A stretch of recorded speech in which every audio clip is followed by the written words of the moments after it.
I'm here. I promise. I promise I'm here.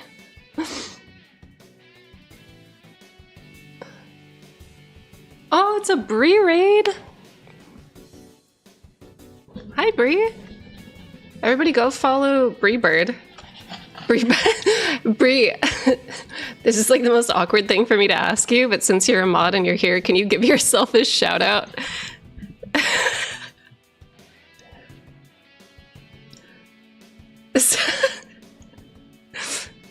Sorry.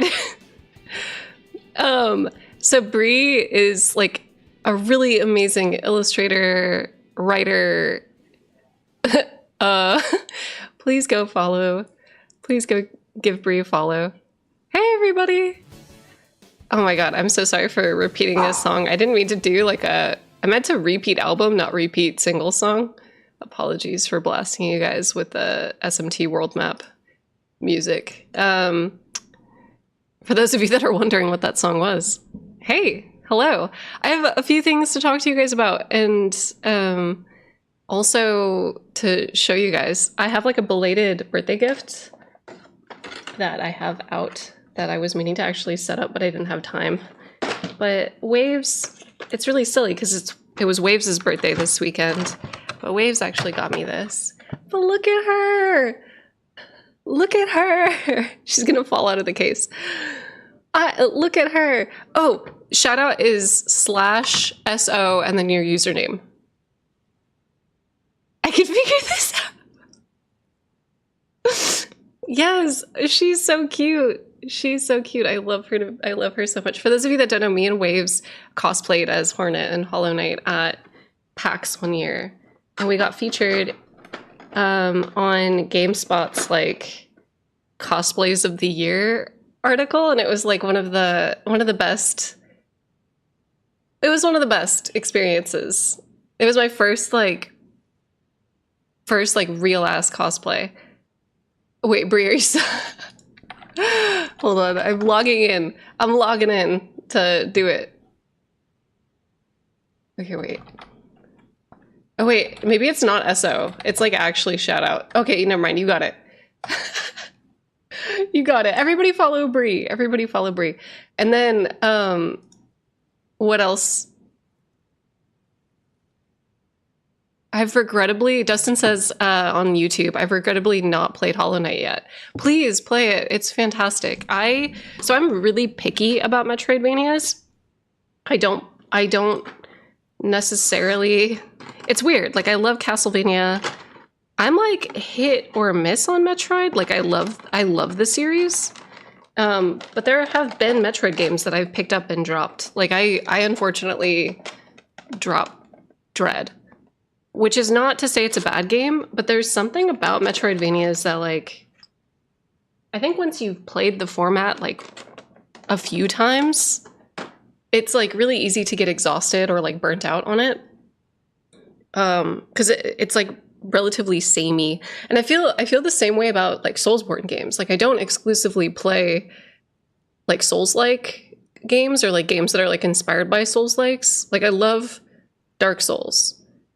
But, like, I can't say that, like, I'm a big fan of, like, all the other ones. It's just really easy to get burnt out. I like having, like, a pretty big variety of genres. Like, I love shooters. I love, fighting games. I love survival horror. So I kind of am all over the place. But just sticking to one genre isn't really, like, my jam. I'd rather consume a lot of like the good ones of each genre as opposed to sticking to like a particular one. I'm the same way with music too, and like movies. I don't really like to stick in one zone, but I do. Actually, movies, I would say that I'm more in like, I do watch a lot of horror. I do watch a lot of horror, but I do like a breadth of everything. I usually prefer fantasy games. Yeah, I would say maybe that's it too. Like fantasy and sci-fi across like all genres. Also, I love this Vista is like one of my favorites in the game. Gagged. Sensational, phenomenal. A little like tidbit a little like mythology tidbit. There are these like weird like waters in Nordic mythology and like a couple of other mythologies that are kind of like the aether of life, and sometimes it's toxic. I was actually quite surprised that this area isn't poison. It's just like that weird milky, okay.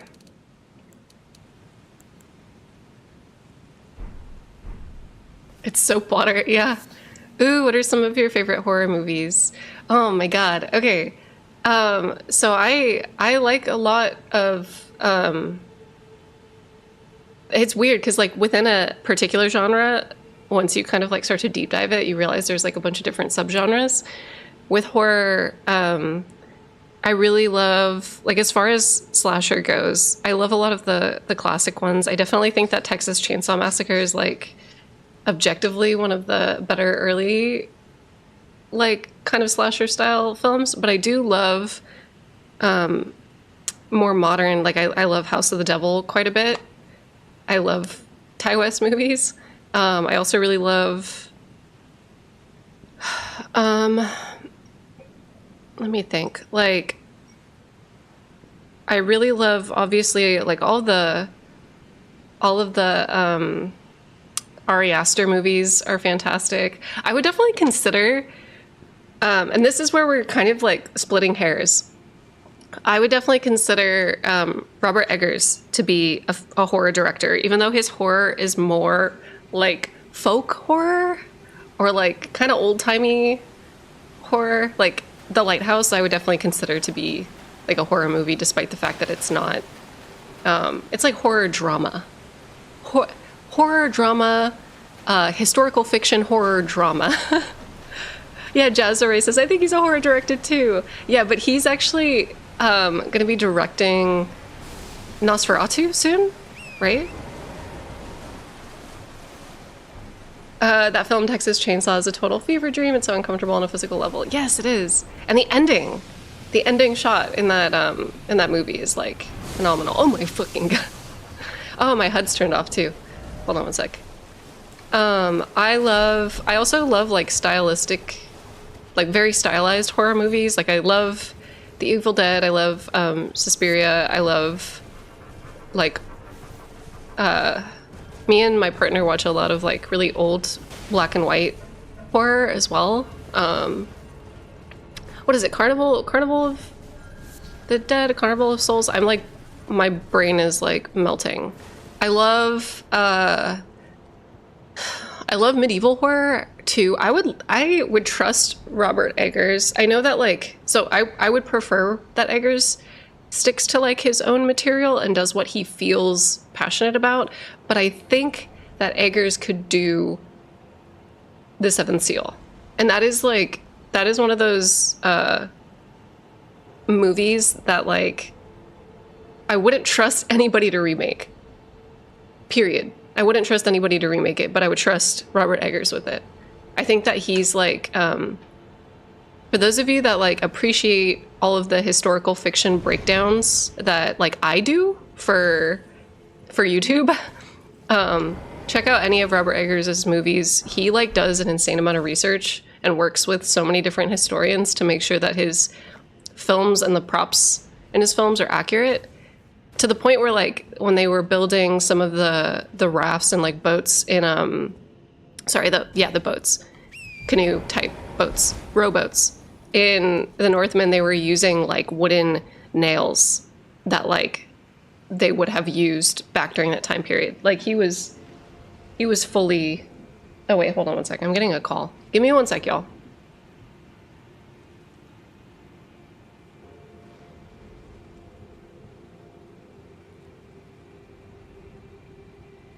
I'm gonna scream. I keep thinking it's like an interview call, and then it's a telemarketer.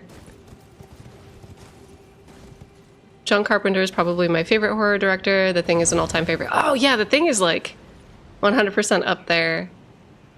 Carpenter's like practical effects are phenomenal. There's this I don't know if he's here today, but there's this Bloodborne cosplayer that is like a big practical effects junkie, and they are making like a Ludwig cosplay that is like actually fucking cracked. But I got to geek out with them about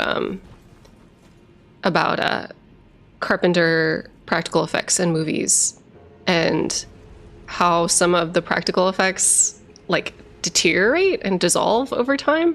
I don't know. It was a really good conversation. You love to hear it. You love to see it. I am so hyped about that cosplay. Me too. Me too. It's looking so good.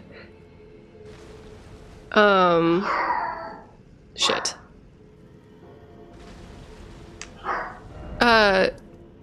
Yeah, we got to goon about practical effects gore. One of the weirdest movies I've seen is From Beyond. It's like 10% original H.P. Lovecraft story and like 90% Stuart Gordon weirdness. I feel like I've seen that one. Cooper going mad. Yeah, Cooper is going mad. We just got back from a walk and like he's always like bonkers. Ooh, another kind of like I don't know if I would say this is horror. It kind of is horror, but it's more of like almost like a grindhouse movie. But Mandy, we've talked about it a lot here. One of the writers, the writer on Mandy, is a friend and follower of the channel, but like also I respect their work immensely. That like the fact that he followed me was one of those moments that broke my brain. And he also worked on, for those of you that saw the Cabinet of Curiosities, he did the episode The Viewing.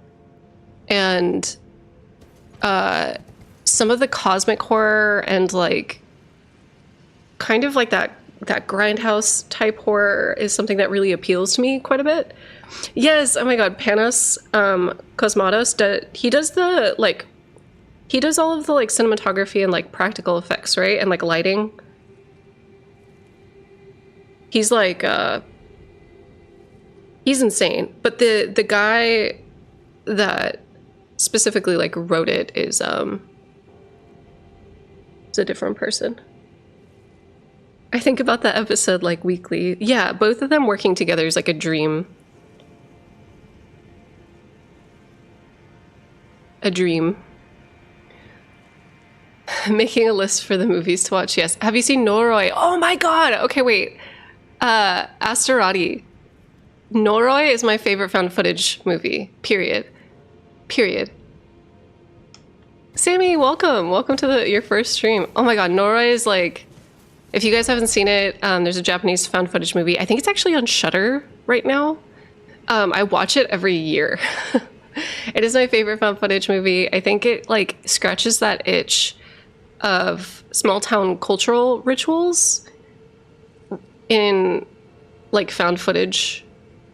And I think that like there is something that is very appealing to me because like in America we have like quite a few like kind of smaller, I don't know, cult horror always has appealed to me, but Noroi is really interesting because like in America, despite the fact that like there is a lot of ancient history here, we have wiped out most of it. And for the most part, when like indigenous cultures are used as like horror props or like curses, it is something that isn't appropriate and something that just doesn't feel right.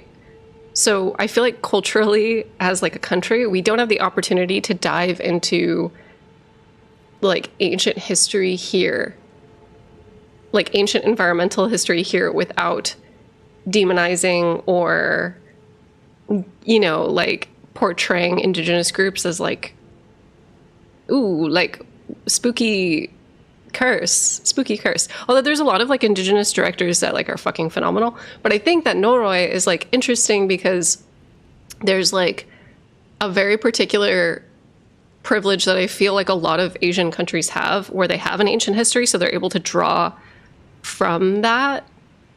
And I feel like maybe that's why Gothic horror also appeals to me so much, because in Europe they're able to draw from like their ancient cultural sins or like regrets or you know, the things about their history that like maybe spooks them.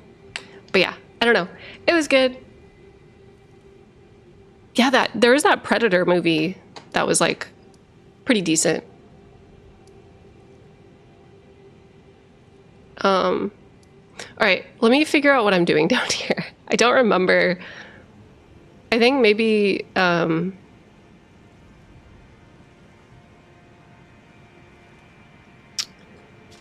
need to figure out what we're at, like story-wise.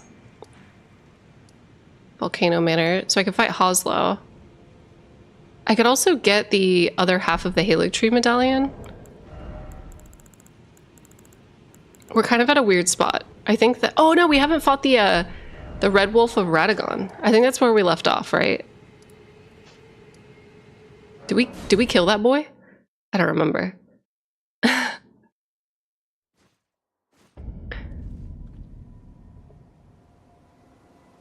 I feel like as an Indigenous person, I'm here for the talk on Indigenous films. Yes.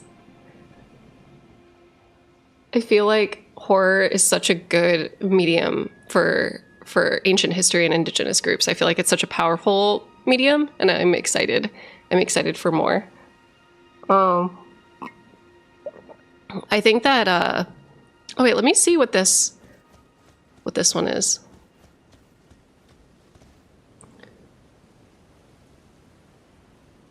Give me Predator fighting a medieval knight. Oh, you know what would be fucking fantastic? Like a medieval biblical horror that is about aliens, because like so much of medieval biblical, like early Catholicism with the depiction of angels would have been, that would pop. That would go off. That would be fantastic. Let me see it. Give it to me. Cowboys and aliens. Where can I watch Noroi? Sounds interesting. There's an app or like a streaming service called Shudder. You could also buy it on Amazon right now and stream it, like rent it on Amazon or whatever. But yeah, if you are already subscribed to Shudder, I would recommend it.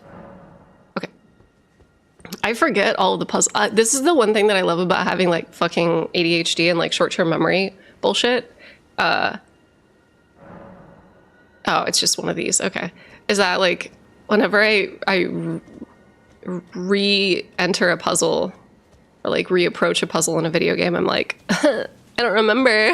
So like it's like I get to do the whole experience all over again. Being dumb as fuck is like a fucking slay, to be honest. Being a dipshit is the way. Okay, wait. Joy. No, nothing. Just birds. I just killed birds for no reason. Okay. I just killed birds for nothing. Whatever. Being dumb as fuck is literally a vibe. ADHD is great because I get to play Catherine annually. So true. I think I could do that with Signalis. I think that I can, or I wish I could do that with Signalis. I think I can do that with Signalis in like 6 months or like a year. A German spy, you're not dumb. Just like my working memory is really bad.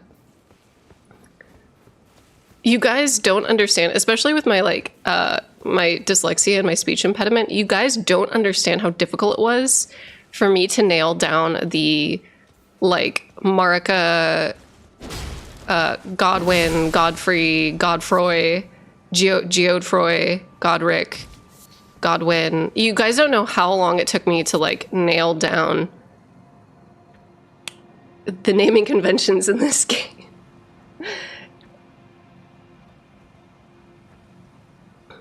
Okay, wait, Sekiro, when you actually encounter the noble playing the flute, really spooky, lame afterwards, but spooky climbing the house. Oh, yeah. It's very, I love historical horror. Historical fiction is my vibe, but I love, which is funny, because like, I didn't feel that way when I was younger. But, boy, I do now. Okay, wait. Liar ahead. Oh, shit. Okay, so we have no beasts here. That's fine. These flowers look a lot like the DLC flowers. I really do think that this area of the map coincides with some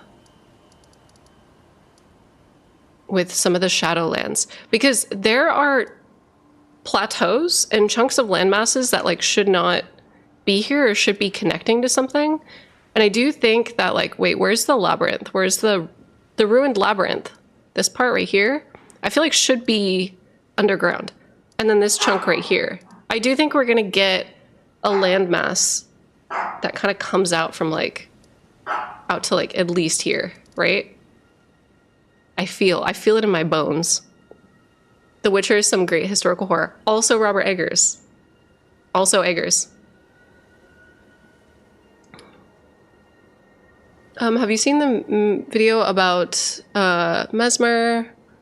I think there's another important Sumerian god that inspired the game. The deathbed companions might be related to Ishtar. Yeah, we've talked about that a little bit on here. I think it was Calyx. Was it Calyx who brought the Sumerian? I also know too, I was talking about the eclipse and like Sumerian rituals and how like there's this belief that during an eclipse, you can circumvent the need for like the sacrifice of a king, because you can sacrifice something else during the eclipse, so like a goat or like, you know, another, like a lesser important person, because there's this thought or this idea that when the moon passes in front of the sun, that God can't like see, or like that the deity couldn't see, or that there was some kind of like obfuscation with celestial bodies and like the gods, that you could get away with kind of like circumventing the need to kill a king or to kill someone, which was pretty neat. I just love mythology about the eclipse. It's sick. It's sick as hell. I want alien horror, but the horror is the alien inconveniences you. Oh my god. Are you excited about the upcoming Eggers Nosferatu movie? We actually just talked about Elijah. Also, I love your name, Elijah Wolf. Yes, we just talked about that. I am like gonna be there opening night. You guys don't understand. I'm ready. Akkadians were responsible for the first recorded defilement of a holy temple too. Fuck yeah, dude. Fuck yeah. Anything you think we won't see in the DLC?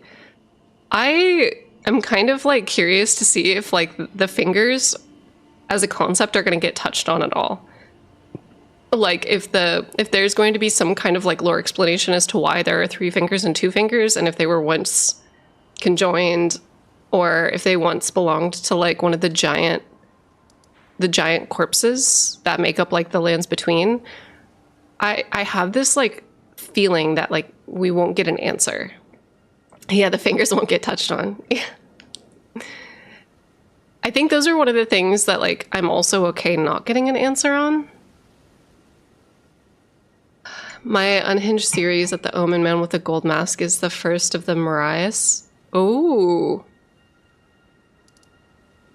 Yeah, it kind of seems like we're getting a lot of those like those kind of ritual masks, which is fantastic. You love to see it. What am I doing? In Norse mythology, children born during eclipses are shapeshifters. If Godwin was reborn, maybe he could change back to normal.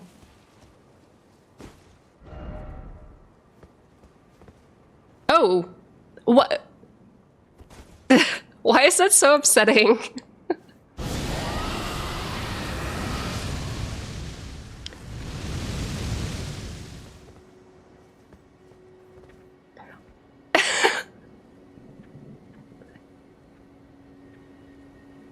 Wait, why did that freak me out?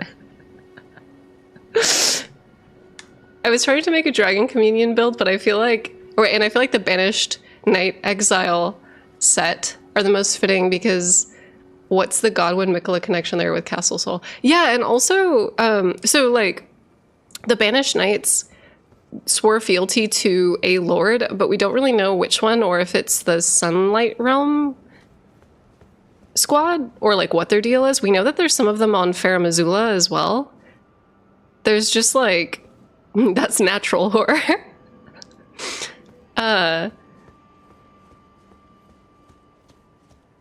There's just like,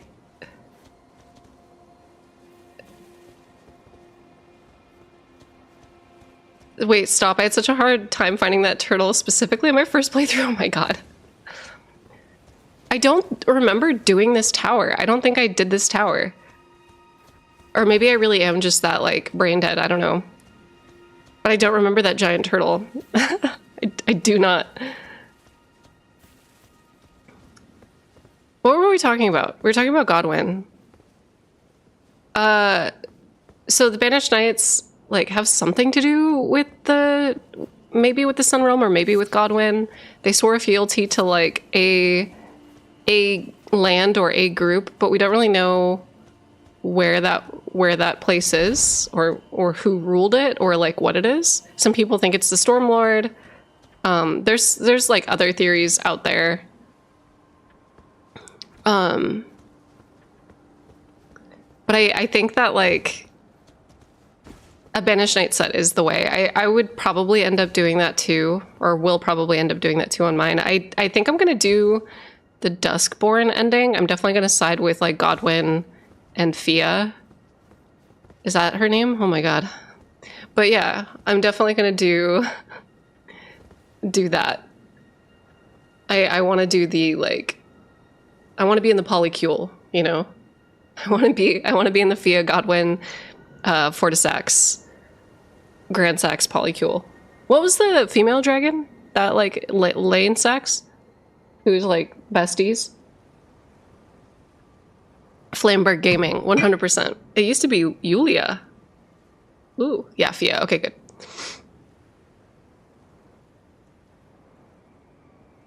Lansax.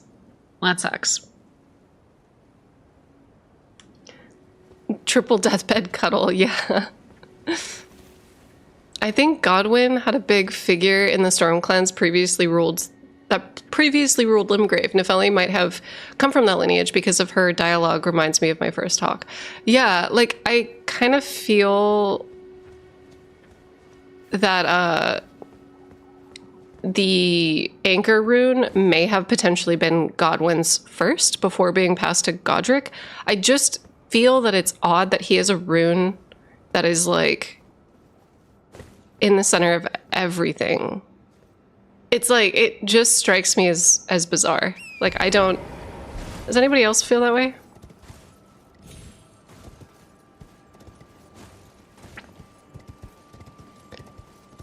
Like, how did he get the Anchor rune? At what point in history did he...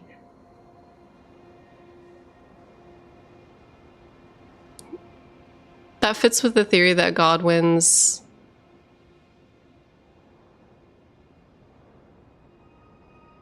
Like, a part of me thinks that maybe... I don't know. It strikes me very much as like a Game of Thrones situation where there was like a very beloved ruler and his like shitbag uncle or something got his rune. The description says he stole it. Yeah, and he stole like a ton of shit from the castle, right? It just seems like if Godric betrayed Godwin, that would explain the corpse under Stormveil. Yeah, like I definitely... Okay, here, hold up. I definitely think so, because I did a video on this, by the way, before. So if you're curious about the details of how I came to this conclusion, check out that video. So there is a grafting ritual that like somebody in Leyndell is doing, and it's not Godric. It is likely Malakath or Queen Marika, but the giant gargoyles that are like humanoid entities that are like grafted together, they're quite literally like, hold on, let me see if I have one that's still alive. The one that's still, I think I may have killed the one that like I always go to. They have two different faces. They have two faces that are stuck together. Wait, I could just go to the Undercity. Hold on.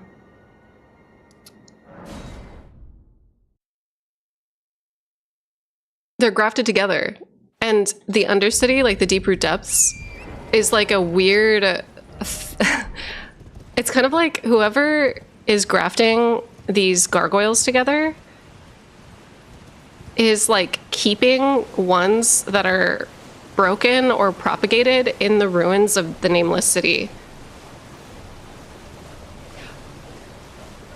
Like, There's like a fucking full-blown warehouse of them. Yeah, one's white and one's red. Yeah, it's very alchemy, babes. It's very, you know. Well, hold on, let me find the building. It's somewhere over here.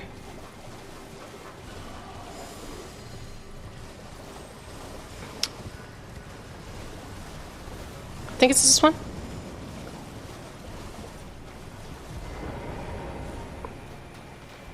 Yeah. But there's like a bunch of these boys that are down here.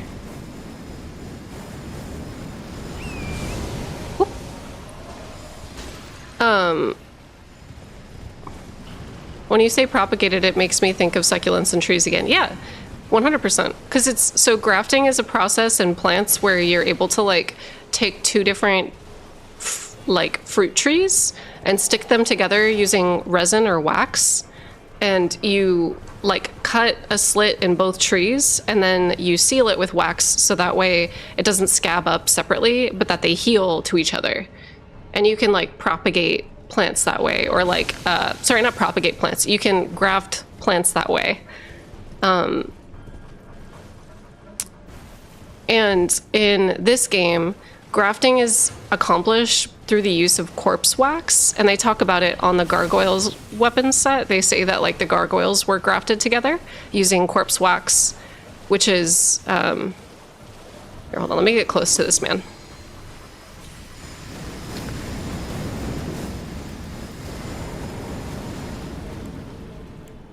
Here, he's probably gonna blow me up. I wonder if there's any of these guys' faces. Okay, yeah, there's one that's alive right here. Okay, hold on, let me kill this man. Have you seen some of the crazy plants artisans have created using grafting? Ornaments with flowers from dozens of different species. Yeah, yeah. There's like tons of crazy shit. Okay, wait. So let's use, I also want to turn down the music. Sorry, the battle music in this area stresses me out. What's that instrument? It's like a wind instrument that goes hoo, hoo, hoo, hoo. What is that? What is that instrument? It drives me crazy. Is that like an oboe? What is that? What is... Are these ones not... So these ones don't have the two faces. These ones just have the singular face, I think. Oh no, these ones have the two faces. It's kind of hard to see though. This one is like a bad example. Oh, there we go, there we go. Do you guys see it? Fuck. Do you see it? There's like two faces stuck together. They all have two faces, cool. Okay. I love that music. I think it's very good, but it's very effective at like stressing me the fuck out. Okay, so we have the grafted faces.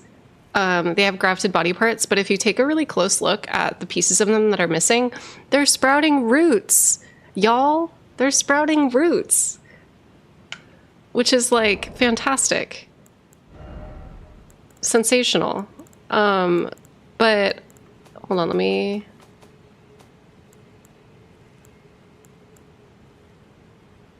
Trolls. I wonder if I have any of the... I should. I think we defeated... Yeah, there we go. Gargoyle's twin blade. Just like the wielder, the missing parts have been mended together with corpse wax. The patchwork of champions. So this is the golden goop that's like all over... Oh, it's the clarinets that go... Wah, wah, wah, wah. Okay, okay. So it's the golden goop that is corpse wax. So, hold on. Hold on, y'all. Let me explain something really quick. Just really fast. I promise this won't take up the whole stream. Okay, so this is how you graft together a plant. You typically have to like seal it. You take like two different trees and you like seal it with wax, with not corpse wax, plant wax or tree resin. I can use words. But it's really cool. Because you can get trees that have like multiple different fruits and blossoms. So like that way you know, it's just sick. Plants are cool. They're really malleable and like interesting. The science behind it's interesting. It's lovely. But obviously there is like the science of skin grafting, but it doesn't work the same way because we don't have plant cells. Mammals mammals are just built different. But something that's really cool in the Elden Ring world is that some of the creatures and entities almost have like plant-like biology in a way. So like some of them, like I was mentioning before, are like growing roots or propagating and kind of like growing into itself, which is sick. So whoever is down here regrafting the gargoyles is like doing so with corpse wax instead of tree wax. The difference between the two, corpse wax is made from the dead bodies of corpses, dead bodies of humans.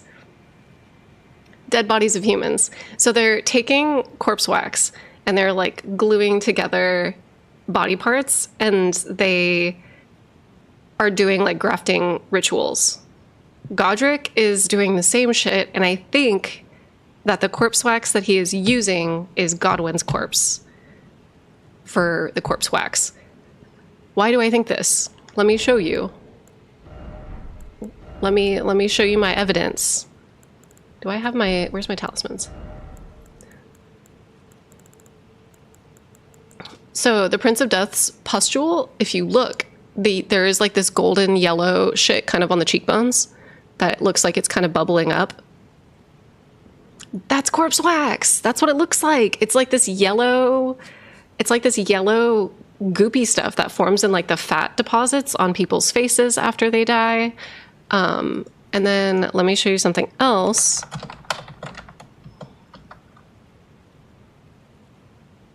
Let me see if I can find it. I'm also not going to show, this is like a warning. I'm not going to show, or not a warning, but like a trust. I promise I won't show you guys like dead bodies on here because I would get my channel banned. I need a better picture of this man. Can somebody get me a picture that is better of this man? Can somebody get me this man? I'm trying to find him. I'm trying to find like a high-res photo. Have you seen this man?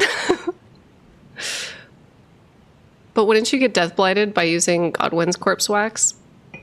I don't think that he's... It's not just him. The castle is also getting, like, weird shit. Hold on. Let me talk to you about this.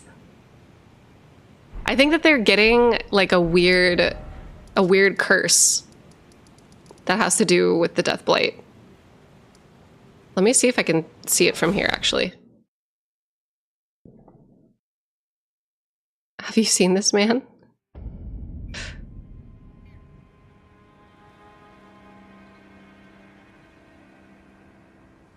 Okay, hold on.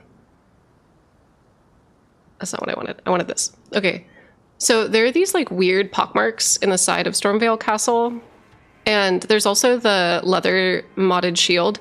It's weird because aesthetically, like these pockmarks have like the thorns and like the weird, just the weird shit that's associated with Deathblight, but it's not like inherently, it doesn't inherently give us the Deathblight status effect, but it does look like a disease. Like it does look like the castle has like a weird living disease on it. And at first I thought that it was like these were marks left over from maybe like cannon fire or something, like maybe there was a boat that was just like pelting the side of the castle. But if you actually look at the modded shield, it says that it's the result of a curse. If I can find it. So you get the shield here. Leather shield of the Stormvale soldiers. Much like the castle, it's marred by mottling and thorns. Some say it's the curse of grafting which causes such affliction, while others say of its root being something altogether more sinister hidden deep within the castle. It's Godwin, babes. Godric is fucking using his ass to do the grafting ritual. I'm telling you. I'm telling you.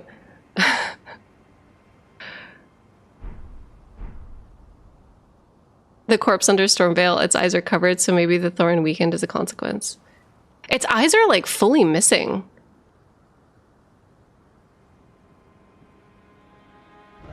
Literally using his ass. If you look closely at the corpse in the basement, there's thorny roots coming out of the corpse and going into the walls and the floor. Yeah, do you guys want to go? Let's go. Let's go stare into his little eye sockets. I love how we're not playing the game. I'm just screaming at you guys about lore with my Flameberg and like my cute armor. Okay. Why is it so fucking dark? Let's go visit him. Yep. Picnic at Godwin's face. Field trip. Yeah, field trip. Field trip. This is fun. Oh! God damn it. This is indeed playing the game. Okay, okay. All right, kids, no touching. Yeah, put your hands in your pockets while we're walking past the ancient relic. The cursed object, please. You know, it's got to smell wild in there, for sure. Absolutely. I feel like it smells like a... Have you guys ever left butter in your fridge too long? That is probably the worst. Like, I hate the smell of rotten produce. Rotten produce is, like, very, very bad. But I definitely have been, like, accosted by spoiled butter before, and it has, like, ruined my life. Miss Q, I need to pee. Go to the bathroom.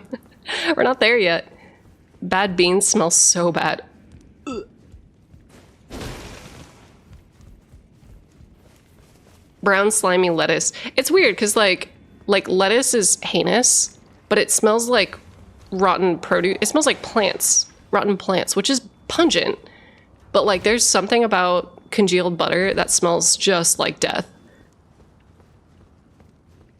I mean, never mind the smell of the corpse. That room is filled with decomposed bodies and an ulcerated tree spirit. It definitely needs a diffuser with some essential oils. It needs like a full-ass air purifier. It smells like Fia's mist. Ugh.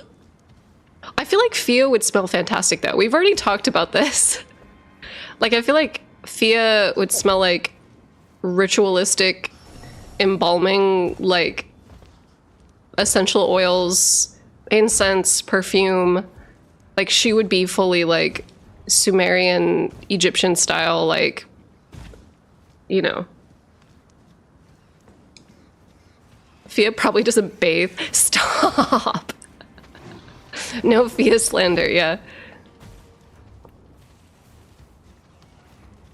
Fia only has the lightest. The lightest. Have I killed this man yet? Down here? I love these little pods. This is one of those mysteries that I don't think will ever be fucking talked about in the DLC. Like, girl, what are these? I kind of want to just like go up to Miyazaki and be like, we never see these ever again. Me chilling in my pea pod. Like, what are they? We never see them. For what? Like, at first I thought maybe they were like boats or something. I don't know, but like, we don't know. The fuck? We don't know what these are. You know? Failed Erd tree births? I have no clue. They look like cocoons to me, but people call them boats. Yeah, they look like cocoons to me too, but maybe death boats because it's a river. But does a river actually connect to here? I don't think it does. There's not really like a waterfall or like, this is just kind of like a weird, I don't know. I don't know what the fuck these are.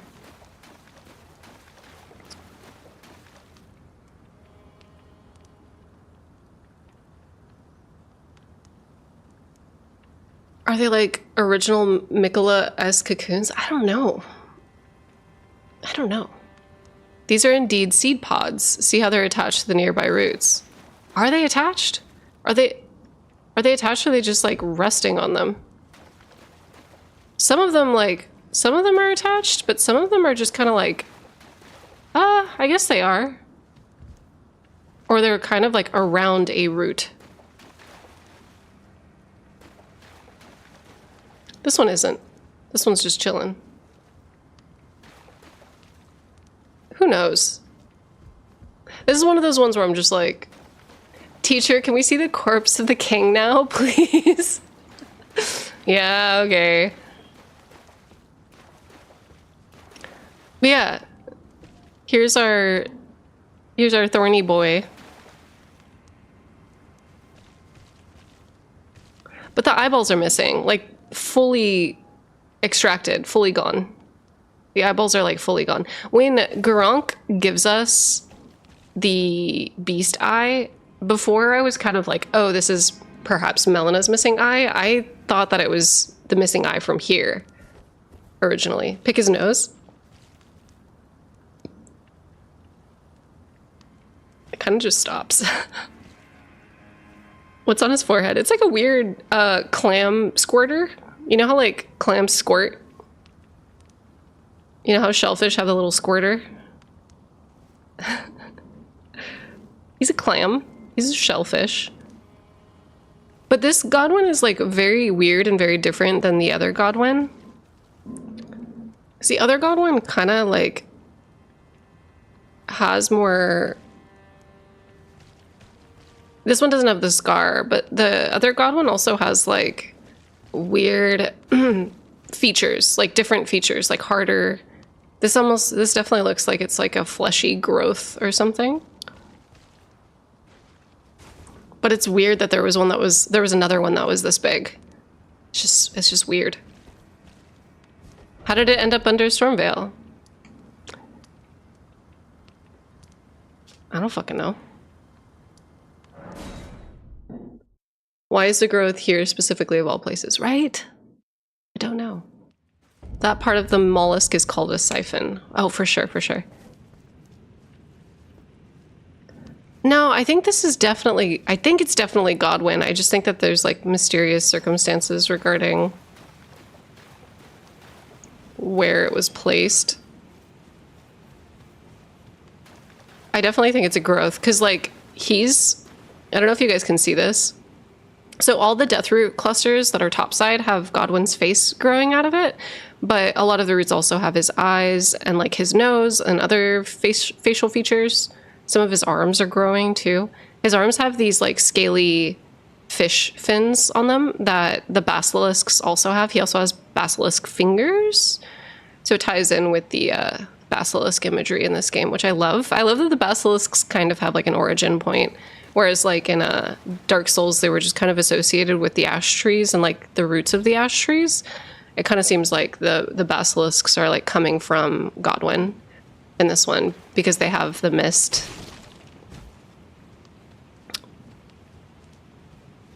But yeah. Surely Deathroot existed before Godwin? It doesn't seem like it did. Because Deathroot kind of seems like it is not oh, I haven't done this fight yet. I'll explain in a second. Hold on. Ow! Fucking ow.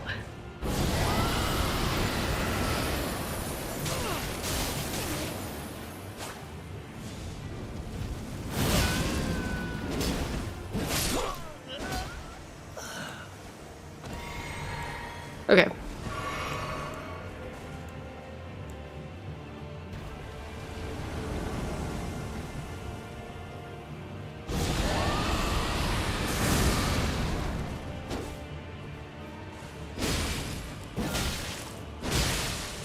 Oh, cool, they bleed. Sick. That's interesting that they bleed.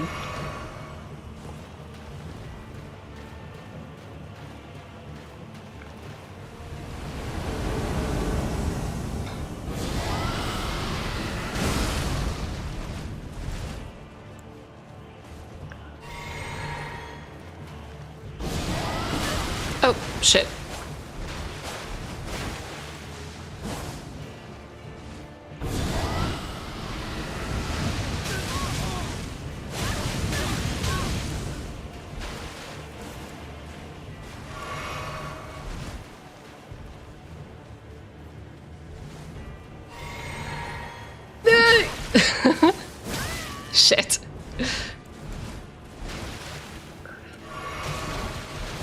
Okay, you know what?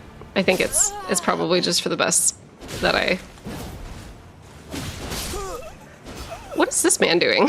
Why is he like anime walking at me?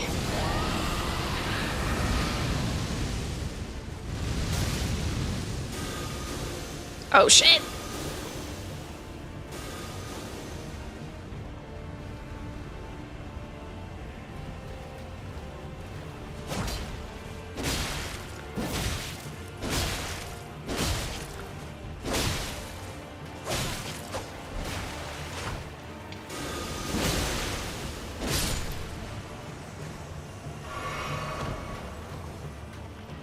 Okay. Lionel waiting for his moment. They have to protect their Discord kitten. Fucking stop, y'all. Stop. Okay, wait. Remember we talked about the mechanics of this fight before, about how if you're online, the non-named champions are copied from player builds that Fia steals. Yes.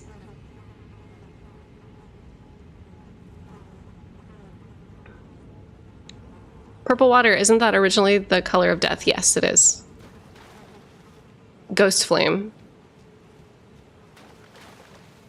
I'm hoping there are more death sorceries in the DLC. Me too. Okay, so let me explain Deathroot really quick. Really fast, because someone had a question about it. Somebody thought that maybe Deathroot existed before, but it didn't. So Deathroot and those who live in death are a new phenomena that... Oh my god, you're going on a date? Sorry. Waves is in the chat and just said, I'm going on a date in 40 minutes, chat. Wish me luck. Everybody wish Waves luck. Waves, you got this. You got this.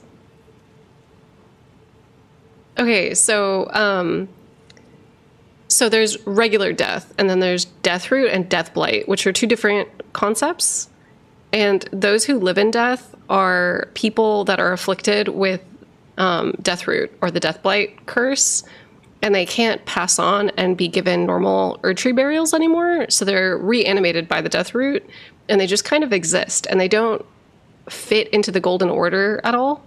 And so that's why Golden Order fundamentalists hunt these boys down and hate these boys, because they're disrupting this like very fragile cycle that the Erdtree and like the Golden Order have created, because they sealed away original death, which was dictated by the Deathrite birds and by the Glowmide Queen. They sealed that shit away, right?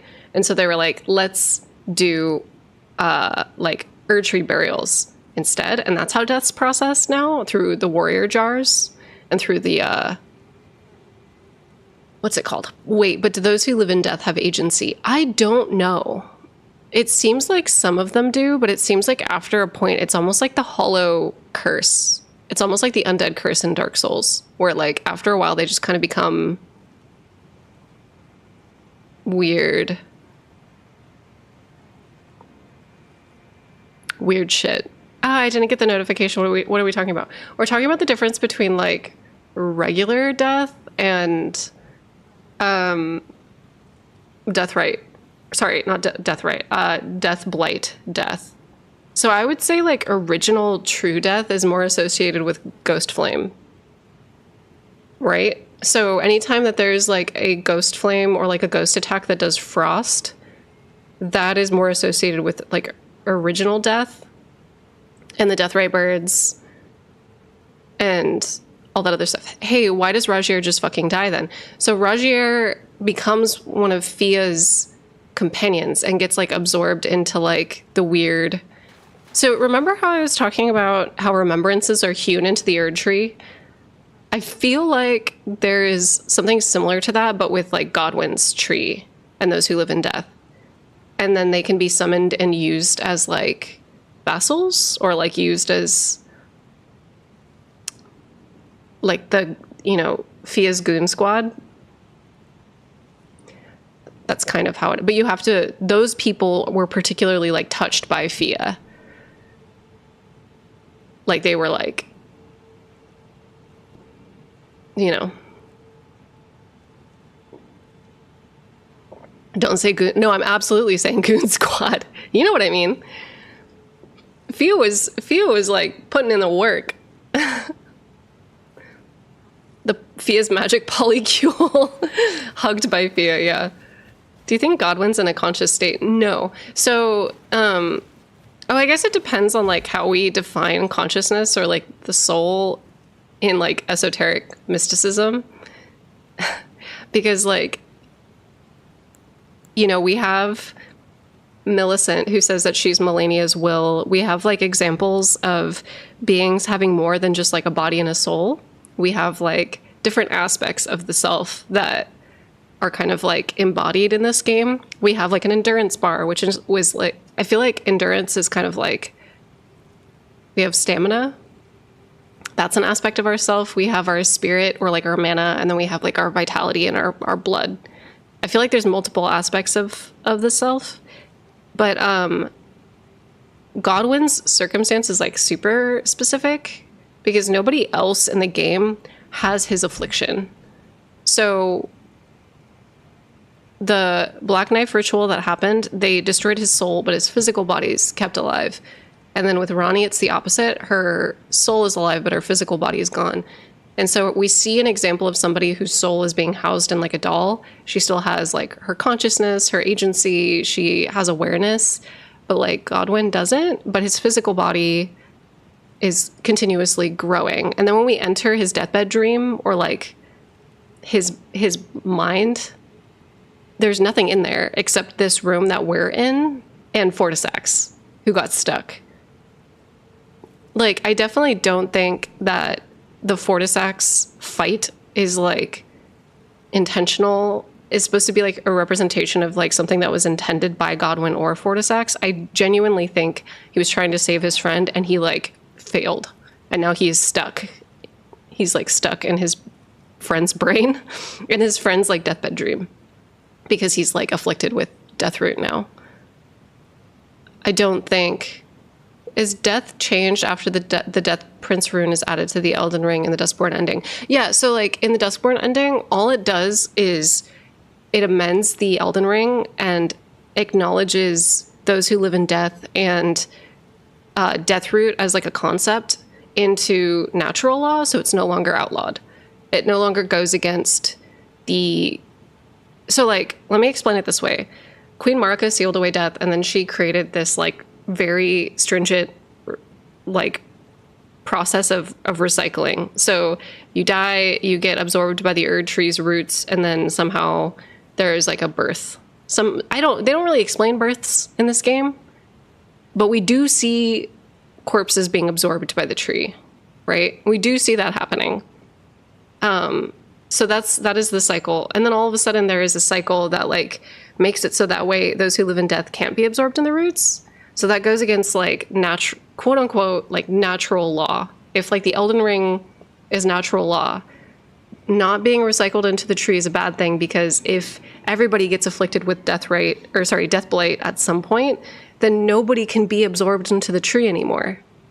It stops the human recycling production. It like fucks it up.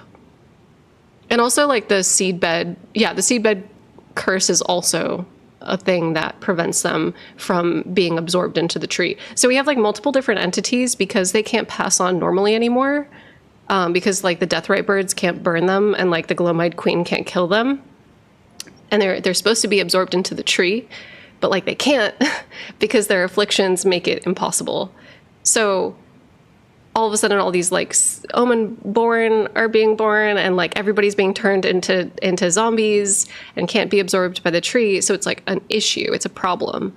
And so then what you do is you then have to like send out hunters to find ways to like suppress that. And so we get people like D, and we get like other kind of, it's like, I would definitely say they're like vampire hunters in a way. Also, Monley, I'll read your post in a sec. Sorry, we have 573 people here today between YouTube and Twitch. Hi, y'all. But it's like very overwhelming. But yeah, so like say for example, if like you can't be returned to the Erd tree and you're starting to infect everybody, soon the population that's getting associated with those who live in death are eventually going to like outgrow the Erdtree's belief system and like the Erdtree's population. It's going to like spread like an infection, pretty much. And like it's growing all over the lands between. So, like, it's kind of insane that Godwin as like a concept is one of the only things that we don't get to like resolve. And the only way to technically resolve it is to amend the Elden rune and say those who live in death are like actually a part of the Golden Order. And then you get to keep the Queen Marika's Golden Order, but you get to also say, you know, those who live in death and those who have converted to Godwin's tree, they're just like also a part of it too. And like, that's okay. If that makes sense. Would Deathroot continue to grow in the Age of Stars ending? I like, it's weird because like, I would like to say it. So if the rune itself, okay, if the rune itself is dictating the laws, the metaphysical laws of reality, and we throw that shit into space, I would imagine the laws that dictate life and death have less influence.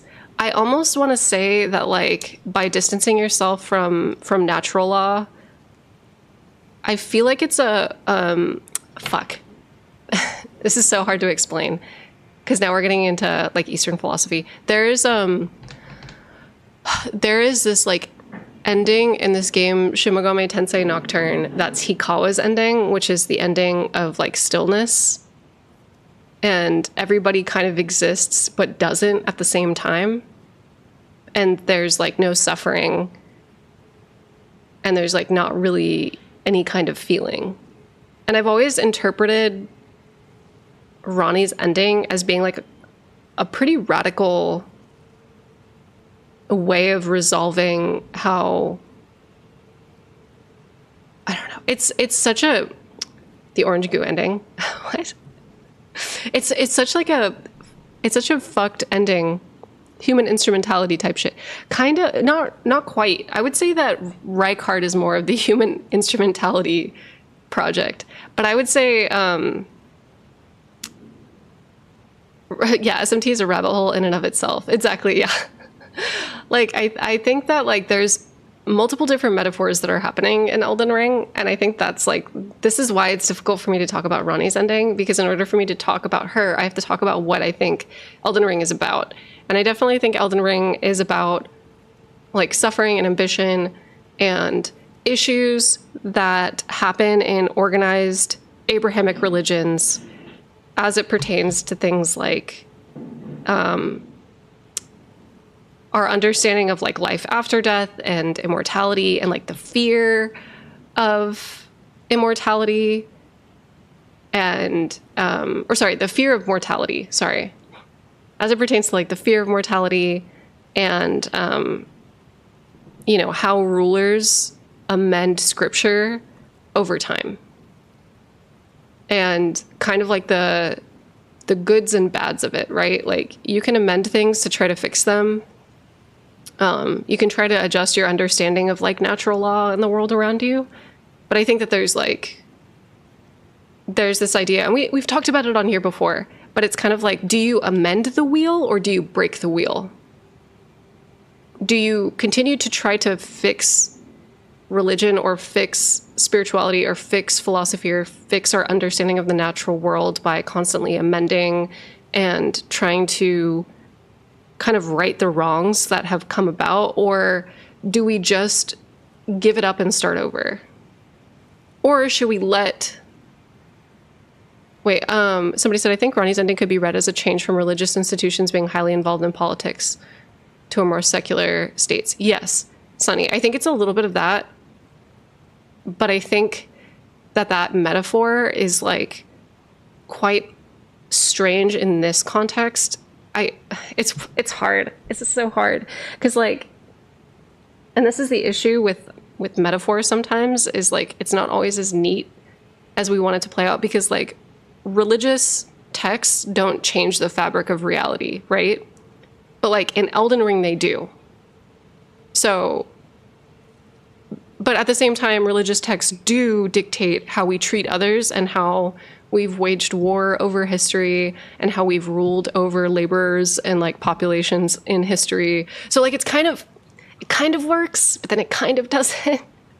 Because then we're getting into like religion dictating things, like natural things like death and rot. I don't know. In lore, shouldn't your character just die standing so close to that corpse? Yeah, I was surprised, to be honest. Religious texts do dictate how followers see reality, so that can be comparable. Exactly, yeah. Like, there's things that I think, Jazare, there's things that I think are neatly packaged. It's almost like we bring spirituality into the real world through our actions, based on like things that we've read and like the moral structure in which we live our life by. And humans will commit atrocities because politicians will inject their own agendas into spirituality and tell you to kill other people. Like this group is different than you. This group has a different belief system than you. They need to be wiped out. Wipe them out. But then they'll use that land, or they'll use those people as like free labor, free agricultural land, free houses. Like, it does dictate how we treat others and like the type of world that we live in. Like it does shape, you know, but like a lot of people fall into this trap because the goal of religion on an interpersonal sense is to find some kind of satisfaction or purpose within our day-to-day lives. But unfortunately, when we are like kind of tugging at those threads within us, trying to like find those purposes, it's like the thread that we're pulling at then becomes one that politicians will co-opt. And it's like, it just like fucks it all up. It mucks the whole shit up. And that's gold mask, baby. That's gold mask, baby. Doctrine of discovery and all that, yeah. And it sucks too, because like so many, sorry to like once again talk about Young.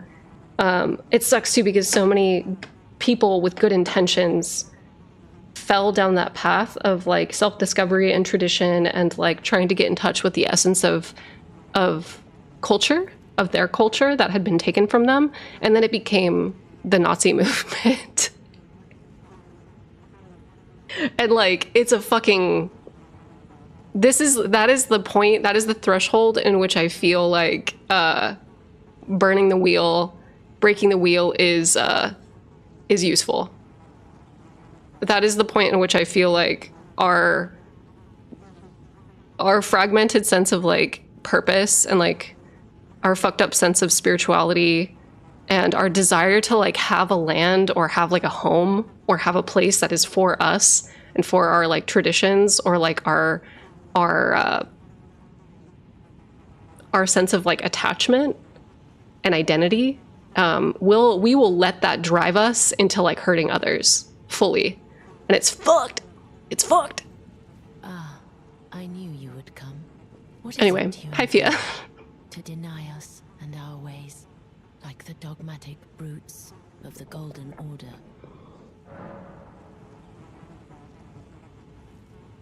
No, I want to be held. You are an odd one. I am the guardian of those who live in death. They call me a foul and rotten witch. Yet you still wish to be held by me? Girl.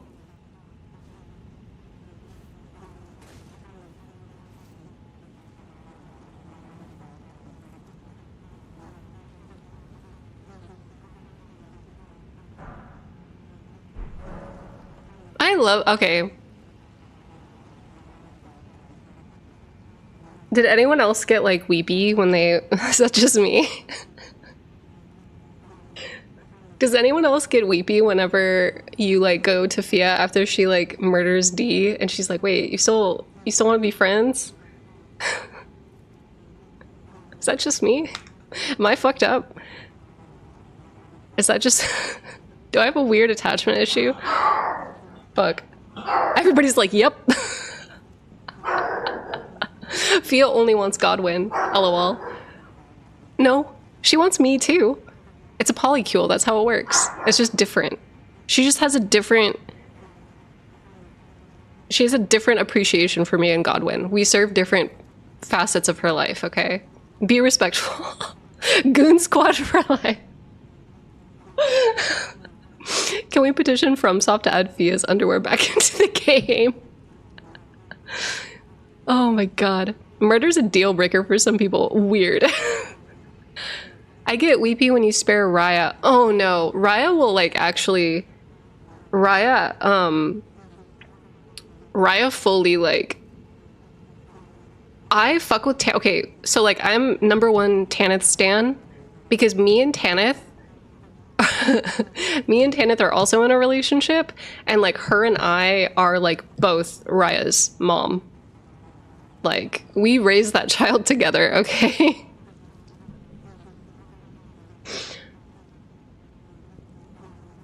we raised that child together. That's our daughter, okay? That's our daughter.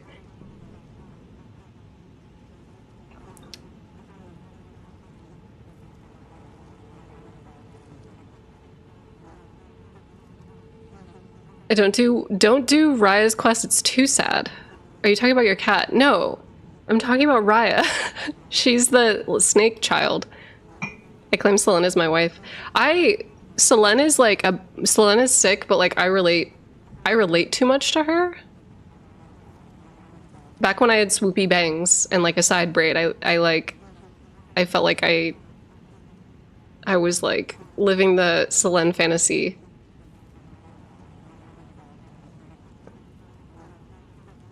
I suppose I knew in my heart of hearts how kind and uncompromising you always were. Please. Okay. Okay, wait, sorry to ask again, but do you think it's possible that the squid under Stormvale and the holes in the castle are related to the Crucible, since they appear in the skybox of the Dung Eater ending, and the squid ending looks like a healthy version of what Godwin became? I don't know, Monlay. And like, it's hard for me to say because the skybox that's used in Fortisax and in the Dung Eater's ending is definitely like Jupiter. Oh shit. It's definitely like a texture that was based off of Jupiter, but I don't know. I think until we know what the Crucible actually is, we won't. Anyone else relate to Bach? Taji, you're beautiful. Yeah, you're beautiful. The hug was too intense. Yeah, Fia DC'd me.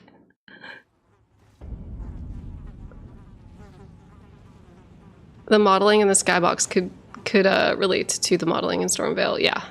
I mean, I'm not against it. I just want to know, I think before I decide, I want to know what the Crucible is. If it's just a giant hot pot that because the fire giants are also associated with Jupiter.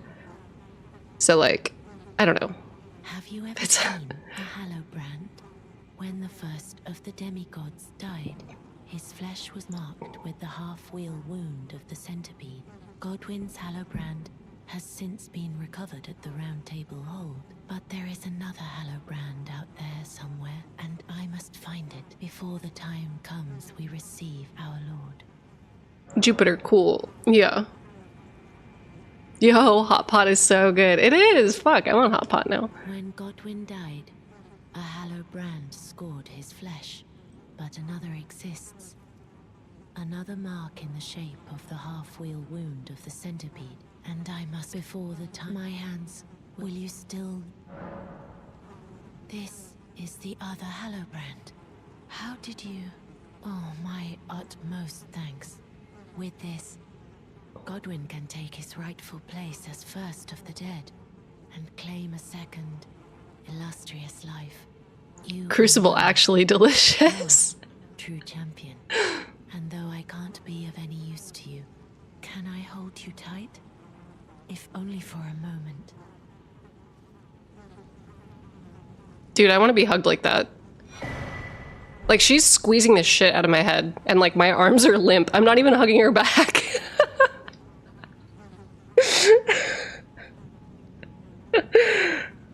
What? This is great. I will soon lay with Godwin. Hey, Trespass, what's up? Surely stir within me the new life of the Golden Prince, and first Passed out, of the yeah. demigods, as the rune of those who live in death. Please, do one thing for me. Brandish this child, my rune, and take for yourself the throne. Stay the persecution of those who live in death by becoming our See, Elden she Lord. asks me out. See, she says, me and Godwin saw you on the other side of the room and we think you're cool. We think your vibes are right. Kill me, VS. VS, suffocate me to death. See, I'm telling you. Somebody was like, she only wants Godwin. Get your shit right. Get your shit right.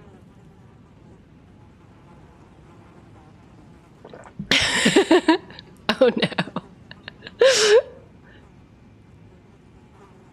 Who else got a hug their first playthrough and didn't realize you had a debuff for the wrong time? I'm just built different. I didn't notice because I'm like, yeah, I'm the Elden Unicorn. Holy shit. Being bi is awesome. A thruple? Yeah. Godwin is a bonus via is the goal. Canon event polycule. I will soon lay with Godwin to conceive my child, the rune. Brandish my rune, and take for yourself the throne.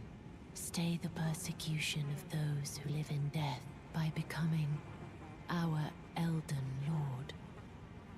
I'm not good at this game. Okay, wait, hold on. I'm not like a challenge runner. I'm not fighting cowboy. I'm not here to be good at video games. I'm here to tell you guys stories. But like at the same time, if the debuff really made that big of a difference to you, that is like, yeah, Quelaag does not level vigor anyway. That is like a, I promise you the debuff wasn't hurting you as bad as you thought. I promise. I promise you. The brandish rune is, oh wait, brandish my rune is my best pickup line. That's pretty good.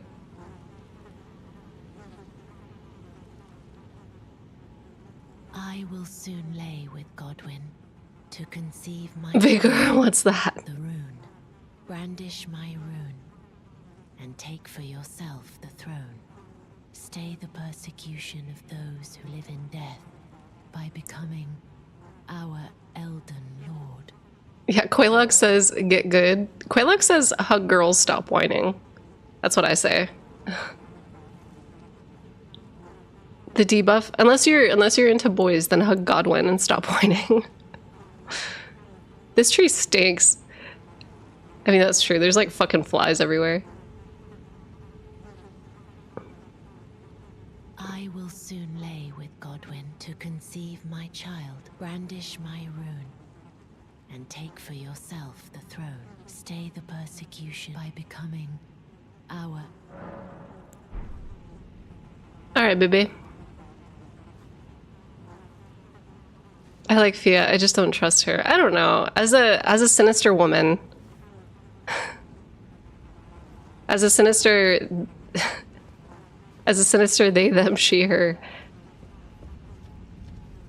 I respect the game. Okay, wait, hold on.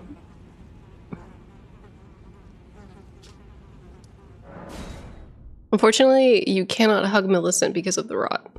Oh, so true. I could have just reloaded my game, but I'm like really dumb, and that's okay. I love a woman who deals in hugs and is slightly suspicious. Me too.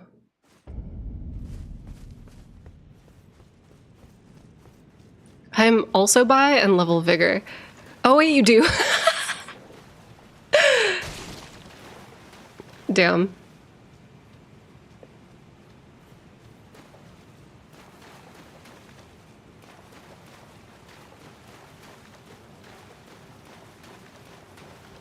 Like, she doesn't have a hidden motive. I agree, she doesn't. She doesn't have a hidden motive until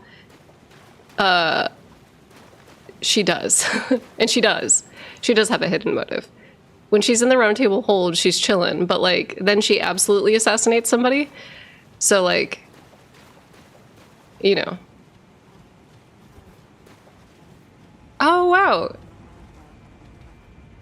Yeah, we need to get so Waves, my moderator, is saying YouTube video or viewers are popping off today. We're almost at 700. I need to get members set up. That's like another thing on my list that I need to do. I'm going to fix, so today's the day, y'all. I'm fixing my alerts.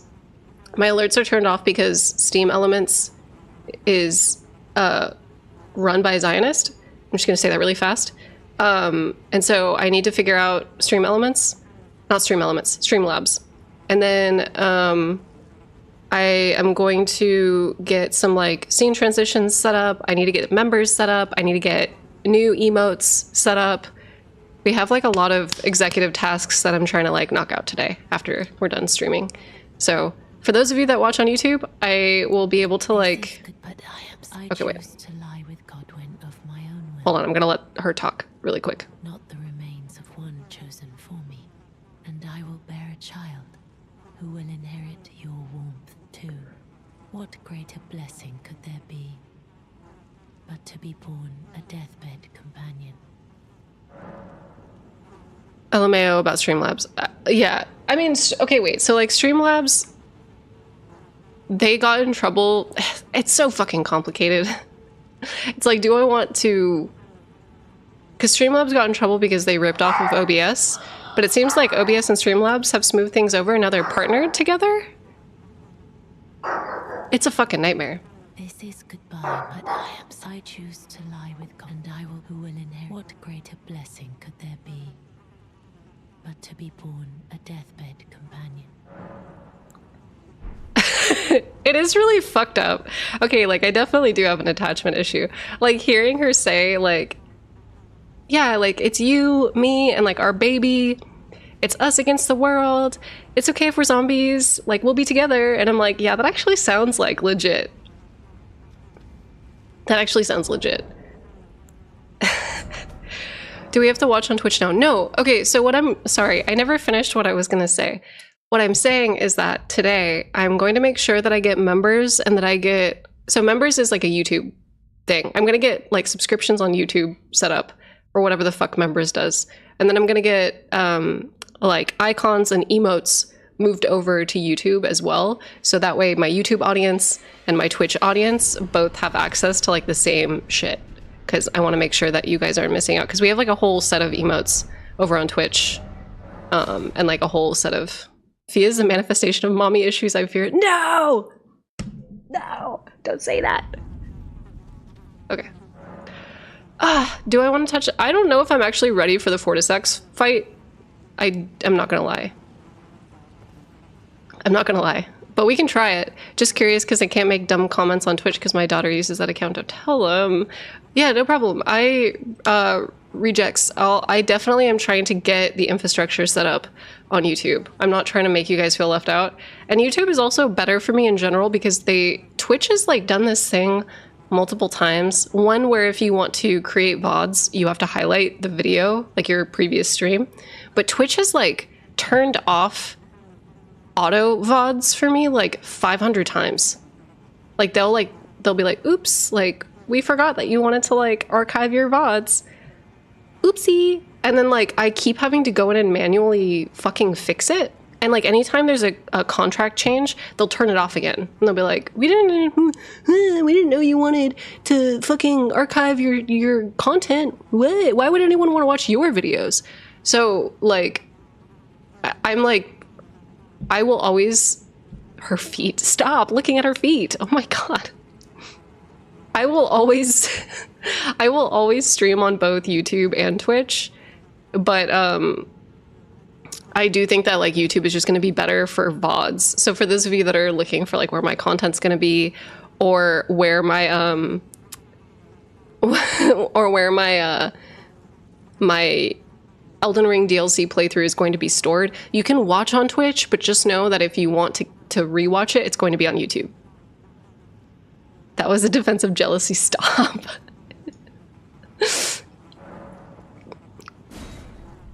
Oh shit! No, I have souls! Oh, I have 80,000 souls! Oh my god, I'm such a fucking dumbass. Oh no, oh no. Help, somebody. Oh no. Well. Oh my fucking god. God damn it. Okay.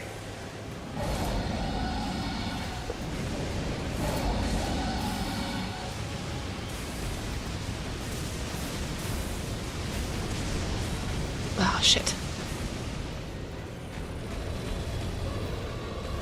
Oh, shit.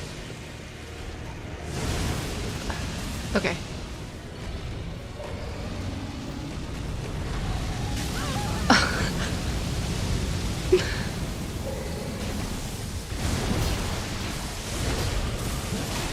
Oh, yeah, no, this...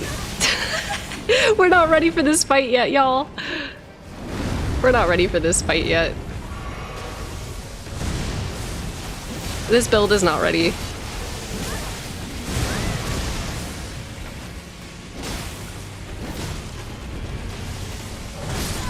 We're not.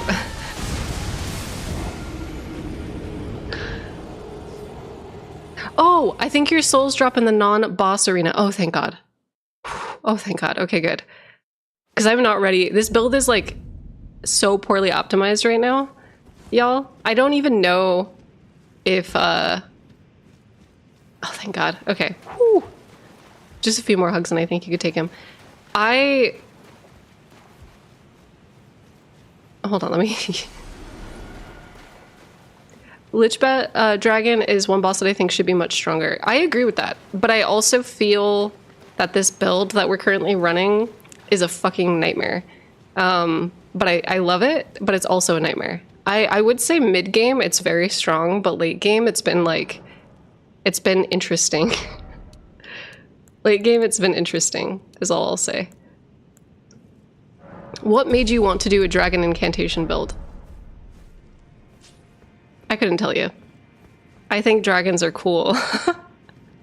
I love, okay, so mid-game, this early to mid-game, this build cooks because you have ice damage, you have rot damage, you have bleed with the Flamberg, you're doing everything. You're firing on all cylinders, and then you get to a point where the bosses have no weaknesses.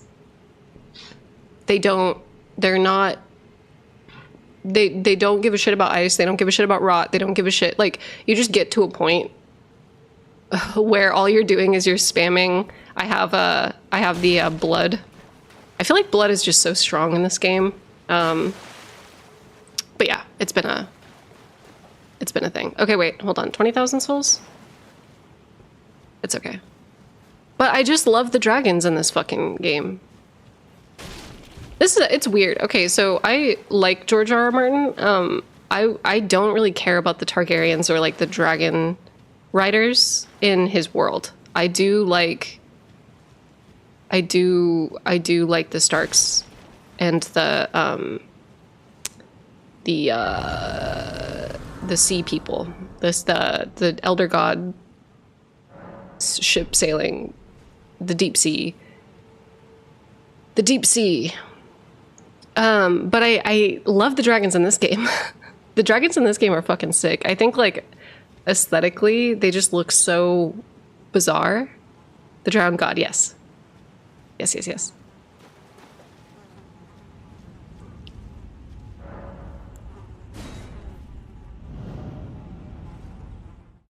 One thing that I don't get is that Elden Ring tries to tell me that turning into a dragon is a bad thing. Well, like, it's not saying that turning into a dragon is bad. It's that folks that aspire to be like an immortal everlasting dragon are typically the most short-lived. It's kind of like the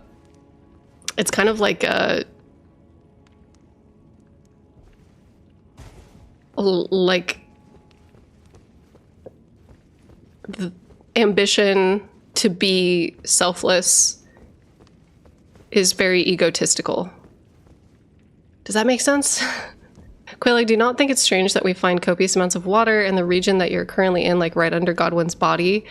Like, where does this water come from? There are no clouds. No, I don't find it odd. I did a whole video. Let me actually link you guys to it. I did a whole video on the Nordic river wells and mythology, which is like, one, it was hilarious because you get to hear me attempt to like speak language poorly, and it's really awesome. But I need to do a follow-up video to that. I talked about the claymen. But I do think that, let me see, let me find it. Let me link this real quick. So we did a video on the oracle bubbles, but it's like it's called a complex metaphor. So it is referencing two different cultures, and I only clocked one culture, and I will say that Little Church Lore clocked to the second culture that's being referenced by the oracle bubbles. So I talked about it previously on stream before, but the oracle bubbles reference both Sumerian and Babylonian culture, but they also reference Nordic mythology and the Norns. But it's like a whole ass thing. But I'm linking it in the chat right now for those of you that are curious. But I get into... Oh, sorry. There's a third reference. Hold on. Let me explain.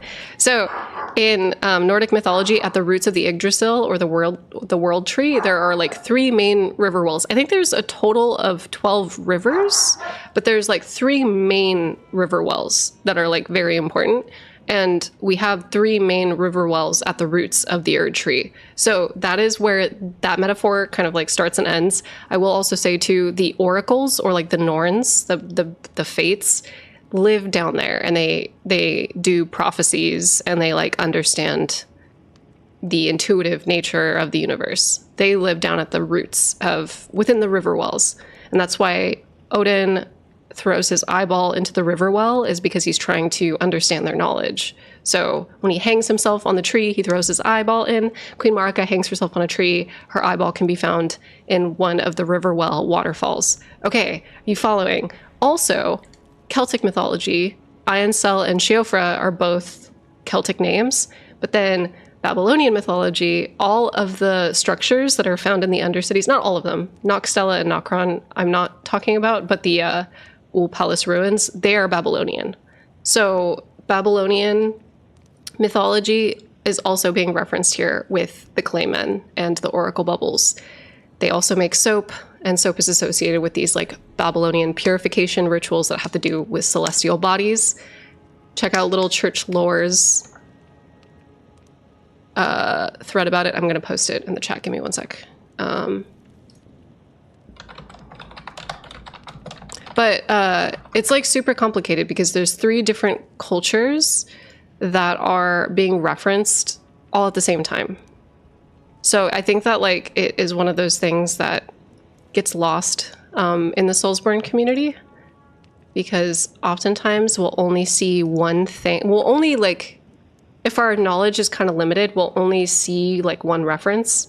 But like when you kind of interface with other people and learn about different cultures and different myths, you're able to clock like the fucking plethora of cultures that are being represented within this game. It is insane.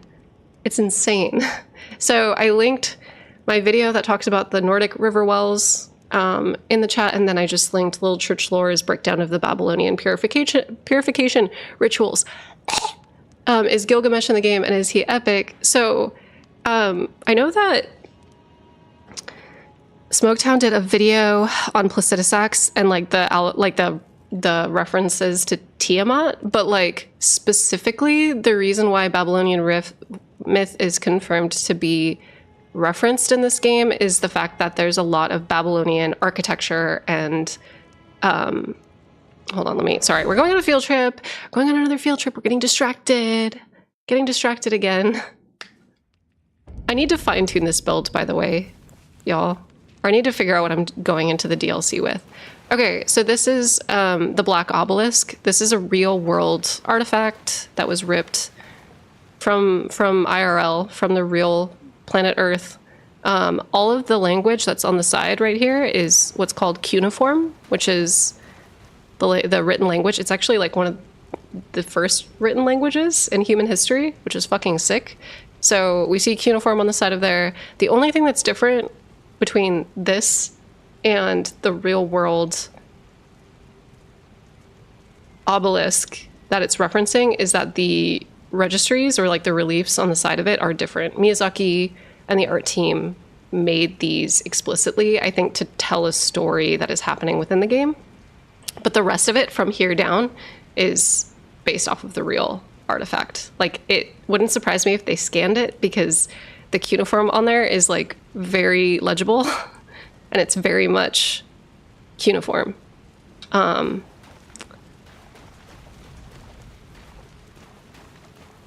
Yeah, it's a writing system, but like when we use the term language, like I guess you could say it's like auditory, but like from what I understand, isn't the term language also referencing like a written system?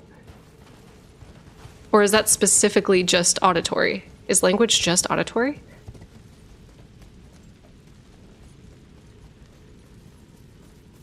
Yeah, Sumerian and Assyrian were languages that were written in cuneiform. Yes.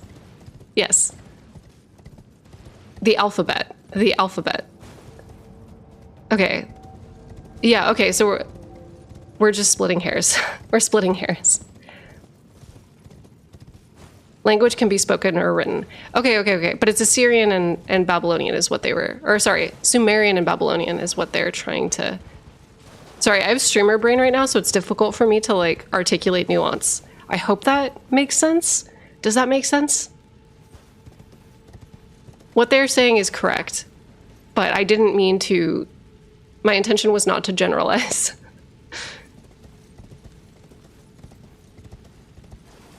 But yeah, so cuneiforms on the side of the asset is what I'm trying to say. Yep, makes sense. Okay, cool. And then some of the architecture in here, we have some like...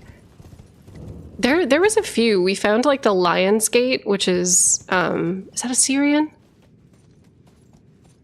But yeah, anyway, Quelaag, but look, even here in Sheofer, there's a source of water, being the trees and grass fed by the bodies of animals and ancestors, but the lost city doesn't have that. Literally has to be goop.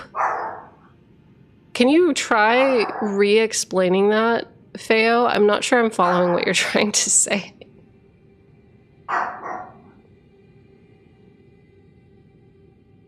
I'm willing to do...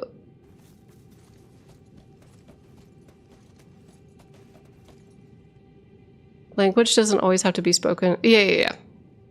With the lions.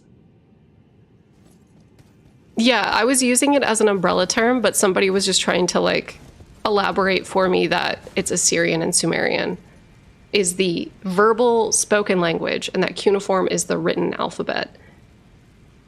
But yeah, hold on. Let me show you guys the lions. Do I have Moog's shit unlocked? I do. Okay. Hold on. Is it Assyrian? I feel like I need to have like a little...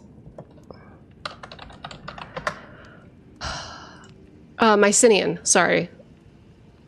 Mycenaean. So let me get this popped open. I've talked about this in another video before. But this, the Lion's Gate, is referenced in the Undercities.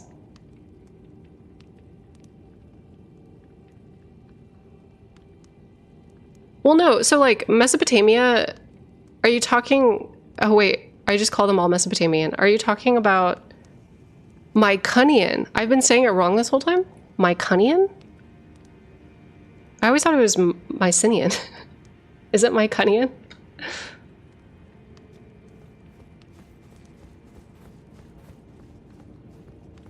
Damn. But yeah, this is loosely based off the Lion's Gate. And then we also have like the Minos. What looks like the Minos Bowl or like the Lunar Bowl. No, Quay, you're correct. Oh, okay, so it is Mycenaean. It depends on if you're Greek. Mycenaean? Everybody's just making shit up. Oh, Shrimp says, trust me, this is my degree. Okay, thank you, Shrimp. Very cabbage, you trolling. The white goop found in the lost city is purposely made in order to be a source of corpse wax to create the gargoyles, hence why we see them together so frequently in pools of water is rain. Oh, I see what you're saying. I see what you're cooking. In Greek, it's Mykenai. Oh, Michael Neon.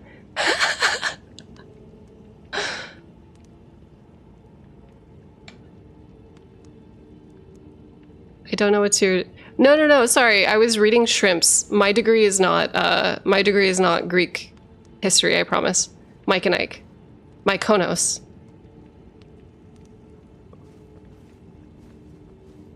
Elden John is actually my Noan.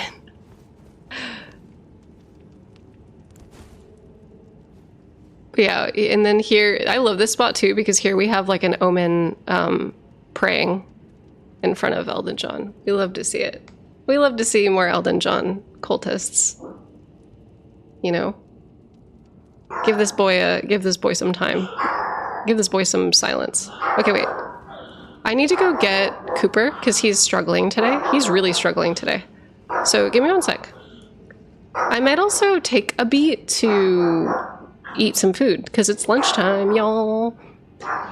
It's lunchtime. I promise I'll actually play this fucking game when I get back too, because we're going on too many field trips and talking about lore too much. I want to actually like play and get my build like nice and crispy for the DLC. I want to get nice and crispy. So, does that sound good? I want to min-max. I want to min-max my my build. So, I'll be right back. Go eat.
All right, I'm back.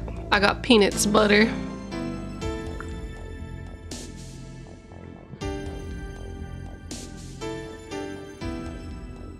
Did all of y'all get some water? Did you guys get some food?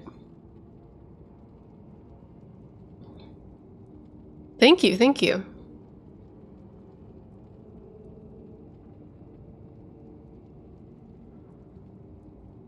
What butter?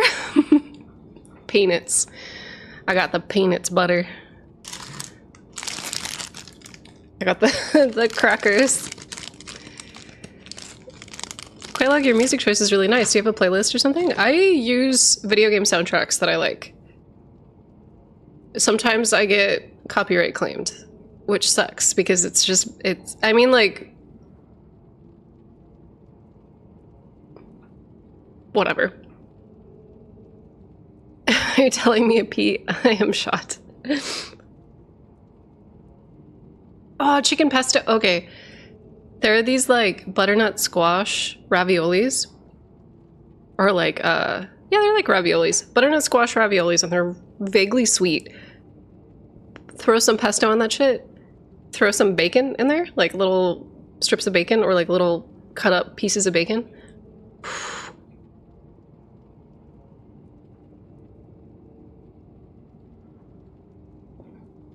Mm-hmm.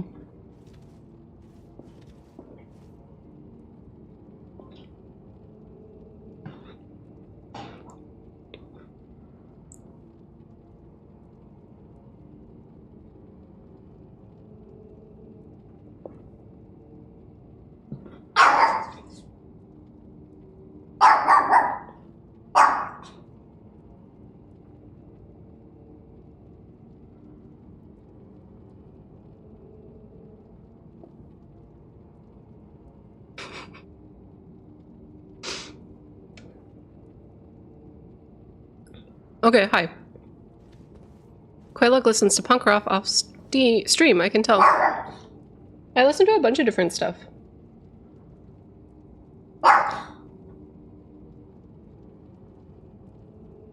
I like grew up in the Bay Area, so you're kind of, I feel like if you grow up in any major city, you're kind of like accosted by like a bunch of different genres.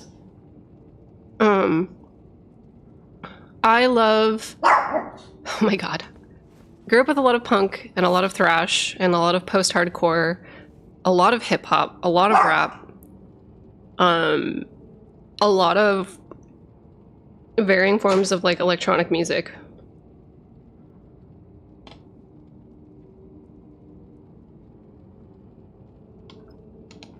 I love The Locust very much. I don't know. Give me one sec. Come here. Come. Quit being a fucking angry boy.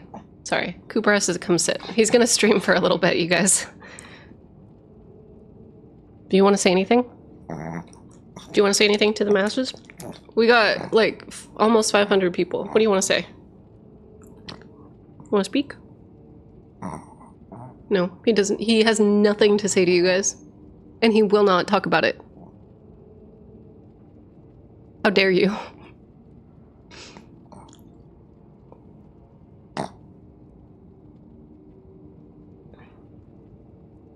Okay. All right. I need to actually move him. He's like, he's in the way. Hold on. Let me scoot him over on the other side of me. I'm sitting, for those of you that don't know what the fuck is going on, I'm sitting on a bench, which is really not good for my back, but it's good for the fact that me and my dog get to sit next to each other while I stream. That's like more important than my back health, which is probably not a good idea, but is his name Cooper because of Twin Peaks? Yes, it is. He's Special Agent Dale Cooper. He's my special agent. He is my special agent. Oh my god, Cooper.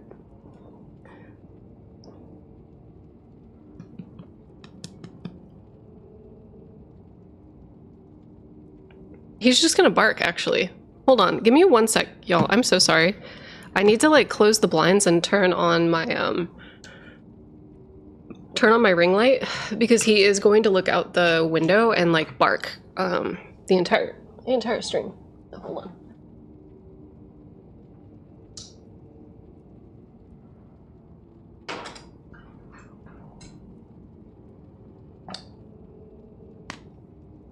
on. Because so like, oh, I want to say like a while ago, back on the topic of music, my friend of the channel, Only Helpful Books, found out that like a while back some members, or one of the members of the Blood Brothers, a member of the Yeah Yeah Yeahs, and a member of the Locust formed a band together, Head Wound City.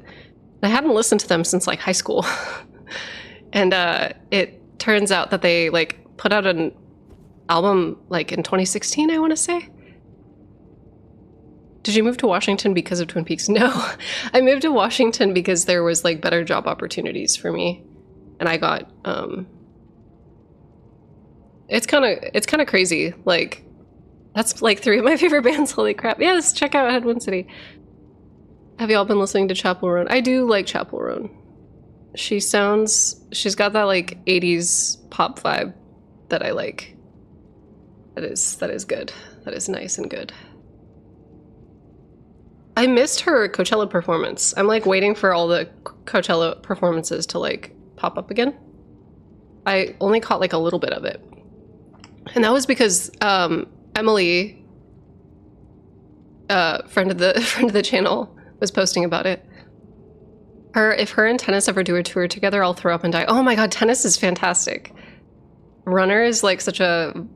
I put that song on when I'm trying to vibe. Anyway, we need to go to Mount Gelmir. I remember when I was eating lunch, like this is where we left off at.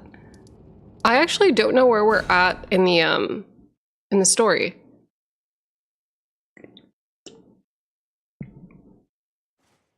I never realized just how much work goes into researching just one part of the lore until I started writing a Google Doc for my own lore theory, and it took 3 days to write. I think that like a lot of people don't realize, hot shame, that when a lot of like us YouTubers are writing lore, we're not actually writing lore. We're more like organizing like in-game assets, and not necessarily like, I think, and this is my challenge to folks. I'm challenging you. Give me one sec. Instead of just writing something surface level and like being like, oh, like I'm walking away from playing Dark Souls and this is how I feel about it, actually fucking listing out every single item in the game. Like actually fucking listing out every single fucking item in the game. Miro flashbang my eyes. Yeah. It's like fucked up. Me and Vati's team did this together for Bloodborne. Like, but it's incredibly important to do this. And then what happens is Loki goes in and proceeds to like make notes on every single item, noting the like translation issues. So a lot of the time there will be like a localization issue, or like a like for example in Elden Ring there's the Dusk-Eyed Queen and the Gloam-Eyed Queen. Loki will then go in and like write a note or like amend an item description and be like, just so you know, the Dusk-Eyed Queen uses the same kanji as the Gloam-Eyed Queen. Dusk-Eyed Queen is not a different entity, they're the same entity. So making sure that you like go in and you like clock everything that's like correct with the like localization. And like the Great Tree is like another one in Elden Ring that is highly debated. Like, does the Great Tree exist? It's like it's fucked. And yeah, I think like a lot of folks will play the game and then will write a little thesis to be like, oh, it's about this, it's like this. But like, you really gotta get in there and like connect all the dots to understand what's being said first before you write about your interpretations. Because there's been so many fucking times where I felt a particular way about something and didn't clock something very important in the story that actually like dismisses my interpretation or like changes my interpretation. Does that make sense? Flashbacks to the Erdtree as a parasite. I still love Vati, but you could tell he was rushing the content out on time in early Elden Ring theories. Yeah. I do think mushrooms are being used to like communicate and like allow people to have visions because of the ghost. Do you all notice that there's mushrooms at the base of the ghosts? But I don't think that it's a parasite. I think that the Elden Ring is utilizing mushrooms as a means to communicate. This is like a whole other side tangent. But yeah, FromSoft games and Elden Ring especially are very dense texts. They are. I use the giant armor and pants. Oh, somebody was asking me what armor set this is. This is the scaled armored set, but I just took the cape off because I love the plate so much. I love the details on the plate. I do love the cape quite a bit though. The cape almost has like wing Fingies? What are they called? What are they called? Also, I'm gonna take this moment to see, look, like they have like bones, like wing bones almost, with how they're creased. It's very beautiful. I love this set so much. Have you heard of Dread Delusion? Yes, I have. I'm gonna stream that too at some point. In some scientific circles, it's believed that fungi are used to transmit messages between plants, so it's possible. Yeah, so for those of you that don't know, Major Monotone, the one who posted that in chat, and I have a whole video where we break down mushrooms, because Major Monotone is a biologist. You specifically focus on shrimp, right? On boogs and crustaceans. But like a lot of the stuff that we were talking about popped off. I loved it. I love that episode. The shrimp in the chat is like, huh?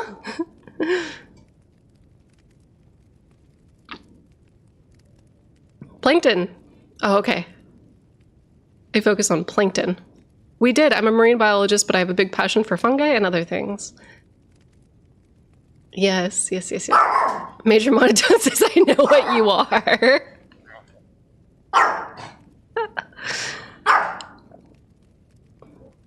But yeah, we did a mushroom video back when the mushroom theories were popping off, where I don't think... So a lot of folks thought that like the Elden beast hypothetically like came to the lands between and like infected the Erd tree with like a fungal parasite, but like that is not what I think is happening. I think that like there were like a bunch of other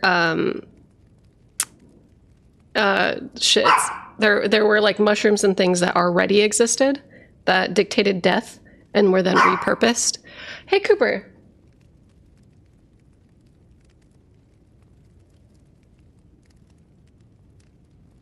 That's enough. That's enough. Don't argue with me. What?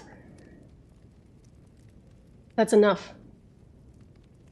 No more. No more. Don't argue with me.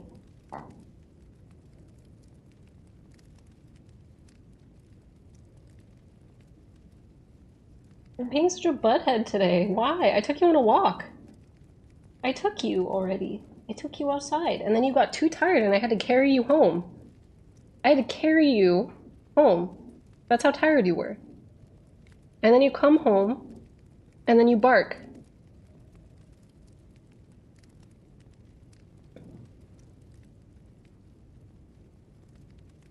Cooper popping off. Cooper has a bad case of the Mondays. He does. He does. I'm about to go for a walkies. Oh, have fun. If you follow this heroic path, one day the Lord, it cannot come. I actually... Oh. She said that to you. I should have known something was wrong. The signs were clear enough. Well, Zarias has placed her trust in you. All the more reason I must tell you that some things are better left unknown. Besides, no one should be blamed for their heritage. Think about it. We are resisting the ways of the Erd Tree itself. What matters one's lineage in such a crisis? Zarias has placed her trust in you, that some things are better left unknown. Besides, no one should be blamed for their heritage. That line to me is sus. Who is she? Who is she? I feel like she was like... I know that Rykard like just picked her up. Like she was a dancer, but like... A little projection mayhaps? Yeah, 100%. Who is she? She's spitting truth, but also who are you? Yeah, Shadowlands culture, 100%. Who are you? I almost wonder if the dancers' castanets are going to play a role in the DLC. She was a dancer. There are blue dancers and red dancers galore out there. It's true. Like, I almost wonder... Stop. Everybody's like, she's Mikola, she's Marika. No, I think that she was like, yeah, she's descended from whatever culture was suppressed in the Shadowlands, 100%. And the fact that there's like all of this weird... So one, they have the Jerusalem pillars in Mount Gelmir in this, but like the Baroque version of them, the more modern iteration of them. Two, there's like these weird snake birthing rituals that like kind of tie into Mesmer's whole shit. What's happening here? What do you know? This woman knows something. She's Elden John's tiny dancer. She's seen some shit, 100%. Yeah, when she says no one should be judged for their heritage, it sounds knowing in this context, right? Like, it sounds like she's been through something. Rykard is a total Mesmer fanboy, 100%. I definitely think that, like, there's the whole first cardinal sin, burning of the Erd tree, that, like, Mesmer seems to be kind of tied up in. And it seems like Rykard's whole shit with, like, being blasphemous and, like, being associated with sin and wanting to devour the gods is, like, also, like, they're trying to emulate that. They're trying to emulate what happened before.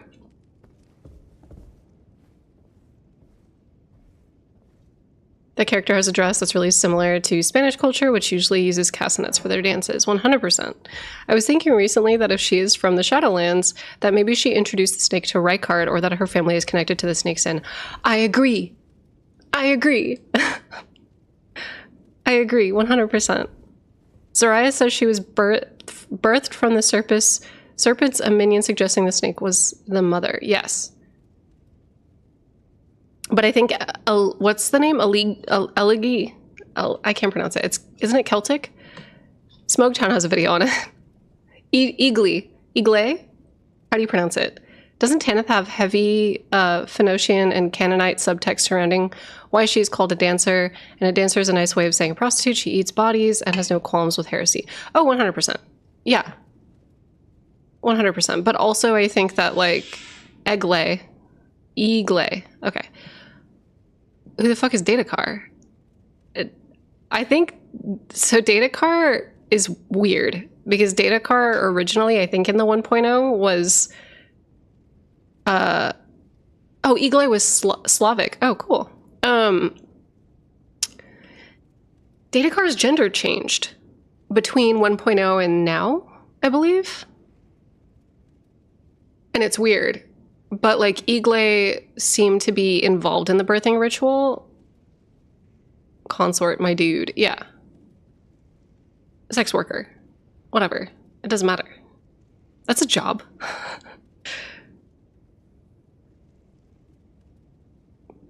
But yeah. Eagle is also the princess in that story, not the snake. Oh, for sure. Datakar was a guy in 1.0, I think. I don't know what the original Japanese translations were versus what they are now. I know that there was a gender flip-flop with them.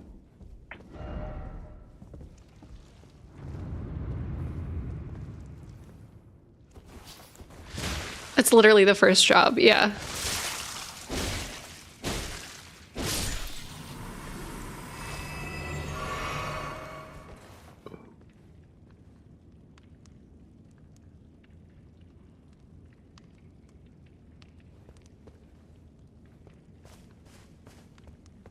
But yeah, so, like, there's a bunch of snake-related lore associated with Rykard. And a lot of that has to do with the Shadowlands, and a lot of that has to do with the Shaded Castle, and a lot of that has to do with the DLC, which I'm excited about. And it also has to do with the Depraved Perfumer tabard. And all that other stuff. Yeah, so, okay, wait. You going into the DLC with this build? Yes. So currently we're running Occult, Blood, Flamberg, and Dragon Incantations. Although I do need to, like, fine-tune this build because I feel like we were steamrolling kind of like the mid-game, but we're kind of getting, like, into the chip damage realm. And I just need to, like, I need to get my shit together, you guys. Depraved Perfumer. Hey! Can I open this? I don't think so. I think it's just stuck. Can we get the lore on these boys? Depraved perfumers practice their art for themselves alone. Carman was notably formidable perfumer whose strength rivaled that of heroes, and has said that he was in search of a secret physic of revivification. I can use words. I can read. Flamberge. Flamberge. Okay, wait. Are you on that recent DLC monster totally represents the ovaries train?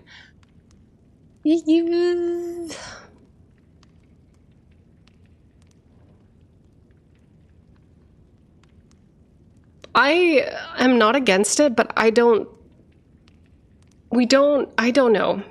So like Miyazaki is not afraid of using like ovaries and like egg sacs as a design. Period. Like that's not a stretch or a reach. But I do think we need more context. And I also think for the people that see Godwin, because like I think that the posture kind of reminds people a lot of Godwin. I think something that they're clocking in on might be more related to the artists, like the concept artists. What is it called? There's a word for it. The concept artist's like style or like font almost. Like the concept artists,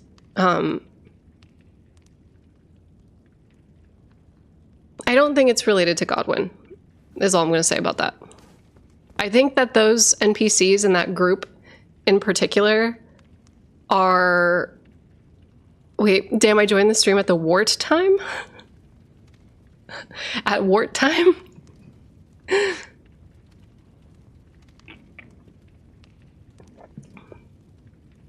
I think iconography, yeah, it's visual language. Yeah. I don't think it's got, I think what that particular group, worst time, I've been dodging that DLC image. Oh, leave Cosmos, because I'm about to talk to it. Talk to it? I'm about to dive into it. So it's an entity that we've already seen. First and foremost. It is an entity that we've already seen. But we've seen like a variation of that entity. And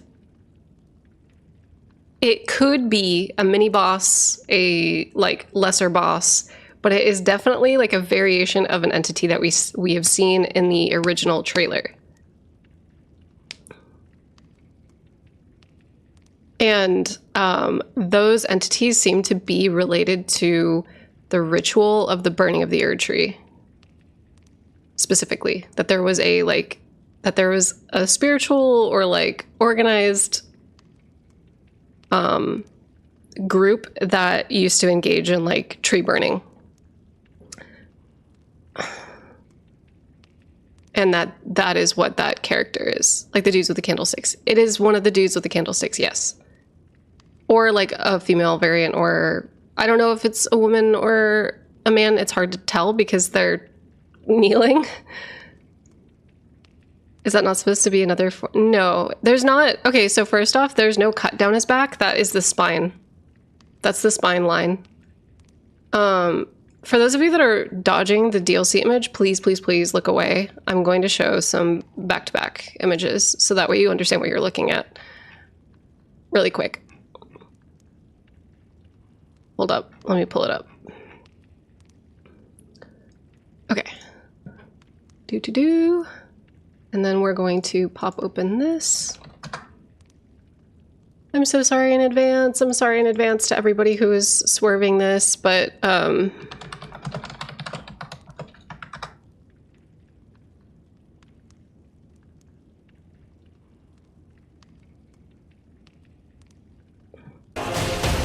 sorry, this is gonna be loud as fuck. Let me turn it down.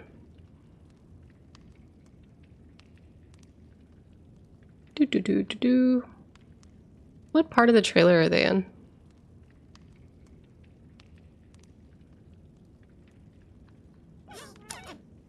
They're at like... Okay, I found it. All right.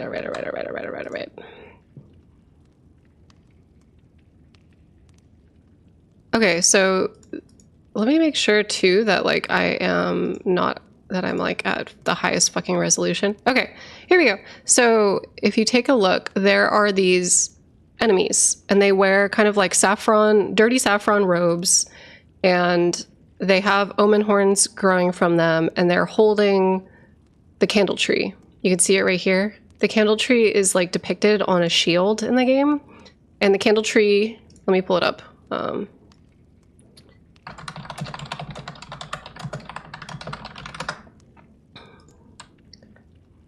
Extra life, why do you do this to me?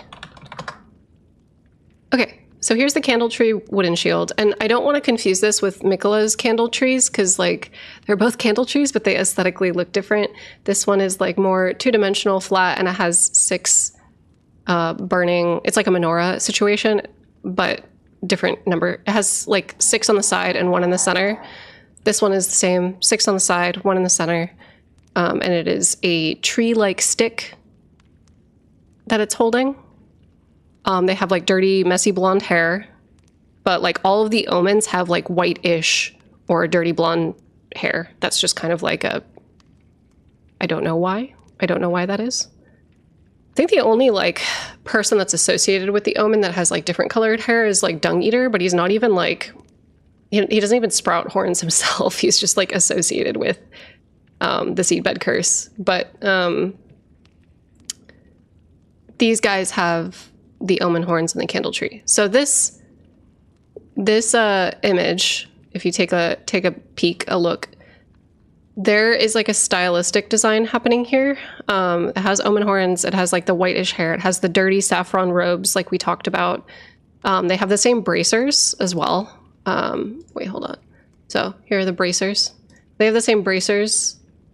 And the mask is like super interesting. So it almost reminds me of like the Erdtree Guardian boys, but this little piece right here kind of reminds me of the lion's mane motif, but I think it might be something different. I think this is like a new thing, but they remind me a lot of the, what are they called?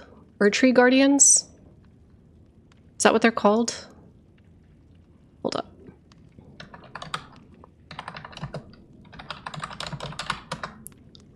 Yeah, the Guardian mask. Okay, yeah, it is the Erdtree Guardians. They remind me a bit of this, but maybe like this is like a different iteration. But yeah, they're definitely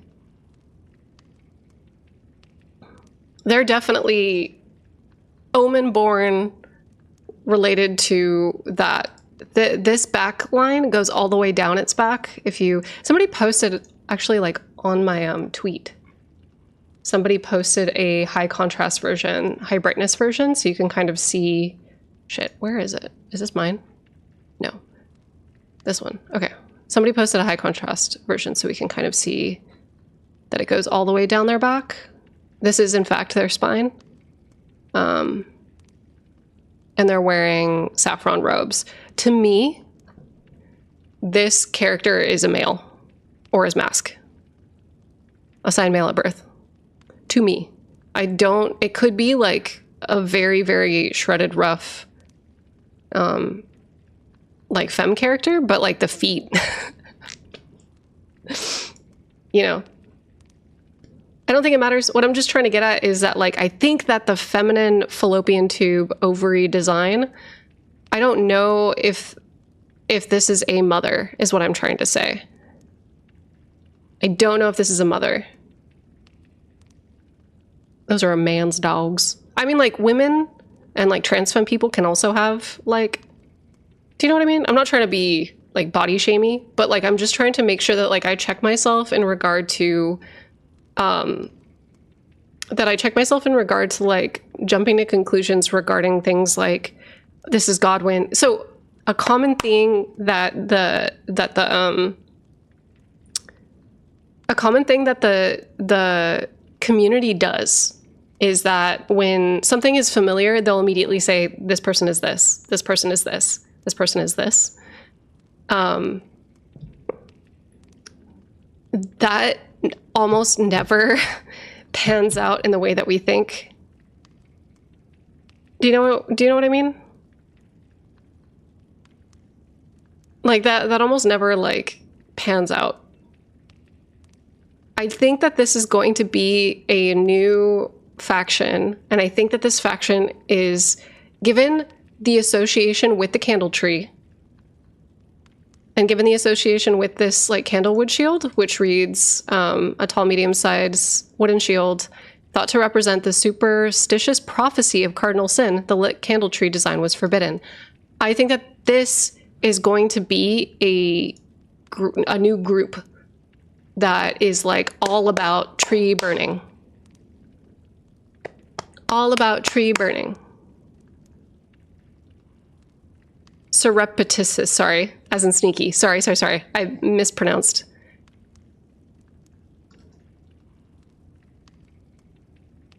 You're reiterating the saffron robes makes me remember the King in Yellow, but I don't remember enough about that to make a connection right now. I, like, don't fully know yet. We don't know enough. We don't know enough. But what we do know is that these entities are associated with the candle tree, they're associated with tree burning, and also there is something regarding the Omen-born and death being sealed that is like a new thing, and the sprouting of horns being seen as like a good thing in previous generations and then seen as a bad thing in more recent generations.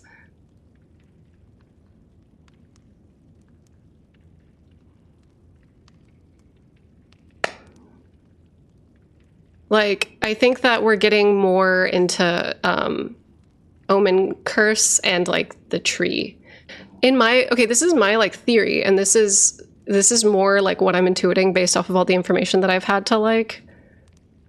Also, okay, wait, hold on. So we're getting into the King in Yellow. Carcosa is nebulous enough as an inspiration, and the subject of the King in Yellow is reflexive storytelling is the main takeaway. So like in a lot of situations, in the way that Miyazaki uses the King in Yellow is, so we have King Jeremiah, we have the old monk, and we have the other iterations of King Jeremiah, the Xanthus crown stuff. It's almost always an exiled king or a king that is like looking to spread his empire, because the King in Yellow was like a fascism empire, anti-imperial story, like a horror story and a romance story and everything. So we almost always see him associated with some kind of like empire or dynasty, and he's always trying to spread his influence by any means. And so I don't think that these are necessarily like King in Yellow associated. I think that it's supposed to be more of like the holy garb that is associated with the burning of the Erd tree. That is my takeaway, because I'm looking at the candle tree.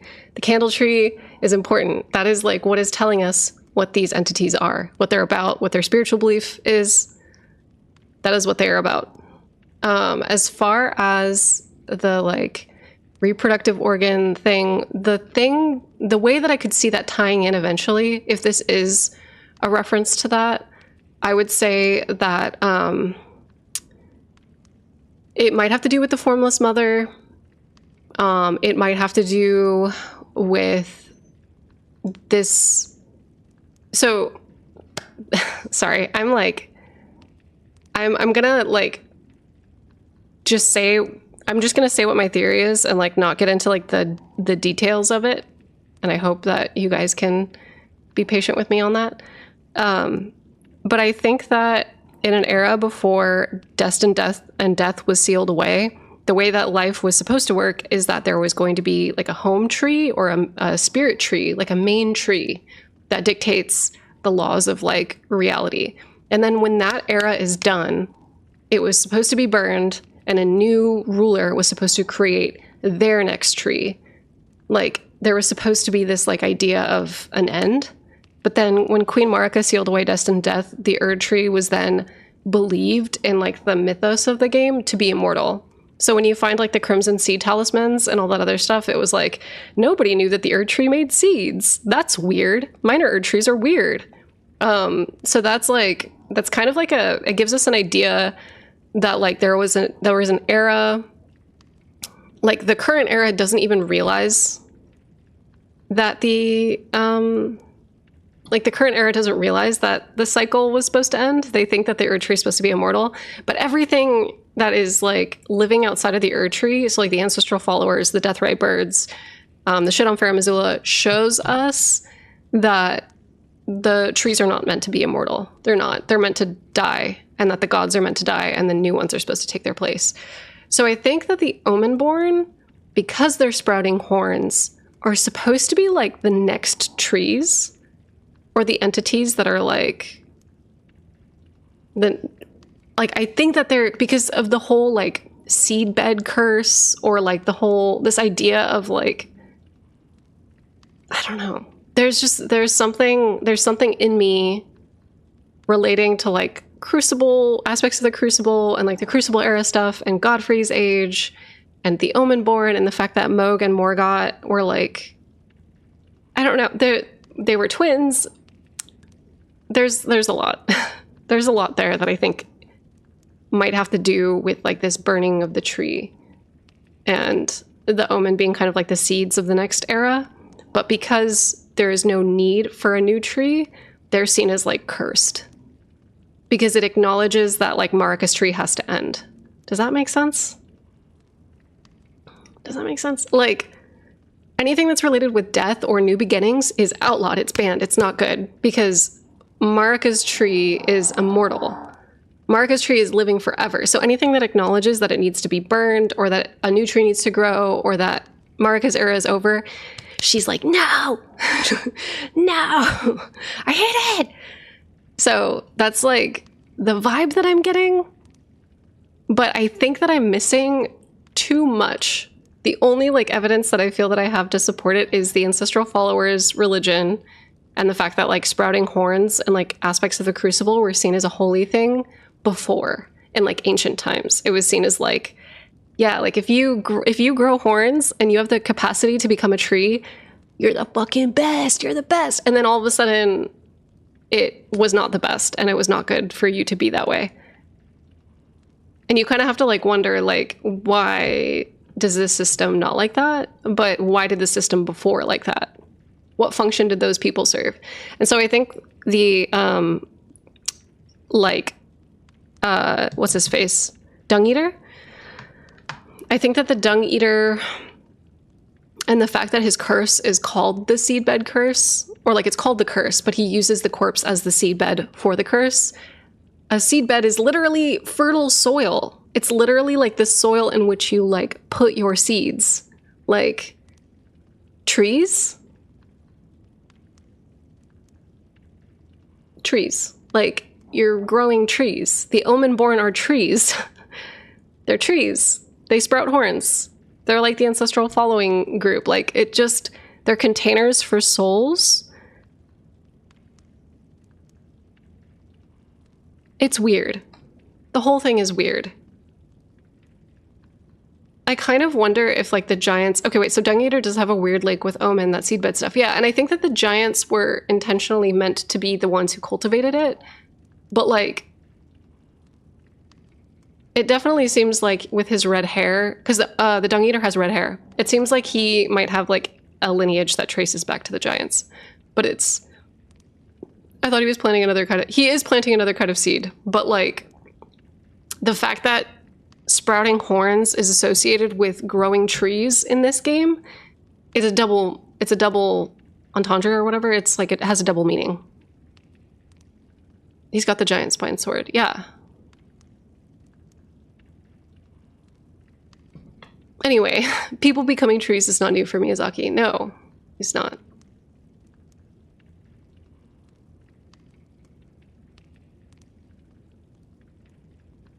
Feo, like, respectfully, we do not know.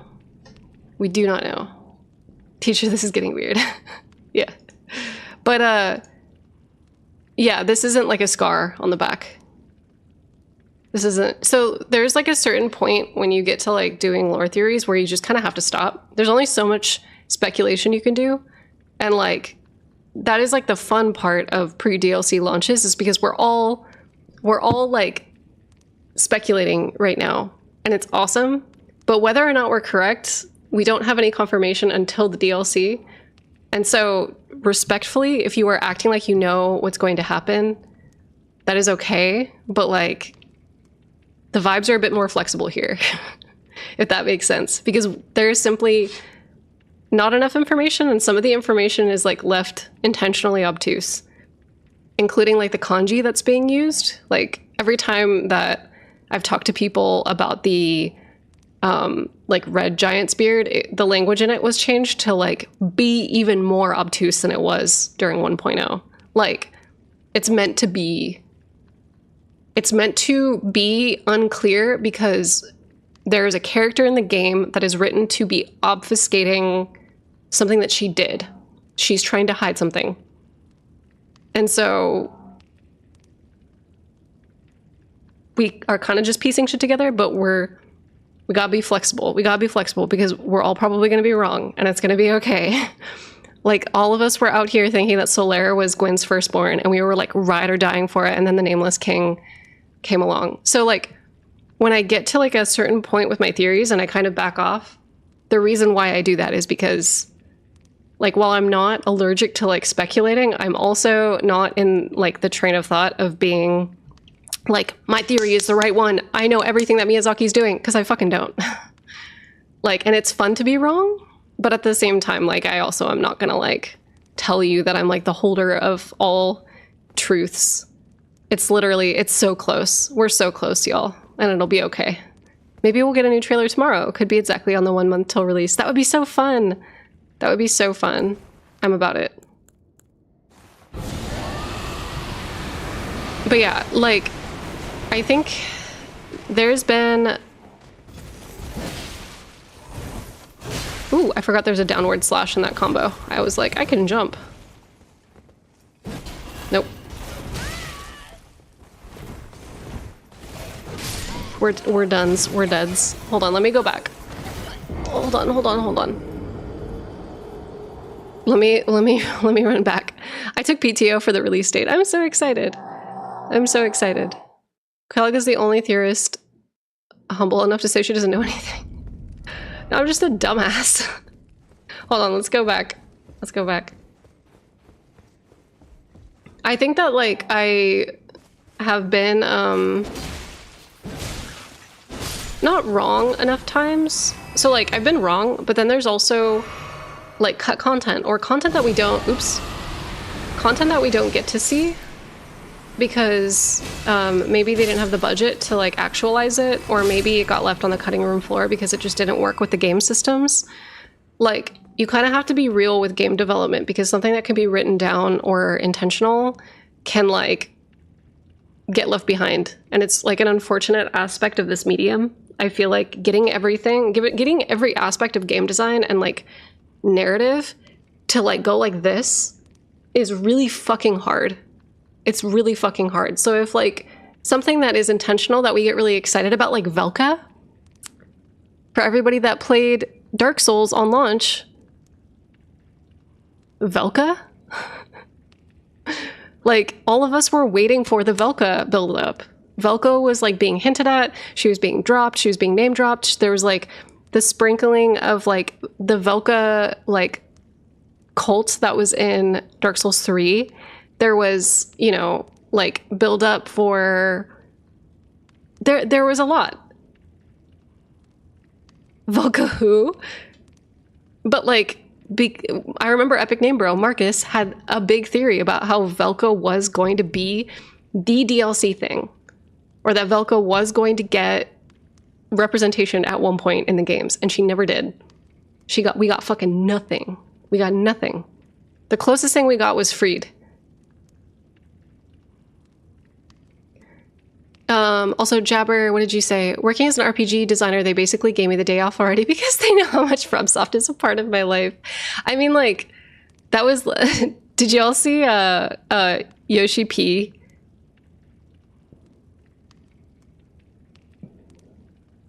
Oh my god, you have an announcement coming? I won't say anything, but like, I'm very excited. The Yoshi P thing where he was like, I'll give you guys 1 week. Yeah, Yoshi P respectfully bowing out.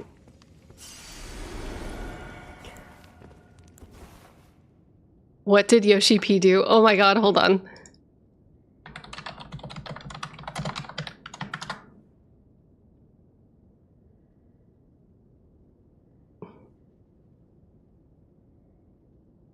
Wait, hold on, let me... Sorry, this is like my favorite clip of all time, and I will do any excuse to show you guys this. I will show you this on a whim. Okay, wait. Oh, no, no! Why did I do that? Oh, fuck, okay. 14 expansion, Okay. I'm making sure that you guys can see and hear. not 16. Okay. The new Final Fantasy 14 expansion, not 16. 7.0.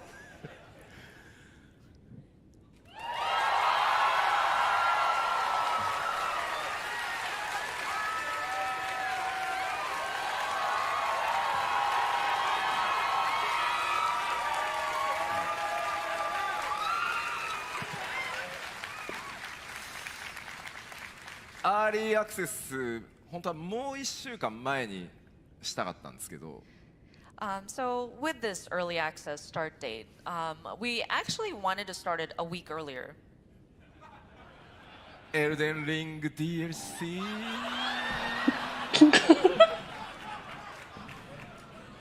まあ皆さんも Elden Ring のね DLC やりたいでしょうから、 We figured everybody would be interested in playing the Elden Ring DLC. その代わり1週間です。 I'll give you 1 week. I love Yoshi P so much. He's the fucking best. He's the fucking best. Yeah. He's like, God damn it, Miyazaki, you won this round. It's true. I watched this loop for easily too long. 100%. I definitely have rewatched that clip like 500 times. That's my dad. Have you met him before? Yes, I have. I actually have a picture of me and Yoshi P dancing during one of the Primal concerts, but I don't think he remembers who I am. It wasn't like one of those things where we were introduced to each other. He just came into the audience and like hung out, and he respectfully asked to not have pictures taken of him while he was out on the floor.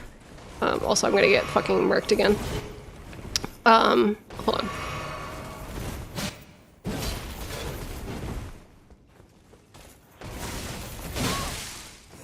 Oh my god. Why is this man so strong? Who gave him his Flintstone vitamins?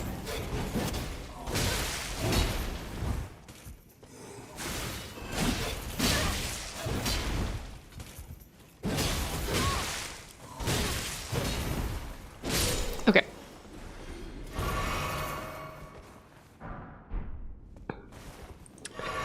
This dude is easier than the one outside Carrion Manor, right? Or am I tripping? I don't remember. I don't remember.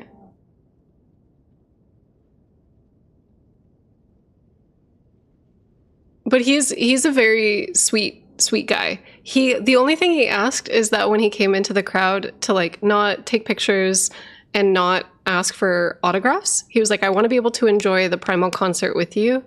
And that was like, I was like, yes, of course. And so I didn't ask him for a picture, and like some folks came up. There was me and this girl who were standing between him, and people kept coming up trying to ask him for photos, and we kept like shooing them away. We were like, no, he asked to like not be interrupted. And so we were like, we were getting people to respect his privacy. But there was a professional photographer who was taking pictures of the concert, and he turned around and he snapped a photo of Yoshi P in the crowd. But like me and the other girl are like next to him, like, woo, like freaking out. So it was very, very lovely that I ended up with a picture, even though I was like totally okay walking away without one, like, because I wanted to respect the man's privacy. But it was a sweet moment, and I will cherish that picture forever. However, I am friends with Koji Fox. Shout out to Koji-san. Love that guy. Met him Can we see? Yeah, I can see if I can find the picture. I met Koji, so this is like very random, but I met Koji at a meetup that Bree, so not Bree Bird, Bree Bun, she's a streamer.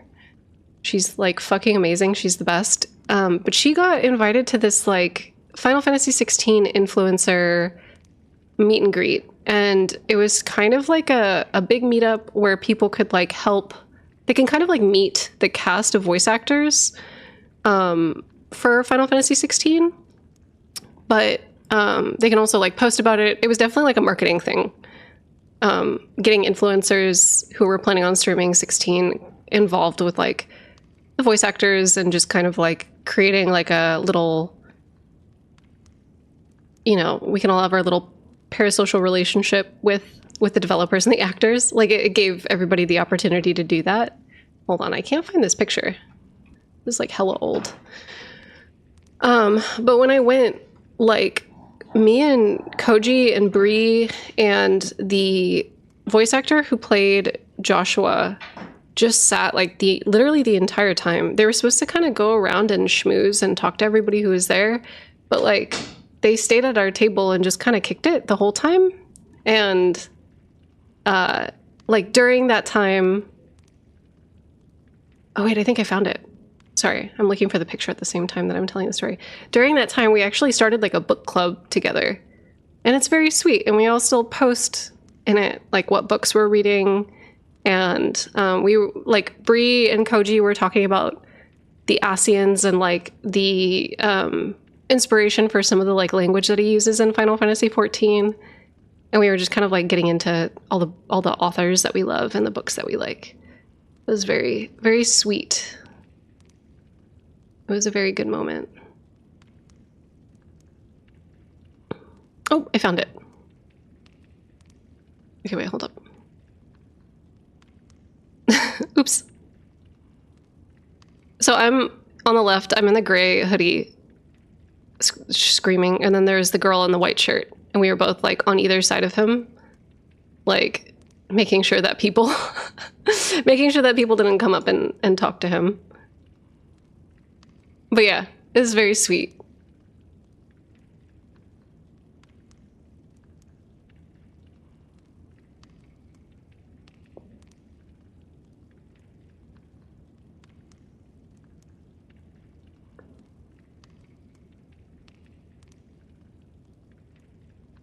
Yeah, I think being a paid promoter isn't being a groupie. Just a heads up. Just a heads up. He asked to not be cock-blocked, or not to not be cock. He asked for people to leave him the fuck alone. Dang, I was expecting that one Seinfeld gif of Elaine dancing.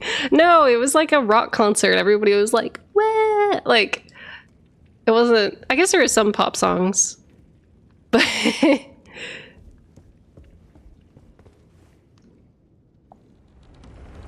So, okay, wait. So the person says the guy behind was totally getting photos. So I actually know who that person is.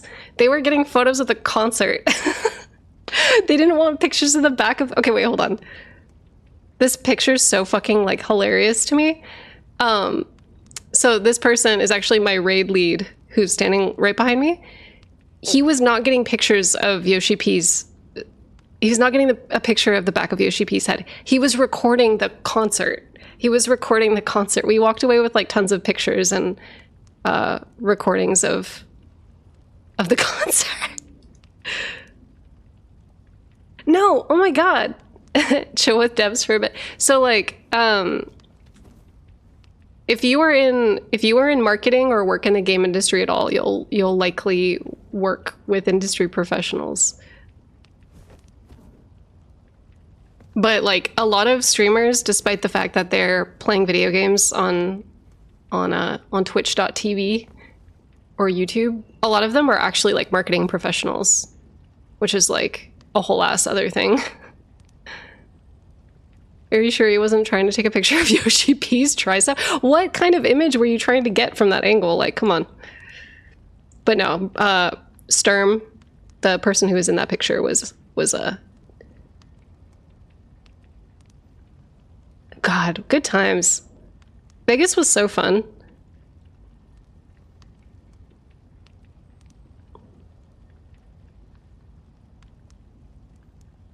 One of my favorite things about like going to Vegas is like not the gambling or anything like that, but some of the thematic hotels are so out there that when you like get urban photography or like landscape photography, it just looks so fucking insane. Like it looks absolutely unhinged.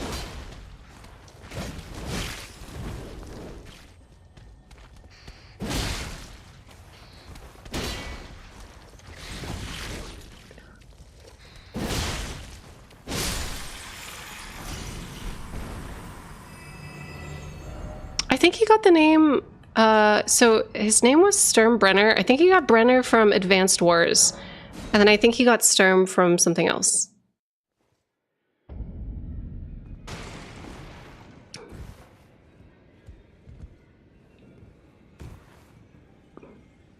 As a lover of deserts, do you wish there were more desert areas in the Souls games? Yes. I'm a big desert. So like I lived in a... Oh, Sturm is an Advance Wars character. Okay, so it's just 2 Advance Wars characters that he named his character off of. No, Sturm has impeccable taste in video games. For sure, for sure.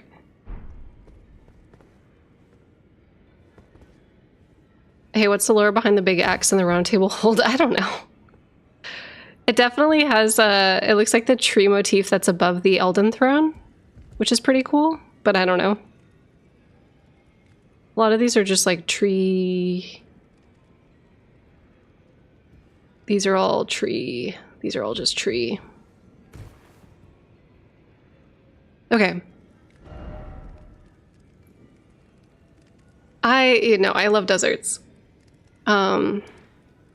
There's something like, and I know that people like hate Vegas, they hate Reno. Humans should absolutely like not be living out there, by the way. It is so arid to the point where you just straight up need like a humidifier at all times. It can like be pretty gnarly, but at the same time there's something about like how arid it is that, and like how hot it is, that my body just works. Like I feel great. I feel great out there. Chronic pain gone. Like I just feel like, and I love heat. My body does really well in like 80 plus weather.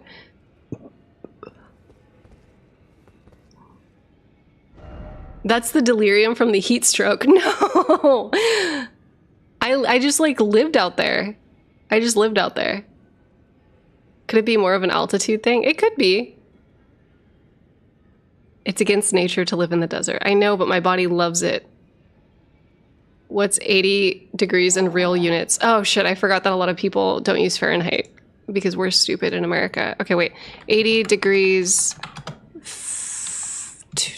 So 80 degrees Fahrenheit, so 26 degrees Celsius and up is my comfort zone. I totally get it. I love Vegas heat too. Yes! If I could walk around outside at night with shorts, we're cooking. We're cooking! I love it. No, I've never been to Sedona. It's nicer. That's cool. I can never go to Vegas. German might put me in his meat grinder. I forgot he's from there. I knew he lived in Nevada. I didn't realize he was in Vegas. That's fucking hilarious. Okay, but like, here's the thing. Move to the Philippines. It's like 130 there.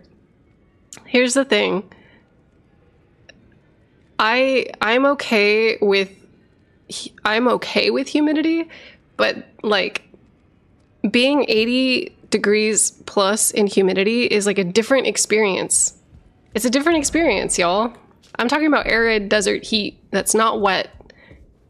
Although there is something to be said about like really tropical, like hot places and then like eating a bowl of like hot soup and just like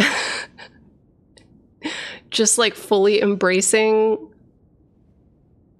melting. Greetings. Are you here for spit? You know? Do any of y'all feel that way? sometimes you just need to like fully melt your insides and it feels really good. I've never felt that way about being cold. Also, do you like how I have both feet?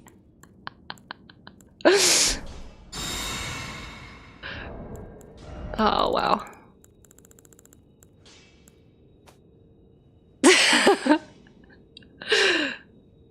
Baldican wild, yeah. Both health debuffs. Big agree. Humid heat feels worse and hotter because your sweat doesn't evaporate, which is how we cool down. Yeah. It's true. Like, I don't like feeling sweaty, but like in, oh, meow meow, thank you so much. In desert heat, like, I feel like I can kind of regulate a little bit better because like you're not, I think also too, like when you're in tropical climates and it's hot, you're like breathing in water. It feels like you get like peanut butter lung, you know? That's like 9 vuln stacks. Well, I took you for no matter lay out your own. Oh, I didn't know the special one doesn't debuff. I don't know. Does the special one debuff at all, guys? I'm just built different. I always carry it with me.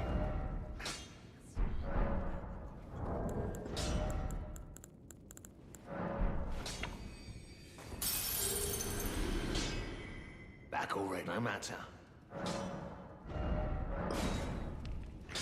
Okay, hold up.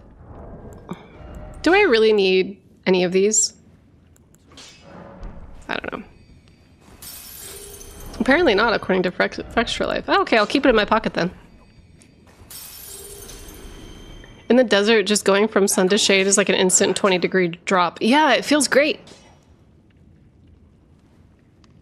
Yeah, Fextra used to be content farming. So like what would happen is you would show up on their website and a stream would start playing automatically. And they were like doing that. They like embedded their Twitch stream on the website. And so they were doing that to like farm views and farm like advertisements would play and stuff like that. It was like a whole ass thing. Twitch actually like changed some shit because of Fextra specifically. It was wild. But I try to avoid Fextra, but sometimes when we're like talking about lore, yeah, they single-handedly influence the Twitch terms of service, yes. Oh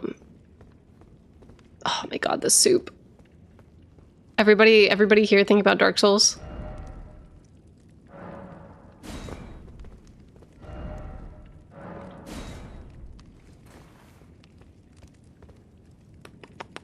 I'm not going to turn on Taunt or Stunk. Plus, I'm not even playing on PC, by the way. I'm playing on console. But praise this soup. But no, this is a lore run. I definitely recommend checking out like PvP, the PvP community. Check out Ouroboros. Check out Fightin' Cowboy. Their content's going to be popping off when the DLC comes out.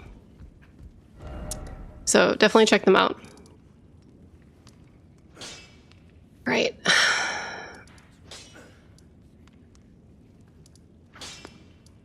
Seathwater Terminus, Road of Inquiry. Where do I want to go? I always get like turned around here. Sorry, y'all. Fandom. I use the fandom wiki.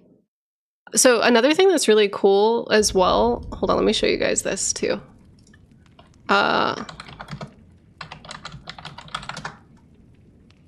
So I know that like people struggle with utilizing fandom because I think that on mobile it loads fucked up. It loads weird.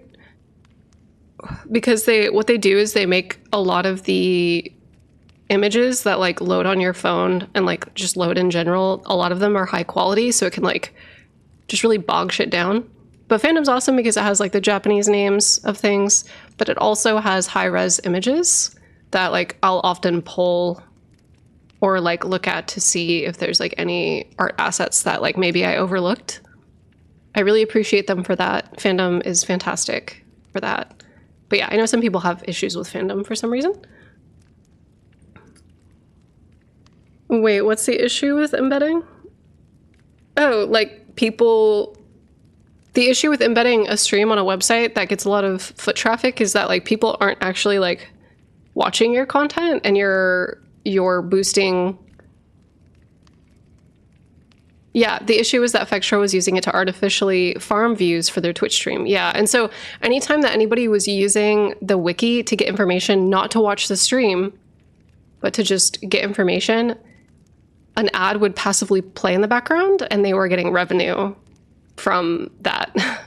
So it was falsifying their view numbers, but it was also like giving them money that they didn't deserve or work for. So it was a whole ass thing.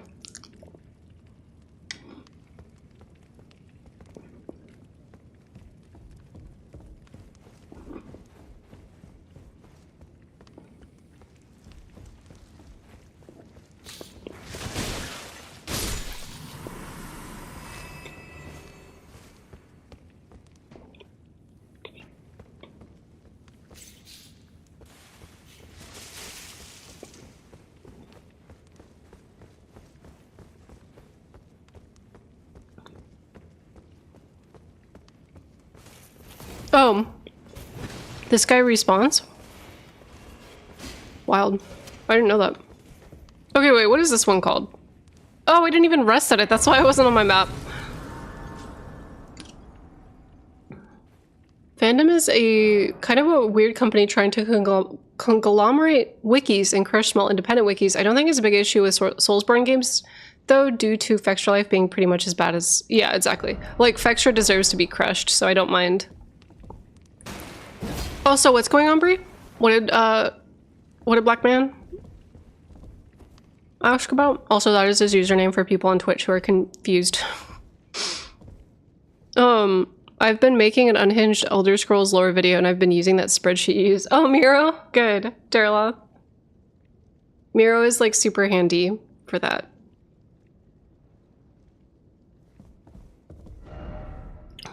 Am I right in thinking that every legacy dungeon has at least one church? Does Stormvale? Oh, just for the community password? Yeah.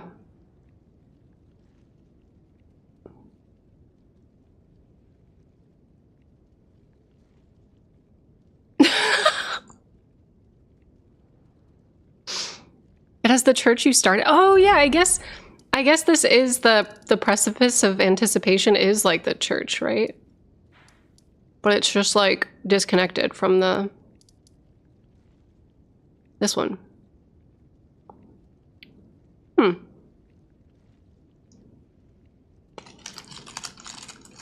Redmane doesn't. His build looks sick. Thank you. I'm struggling with it right now, but we'll figure it out.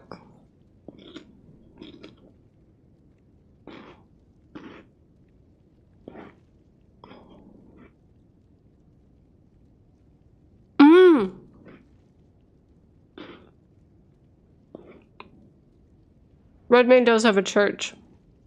Sorry for talking with my mouth full. You're right.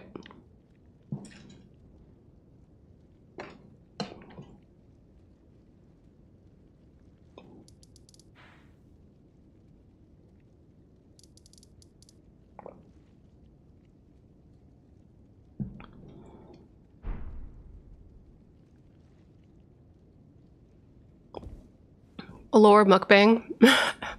I picked like the worst snack to eat on stream to have fucking peanut butter crackers. Just give myself milk voice. And like cotton mouth.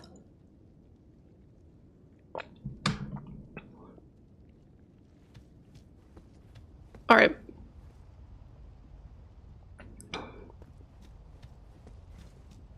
I love Volcano Manor so fucking much, you guys. Like, architecturally, it's one of my favorites. I love the shit out of it.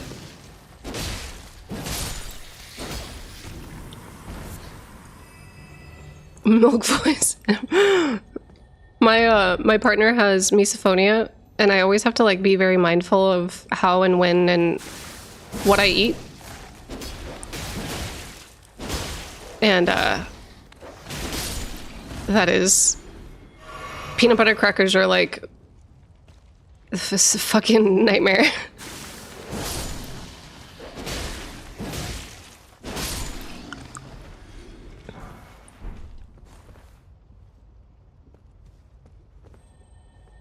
All right, hold on. I need to get... Why does peanut butter have to taste good and have so much protein? I love it though. It's good. It's good.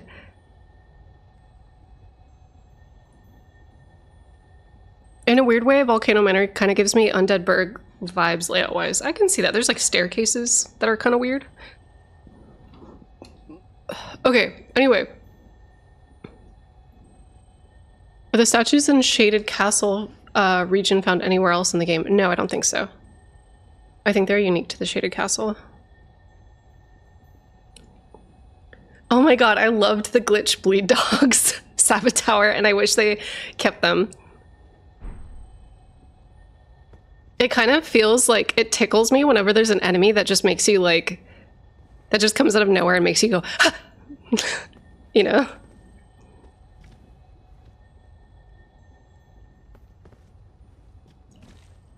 They'll add them for real in the DLC. I hope so. Oh!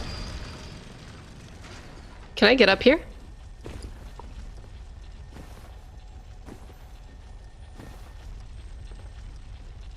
Somebody send an ambulance. Okay, wait, I need to get up on this roof though. Can I? Am I allowed? No. Alright, whatever.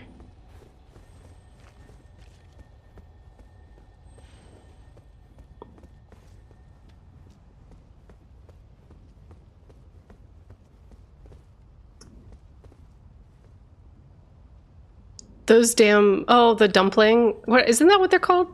Meat dumpling? What are those albinorics called? The truffle? What are they called? The black mochi. What is it called?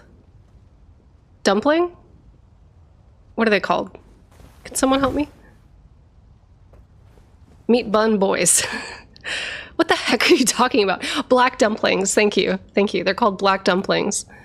Oh shit.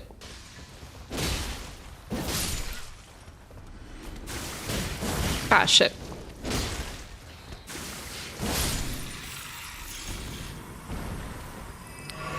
Black mochi, lol. Truffle fucks. Sleep paralysis demons. They are technically a hat man. They technically could be. I just love areas with like rooftops. I take that back. I immediately remembered Raya Lucaria and I fucking hated it. No, you know what? Oh, Lord Orochi, thank you so much. Orochi. I hate rooftops. I love them in moderation. Like, this area is cute. I think it's great. It feels very romantic. It feels very modern. I love the chimneys. It's very Baroque. Like, the cathedral is very Baroque, but parts of this feel very, like, it reminds me, they used a lot of, like, Hungarian design in Bloodborne, and they definitely, like, pull from that a little bit, and it's cute, and it's quaint, and I want to, like, live in one of these little, like, houses and, like, look out my window and be like, bonjour, you know, like, to all the little snake people. Do you know what I mean? I want to, like, cart around, like, a loaf of bread and, like, my satchel of books. No, I don't know what I'm saying. I just really like these roofs. 10 out of 10 roofs. If we were to... Nokron rooftop suck ass. Yeah, I would say Raya Lucaria and Nokron both get, like, a... You know what? No, I like the Noxtella rooftops. Ow, ow, ow, ow, ow. What the fuck? Why is that doing so much damage? Oh, no! Oh, yes. Oh, no.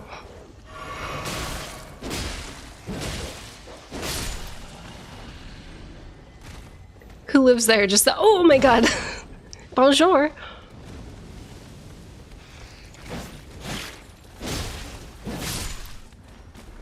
Don't... Go away.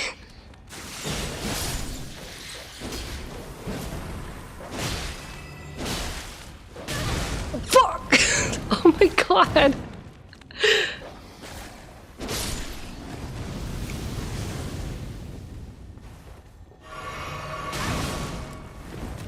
Alright. Wait, you want to live outside Volcano Manor because it's the hottest and driest place in the lands between. We see you. Oh shit. Yeah, it's true. Okay. Oh. Oh fuck, how did he get it up here?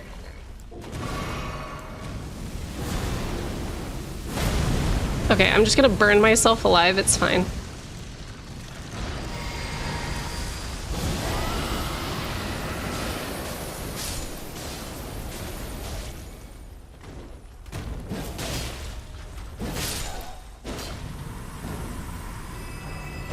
Okay. Jesus.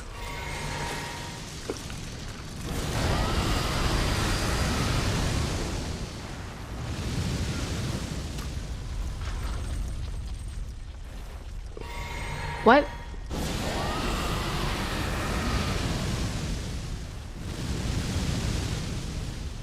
Hello?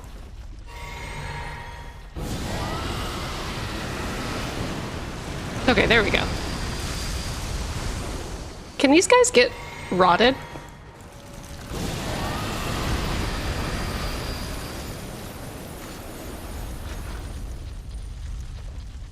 Virgins immune to fire, are they?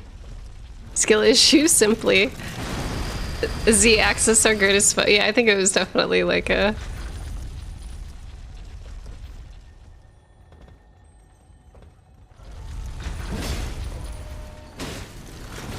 Ow, ow, I forgot about the spinning attack! I forgot about it. I'm sorry, everybody, I forgot about the spinning attack.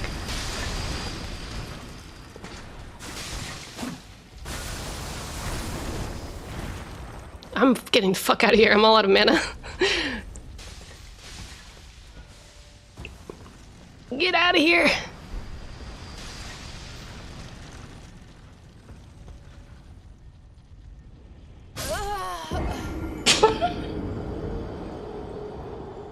I thought I was gonna make it. God damn it. Okay. Well.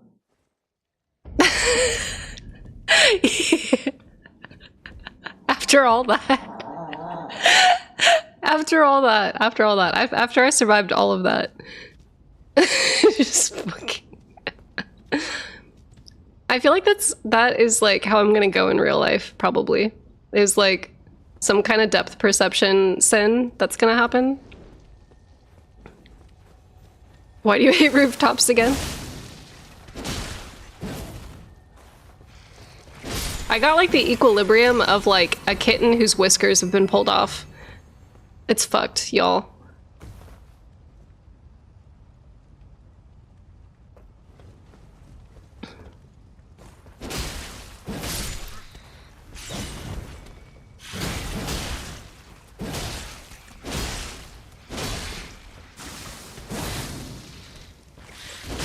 Okay.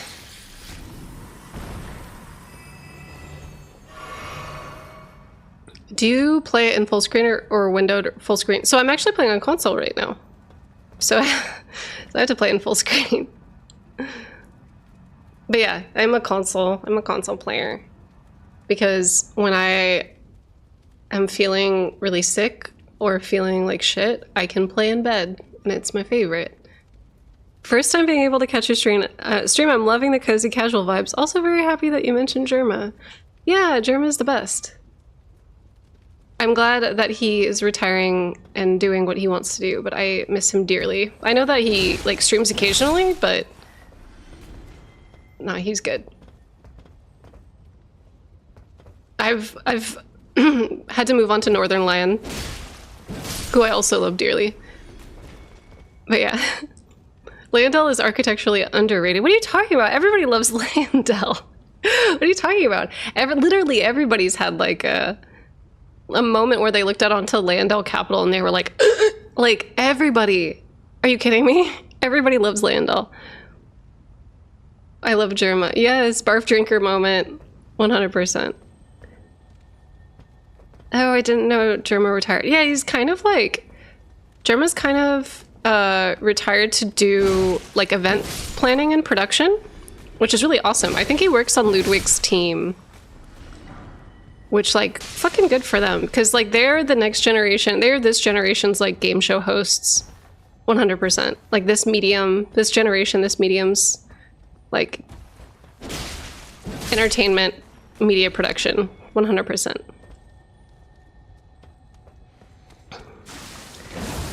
They get to do things that cable TV is afraid to do, because executives at cable TV programming are like fucking decrepit boomers that like don't know how to like do jack shit. So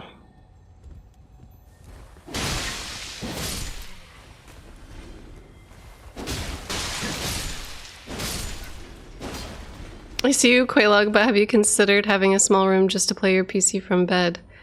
I am not wealthy. Speaking of which, please subscribe. Because the game industry blew up. I still miss German streams though. Me too. But yeah, definitely, by the way, sorry. If you, it'll happen to new media eventually too. If you guys want to support me, please, obviously, subscribe to me on YouTube, but also subscribing to me on Twitch is awesome. Currently, we're working towards Partner Plus, which will allow me to keep more subscriber revenue. Because currently it's 50-50, but when people get that subscriber revenue, they get 70-30, which is more beneficial to me in the long run, and it's a very good deal. And then also, have you considered projecting the screen on your ceiling so you can play laying down? Ooh, no, I haven't. I do have a projector though. What do you mean you're not wealthy, LMAO? Smaller rooms cost less rent. No, but like, I have a room. We live in like a 2-bedroom, and one room is for my kid, and one room is to sleep in. And I'm not trying to like turn that room into a streaming room. You definitely need to like be wealthy to like have a 3-bedroom place, to have like an office or like a streaming room. My generation is not going to be able to own houses. If you own a house, I'm really proud of you. That's fucking huge. Which one of you fell? I mean, same though. But I like jumped. You have a kid? Yes. Yeah. He's my stepson. And I love him very much. He's a little freak. He's a little psychopath. But he's great. We play Minecraft a lot, and it's like my favorite thing in the world. We garden in real life. Y'all should see his beans. He has like been growing beans, and they're huge. Hold on, 1 second.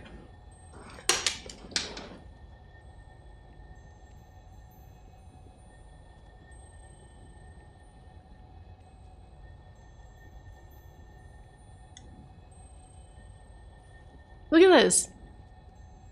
Look at this. Last time I showed them on stream, they were like this tall. It's been like 4 days. Are you kidding me? Fantastic. Insane. Fucking insane.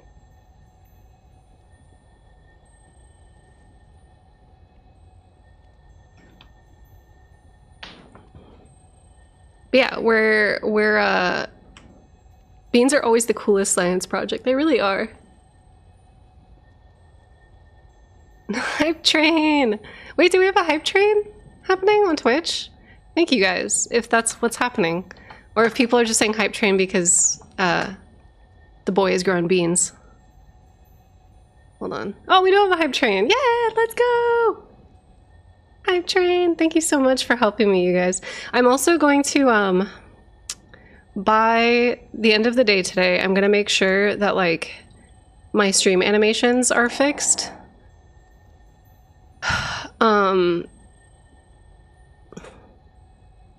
Hype train full of beans. Your dress looks beautiful. Oh, thank you so much. It's for the beans. Oh shit, okay. Hi, I've been watching for a while. Love the lore content. Thank you so much, Dylan. Thank you, thank you. But yeah, Jack and the Giant Hype Train. Oh, also, I think it was Cosmos who clocked this, but these statues are in the Shaded Lands in the DLC. In the trailer. So, good job. Big Cooper snore.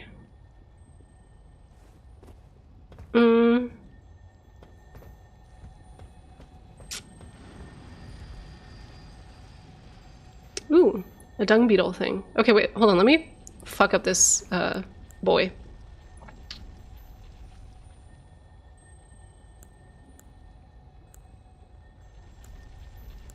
Let's do ice.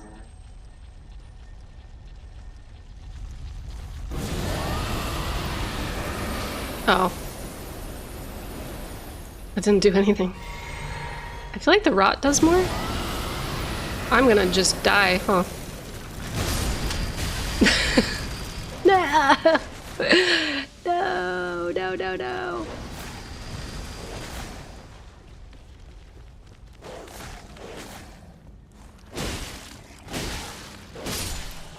That thing's gonna like rev its engines and like fucking blast me into oblivion. Hold on. Okay. Oh my fucking god. I forgot. Do you have any dragon lightning yet? No, I don't. I don't.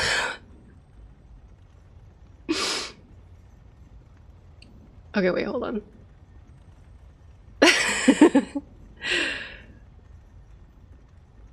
Is this build communion? I could do, yeah, let's do Dragon Lightning. Should we go get it? I was like, about that. It's inviting you in. I was like, that was a Scooby-Doo moment. Hold on.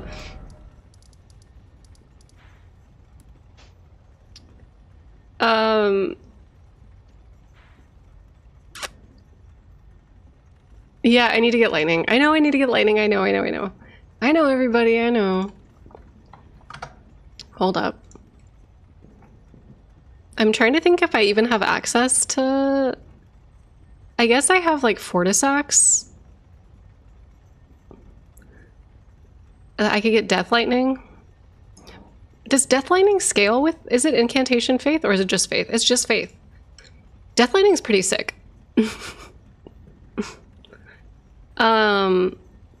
Okay, wait, hold on.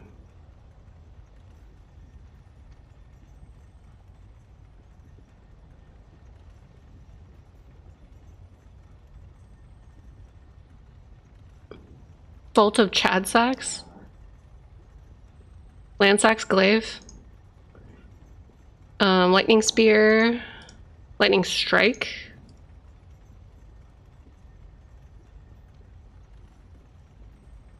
Placidus Axe, which we don't have access to yet.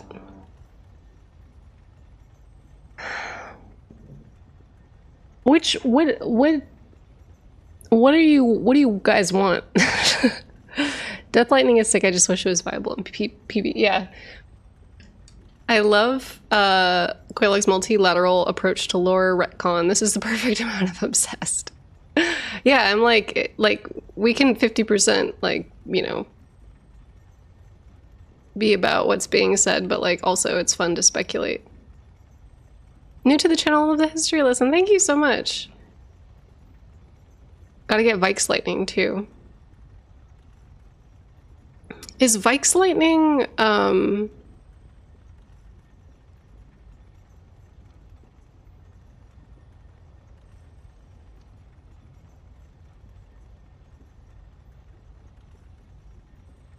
which one's Vike's Lightning? Vike's isn't that good.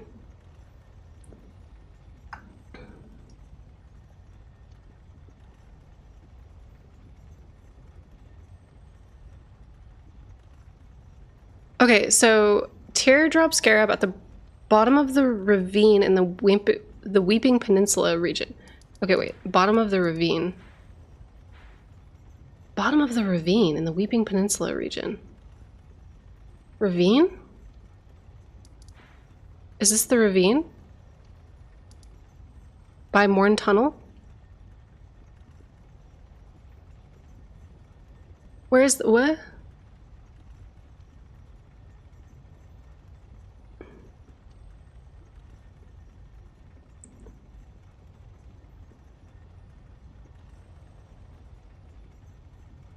By the flowers? Oh! South from the tower, but you have to drop from above. Okay, okay, okay. Oh, it's on the upper section of it.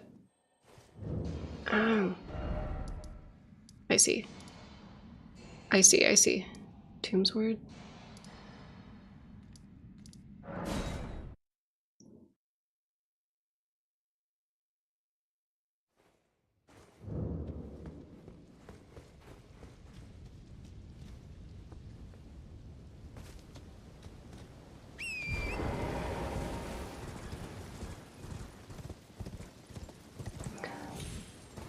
Also, sorry if you guys can hear Cooper snoring. Can you guys hear that?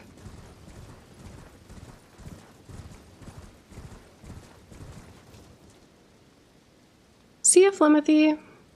Also, to everybody who's just joining us, thank you so much for your questions and for like hopping in and hanging out and chatting. I am so sorry if I can't get to everybody or if I get distracted while I'm playing. I promise. I promise. We'll do, maybe like this Thursday, we'll do a lore theory Thursday where we just like, I turn on the camera and we just like sit and chat. We do like a just chat and stream about lore. I think that that would be good. I'm just trying to make sure that like we get this character in shape to go into the DLC. I do have like this other character that I'm gonna respec to be pure intelligence. I think it was my arcane bleed build, but because this build already is like a bit arcane and we do have some bleeding, some bloody stuff going on this build. I do. Is that it? That might be it. That might be the one. Okay. Oh my god.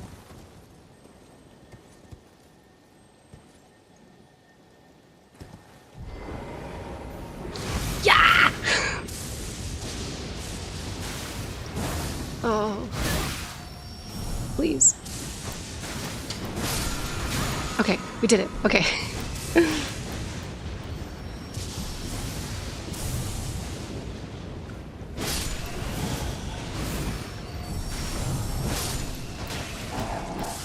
That was a big Cooper snore.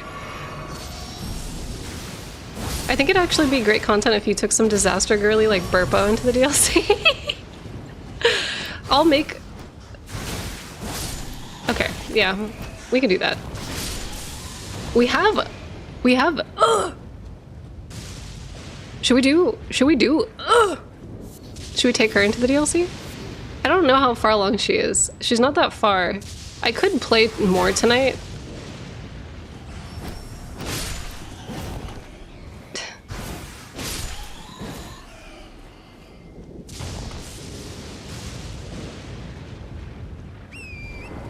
Yeah. I think it would be great and funny, but you can't use most of the new stuff you'd get. That's so true. I mean, unless there is like new ancestral follower gear. Who's... Let me explain to you. Hold on. Let me introduce you guys to her, because I feel like we have like a lot of... Did you manage to pre-order the collector's edition? No. I'm like... I cannot express to you guys how like...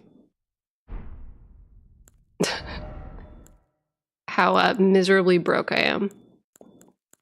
Also, please ignore the hours that are on here. A lot of the time that I'm playing, I'm not like playing, I'm recording B-roll for some shit and like showing you guys around. So the hours here are not accurate. No, I am like broke. It's like to the point where the gaming industry and the tech industry are to the point where I'm definitely considering potentially transitioning into like waitressing or something. Like it's bad. It's bad. All right. So the character that we have, this is she. This is and she is, Hold on, let me actually switch back to like our normal outfit. This is our normal outfit. So she's an ancestral follower build. And for those of you that like don't know what that entails, is that you can't use anything with metal. No metal whatsoever. Like you can't have like for example the perfumer robe. What we did is we like sat here on like one of the characters and we like took a look at the robe, like do you see any metal on it? And we identified that there's like metal pipes and like metal inlays on the side, so like we can't use this armor. So like that is how we play this character. It's very strict. No metal, no metal, no metal. We also you're broke yet you can afford delicacies like peanut butter crackers for lunch. Listen. But yeah, no metal. We actually got into like a huge heated debate on stream about whether or not this talisman is metal or stone. Like it gets heated here when we play. But there's the ancestral follower spirit ashes. Sorry, I can't talk.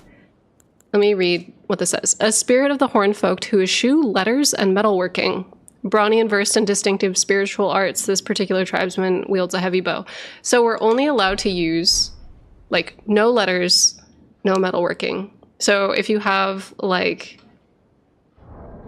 a seal or anything that has like runes on it, or like a shield that has metal or runes on it, we can't use it. Can't use it. Not allowed. No metals, no letters, no reading. Only leather, sticks, twigs, rope, twine. No metal, no rivets, no metal inlays, period. Does the Draconic seal contain any lettering? I don't think so. I think it's just like a I think it's just like a weird glowy worm, right? A weird glowy like claw sigil, right? Don't you have the horns? I think I might.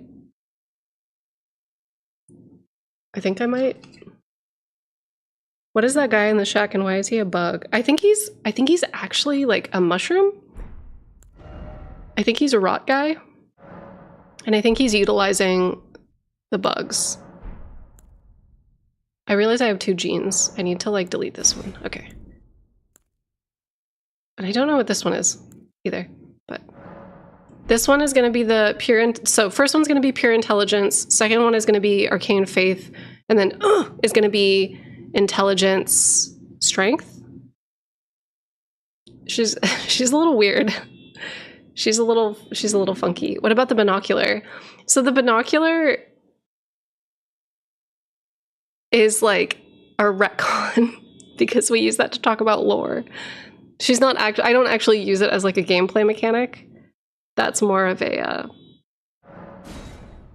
lore mechanic.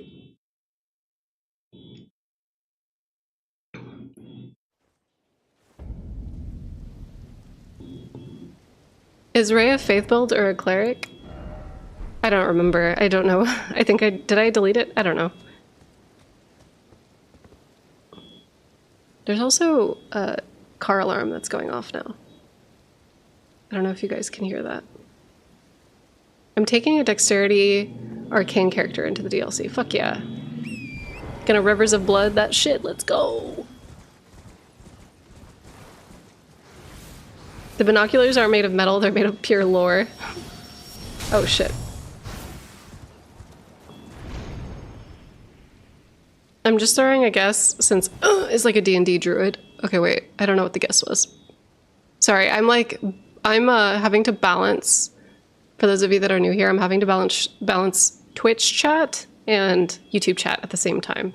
So I'm sorry if I don't see your messages. I'm sorry. Reject education and learning build. Yeah. Damn, so many hours put into your playthroughs. Yes, like I said before, a lot of it is because I'll straight up record B-roll on those characters. So I'll just be sitting in place recording stuff for YouTube, or I'll be researching something for Vati, or I'll be like poking around and doing like in-game research, which is really goofy, but like that's the truth. Okay, wait. I want to get Lightning Strike. So Teardrops. Oh wait, I got that one. What is?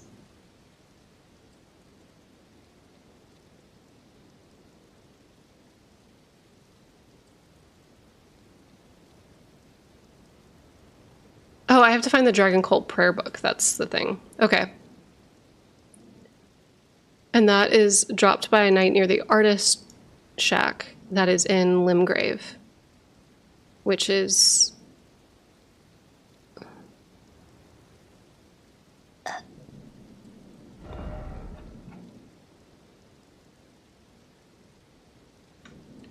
Do I have that? I forget where it is. It's like somewhere over here, right? Warmaster Shack, Gate Front. Do I have that on this character? I don't remember where the artist shack is. Oh lord.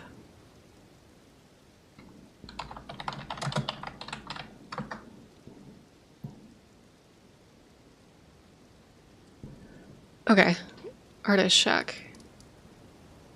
It is like across the river. Oh, I do have it. Okay, good. Good. Wait. Oh, Liurnia. Oh, it's in Liurnia, right by the river. Sorry, all caps. I thought it was in Liurnia. It's in Liurnia? I think it's next to the study hall. Well, oh shit. Okay, wait, hold on. I think you need a different artist shack in Liurnia. Okay.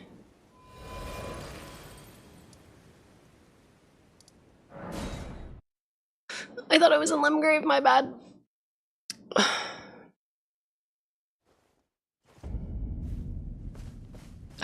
One huge thing I'm wondering is if we should refrain from burning the Erd Tree in the DLC, because surely Melina will play some kind of role in it. I don't think it will matter, because from what I understand, the DLC doesn't add any additional endings or change what happens to any of the characters. I think what is going to happen is we're just going to find out what Miquella was doing there and also what Marika did in the past. But I don't think that we're getting anything that's going to be potentially like late game changing. Okay, wait. Yeah, the random Landell Knight. He's just downhill. Okay, cool.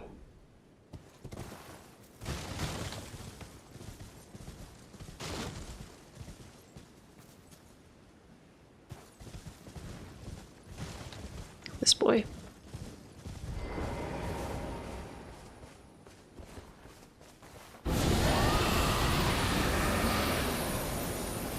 Are you doing lightning magic? Oops, caps lock was on.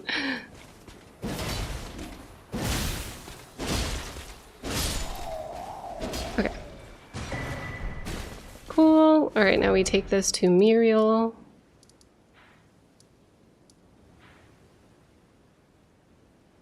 It's Renala. I'm really smart. Okay. Woo! Like, so one thing that makes me think that we're going to fight Miquella in the DLC is that, or not Miquella, but like maybe put Miquella's spirit to rest or put Godwin's spirit to rest or do something. It seems like something about the Shadow Realm has ended Miquella's story.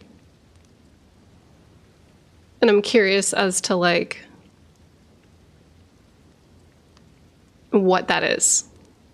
Because if Miquella's story was not over, we would see an ending change. Or we would see something shift. Do you know what I mean?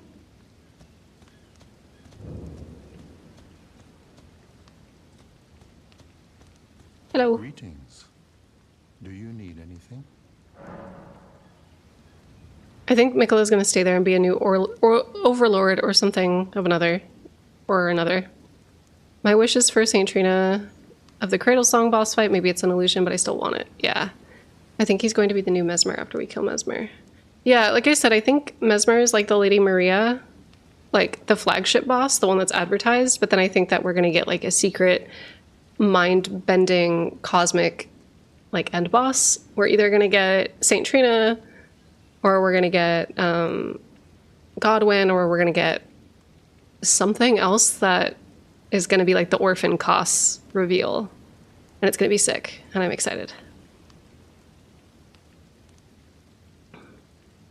Don't give your hopes up the DLC will resolve absolutely nothing. That is like so not true. I feel like Dark Souls 3's DLC and Bloodborne's DLC resolved so much. Oh, what have we? Very well. Heresy is all things can. Oh, very well. Heresy is all things. Oh, very well. That heresy is all things. Bloodborne is such a good comparison. Yeah. Like the Artorias is the traditional flagship, but Manus was the wacky beast. Yeah, that's like the trend. Sorry, Cooper had a big snore. That's like the trend. We get like our flagship cool warrior knight humanoid. So we got Artorias, we got Maria, we got Mesmer, we got whatever. And then the final boss DLC is always like a weird cosmic or like weird spiritual thing that's gonna like break our minds. Wait, where's... What? Oh, I was like, where the fuck are the things I gave you? Okay.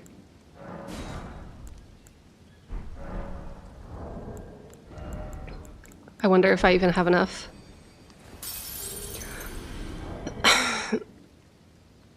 Wait, what is the cool boss in Dark Souls 3 Ring City and why don't I remember? Slave Knight Gale? Are you kidding me?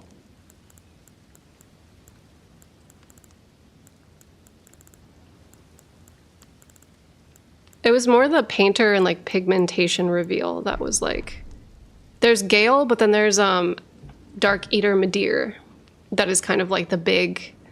Like, ooh, there was a dragon that they were feeding the darkness to. Goddamn.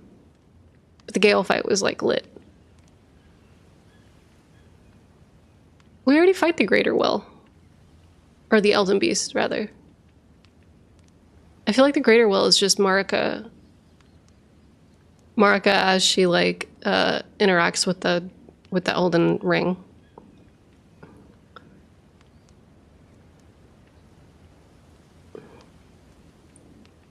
Mikola giving up on the Halo tree just doesn't sit right with me. Well, I don't think that Mikola really gave up. I think Mikola was stolen. I think Mikola was kidnapped by Moog. I don't think that that was intentional. I think that that literally just like fucked up Mikola's plans.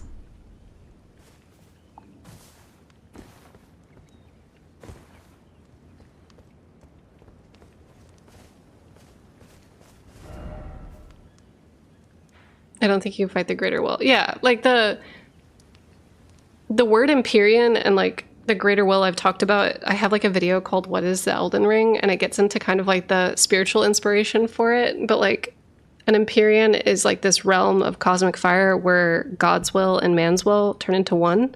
And the fact that the Elden Ring is just like a religious script that you like reorganize the runes of to dictate natural law. It is like whoever is changing the runes or ruling over the runes and like enacting that is like the person's will. But like, what if you're a god and you have like a design, but then all of a sudden you change, or like your thoughts about your design changes? Like, what then? I think the thing that's going to be like the big reveal is like, what happened in Marika's past that led her to the conclusion that she came to, and then why does she like want to break it now? And why did she send Godfrey away? And like, at what point did she start to disagree with like her design? What did your last video say about the body in the Halo tree? I forgot. That's Mikola's body in the Halo tree. Do you think Mikola would like to restore the Halo tree? I don't think Mikola can. I think that's a bad thing. I think that's like the problem.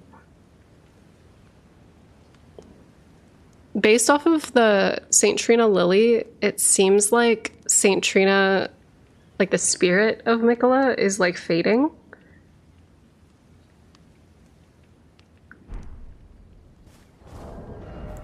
But hold on.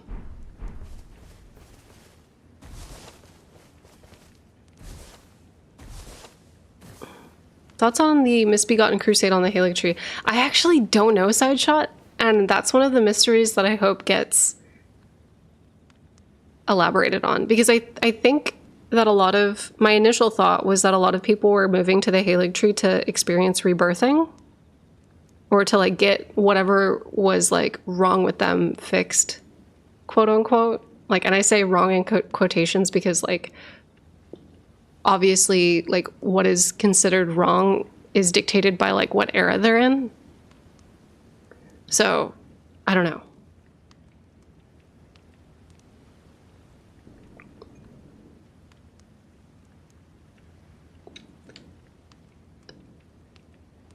Oh wait, what? Someone says someone sent a PayPal link. Anyone else demanding $26 to continue watching this stream? Wait, what is happening?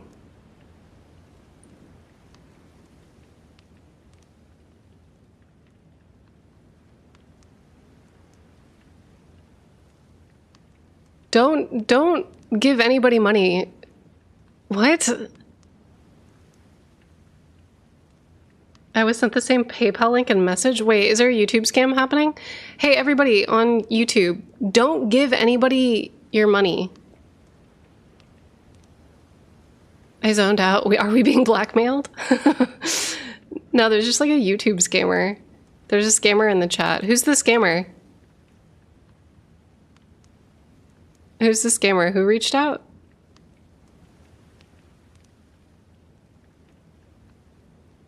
You got some bots in the chat. Very strange.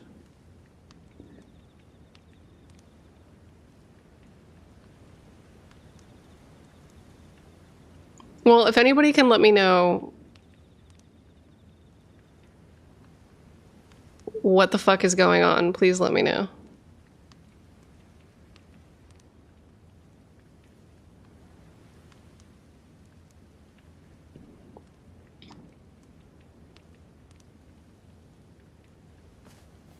Someone is about to get sent to the Shadowlands. Yeah, don't give anybody your money, you guys.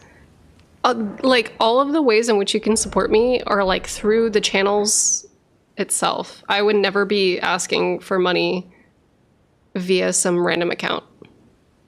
So, like, just don't. This is like the thing, but not good. Yeah, this is like the thing, but, like, boring. It's very unlikely a real person typing. It's a scam bot that somehow found its way here. Yeah, but like I want to know what the scam bot's username is so that way I can ban it. So people don't get caught. Hey Robbie, what's up?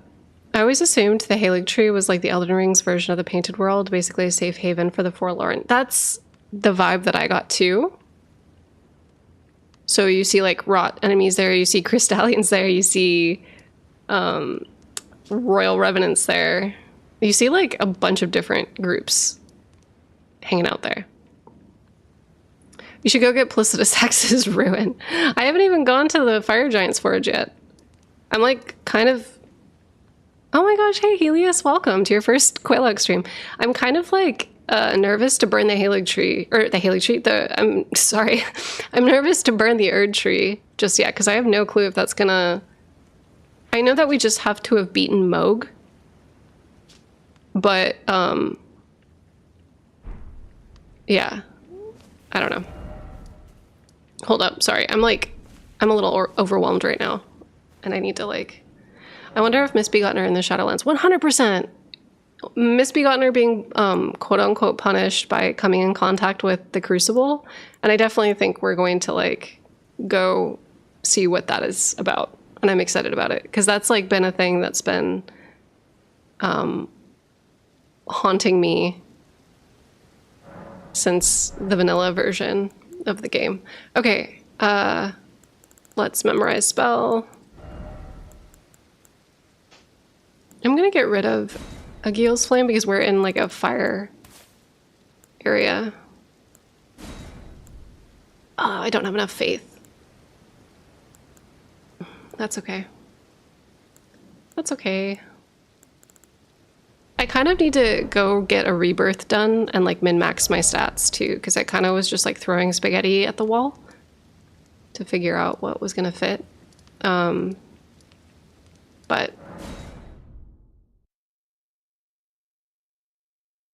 do y'all notice that the top of the Blackstone arches look like aqueducts?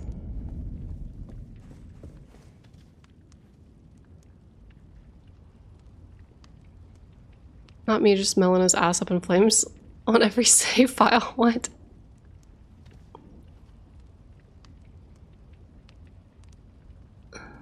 Do you think the Misbegotten were in the Halig Tree to be reborn, or they were upset at an attempt to replace the Ur Tree and therefore the Crucible? I don't know yet.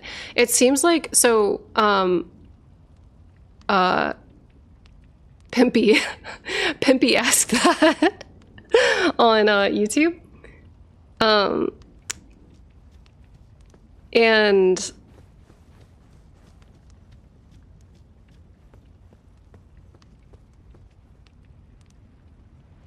sorry, my brain just flatlined. Pimpy asked that on YouTube, and when you go to the Halig Tree, it looks like all the Misbegotten are like praying to the Halig Tree. They're like on their knees, like bowing to it.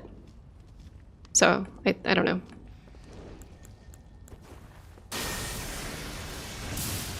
Nice. Okay. I just wanted to see. I just wanted to see the casting time for that. Oh wait, I did a frenzy ending on one. I always go the frenzied path just so that way I don't have to burn Melina. I don't think I've burned Melina on like any of my games. I can't get myself to do it.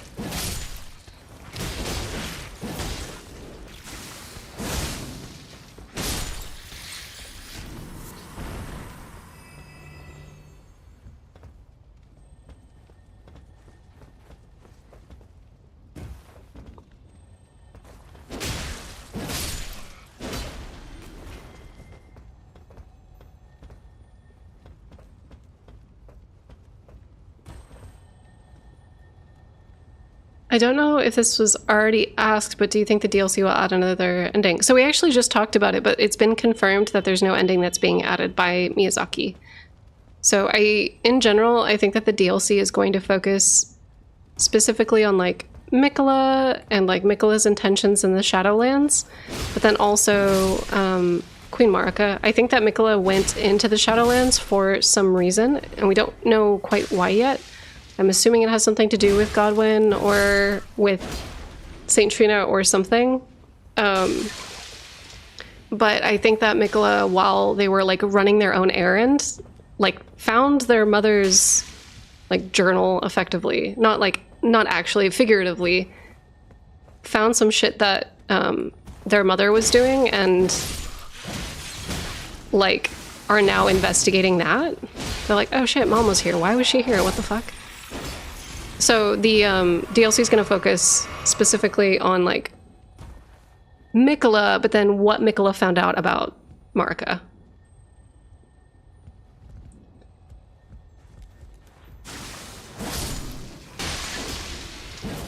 Oh shit. Hold on one sec, y'all. I can't... So for those of you that want to ask me lore questions, I just want to give you guys a heads up. On Thursdays, we do something called Lore Theory Thursday, where I don't play any video games and I just sit and talk to you about like the story, and we look at art, and we look at philosophy, and we look at like comparative mythology. We look at like a bunch of shit together. And it is awesome, but it is a little bit easier for me to get to your guys' questions during Thursdays. So I'm so sorry if I don't answer your questions. I'm trying my hardest to make sure that like we get through this so that way we're ready for the DLC. But yeah, I promise that I'll make time for you guys. I'm still gonna try to answer questions to the best of my ability, but like it is so hard, and I want to let everybody know that they're not being ignored. Because I feel like I do enjoy talking to y'all about this stuff. I just want to make sure that people don't feel like I'm swerving questions and stuff.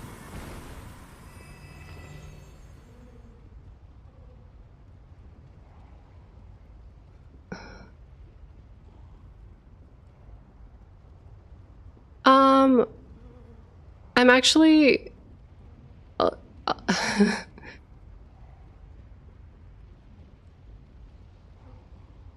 I'm actually gonna give that person a ban. So sorry. To people on the YouTube side that were like confused by that Elijah person, I'm just gonna. They seemed unfamiliar with the game and they just seemed like they were here to advertise. So I'm just gonna block. What are the fire giants exactly? What's going on there? It's really cool. The fire giants and the Zamor embody this like conflict of fire and ice that's in Nordic mythology. And it's this idea of like opposing forces being the catalyst for creation. So, yeah. I think it's also like in Nordic myth, the world, the middle lands, the lands between, is created by the body of a giant, which is really neat because when you go through like Caelid and you go through other parts of the lands between, like the frost areas, there are these like giant corpses that make up the land that we're standing on in the Forbidden Lands and elsewhere. So it's neat. A lot of the world building is like I said, baked in a bunch of different mythos, like real world mythos, and historical fiction and weird fiction. So it's cool to like see all the parallels.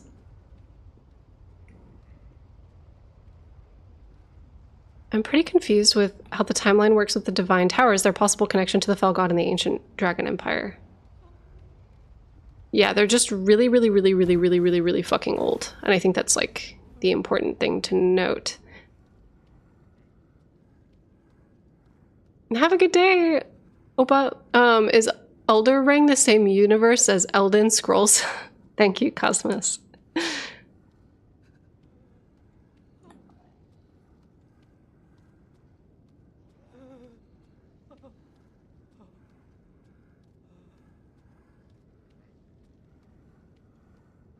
What did these poor Albinaurics do to get put in torture jail? I actually don't fucking know. So like, this is one of the mysteries of Mount Gelmir, because there's a lot of black dumplings here. And I think that maybe they were attempting to commune with the Blood Star. Because this is weird. This is the weird thing. And a lot of people will like fight with me on this. I do think that Moog and Blood and Rykard and like the magma sorceries both answer to the Blood God. Because there's a lot of like red glintstone that correlates with both.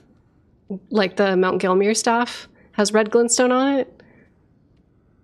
But then there's also red glintstone that boosts blood sorceries. So it's just kind of, I'm not sure. And I think that we are getting, I think we're going to get that touched on in the DLC 100%. Because I think that it does go back to Mesmer. I think that like the dragons, the snakes, the punishment, the briars, I think all of that shit does relate to Mesmer.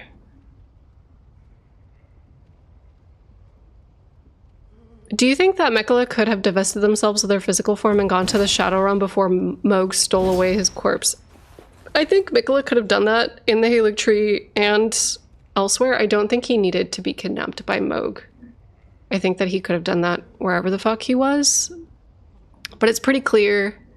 I don't know. I know a lot of people think that like Moog kidnapped Mekhala because Mekhala like hypnotized him to do so. But then if that were the case, why there was like a cut content NPC that was being visited by Saint Trina in his sleep, and we follow him to Saint Trina's corpse in the cut content. And it seems weird to me that Saint Trina would be appearing to this person to be like, hey, come find me, please. Yeah, Rico. It seems weird to me that he'd be like, hey, Rico, like, I'm down here, please help me. It seems weird that that would be the case if he wanted to be kidnapped by Moog. Like, it seems weird that she would be like appearing in his dreams and being like, hey, Rico, please help, you know? Wait, is that an actual theory that Mekhala staged his own kidnapping? Yeah, it is a theory. I think that there's a lot of people that think that Mekhala is very much like Griffith and like very manipulative and is orchestrating this like grand conspiracy. And Miyazaki's like not as blatant with his character stealing or iterations. I do think that there's a lot of overlap with Mikola wanting to bring about the eclipse like Griffith, but I think Mikola and Griffith are fundamentally different kinds of characters. I think Mikola's motivator is the fact that his sister is cursed and his brother is cursed, and that he's trying to like resolve their curses. And I think that the only way in which Saint Trina and Mikola will become a bad guy is if Saint Trina or Mikola realizes that they have to do some fucked up shit in order to save their sisters. Sister and brother. Their siblings. Do you know what I mean? Like I think that Mikola has this like whole philosophy of, and like this whole religion of like rebirth and a cure, like divine alchemy to like find the Philosopher's Stone, to find the cure, because he loves and he cares about his family. He's also trying to keep his family and the entire world from falling apart. Exactly. And I think that if that character ends up being an antagonistic force, I think it'll be because they will have found something or realized something that makes them want to do something bad. Because their motivations, like I don't expect them to be doing... Hold on, wait. Shishomaru says, not gonna lie, most of this character has actually been playing 5D chess the whole time, and anything that went wrong is actually part of their plan theories are just so boring to me. It barely works for me with Ronnie, and I've never liked the idea that Melania helped orchestrate the Night of the Black Knives. Yeah. That doesn't... Like, the fact that... Like, Melania wouldn't have helped orchestrate the Night of the Black Knives, because, like, she... There's too much. There's too much there. But yeah, I also agree that like there's a lot of people that will jump to, I think Shishomaru meant Marika. Maybe. But yeah, I think that a lot of folks will like think that Mikola is playing 5D chess or is going to be like a really bad character, because I think that like I said before, Griffith is like really terrifying in Berserk. But I think that there's also a lot of folks that are like, and this isn't, it's weird. It's hard. I don't want to conflate or generalize, but I do think there is a subset of people that like think that Mikola is going to be this like super bad guy because they are like a multi-gendered or like transgender character. And then I also think too the sacramental branch like freaks people out, or whatever it's called. The bewitching branch freaks people out. But yeah, it's a whole... I was gonna say that, yeah, Emily is clocked in. Yeah, I think... Sadly, I can see it. And this is coming from somebody who's a content creator and has to interface with like the general public. I know that like in most lore spaces, people are pretty like rad and like open-minded and cool. But because I interface with like a lot of hate all the time, it is the trend that I see. It's not a trend that I think that most people see. But I have realized that there are a lot of people that like are scared of more femme boys that like get really wigged out or freaked out by them. And it's like, it's a whole ass thing. It's a whole ass thing outside of all the stuff that I was talking about. Also, somebody was asking bewitching branch, ? So the bewitching branch is an item in Elden Ring that allows you to make enemies turn into temporary allies of you. So they'll like temporary kind of like fight for you. But it says the description for it says the Empyrean Mikola is beloved by many people, or is loved by many people. Indeed, he has learned very well how to compel such affection. So a lot of people see Mikola as somebody that is like, can do mind control. And it's like uncertain if that's actually like an innate power that they have, or if that is like a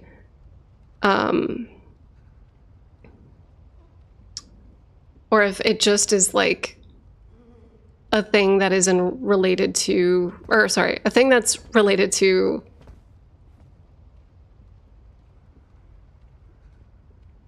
just the fact that like Mikola is like a beloved person. So it's hard to it's weird. So Zerkdons, I don't think that Griffith is like, it's weird. Griffith isn't necessarily like queer representation. Griffith is like Griffith has slept with females, but they are just a straight up sociopath. I don't believe that Griffith has like romantic or queer affections. Griffith is just like a fucking like psychopath. But I think that because Griffith is very femme-coded, that they, a lot of folks see Mikola, who's very femme-coded, as like a one-to-one with Griffith. And yeah, we do not claim Griffith. Yeah, exactly. Psychopath, yeah. Yeah, Griffith isn't queer, he's just effeminate. Yeah, exactly. Flashbacks to when Melania was the target of a lot of sexism because people were frustrated with her boss fight. Yeah, it's true. Yeah, the LGBT community is not forgiving Griffith.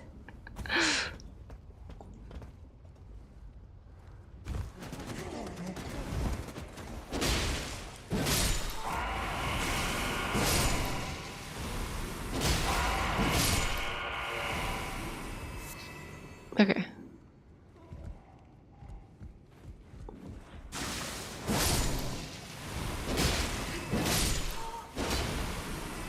LeBron James reported to have summoned the eclipse. They might not be queer, but that was what the large audience will see them as. He definitely has romantic feelings for Guts. It's weird because I can't even say that though. Because like being, I don't know. I wouldn't say that he has romantic feelings for Guts in the way that I think, yeah, Guts was about his ego, not love. No, it's different. It is different. Like, like to possess somebody is not. Yeah, I personally read it as manipulation rather than true affection. The way that I read it is like Guts did get to see his like vulnerable side. I mean, Duck with Guns, of course, gay people can be psychopaths too, but that's not what I'm saying. Like, it's more about Griffith's like motivations the entire series. Like, his motivations weren't ever about like a mutual connection, but rather possession and like domination and control over like everybody in his life. And that shit ain't love. His fascination with Guts struck me more like a cat with a particularly interesting mouse. Yeah, or like the fact that he saw Griffith as somebody who was very strong, and so because of that was infatuated with his power and liked to control and direct that power. But that's not love. You know?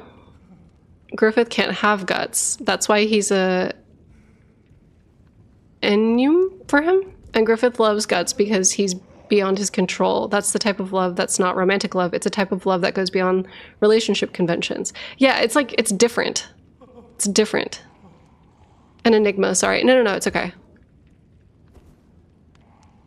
I think Griffith was in tune with his destiny enough to know Guts would be the only true threat to his ascendancy to the God Hand. 100%! 100%, Jabber. I think that there was like a curiosity there with, like I said, with Guts's power. There's a lot going on.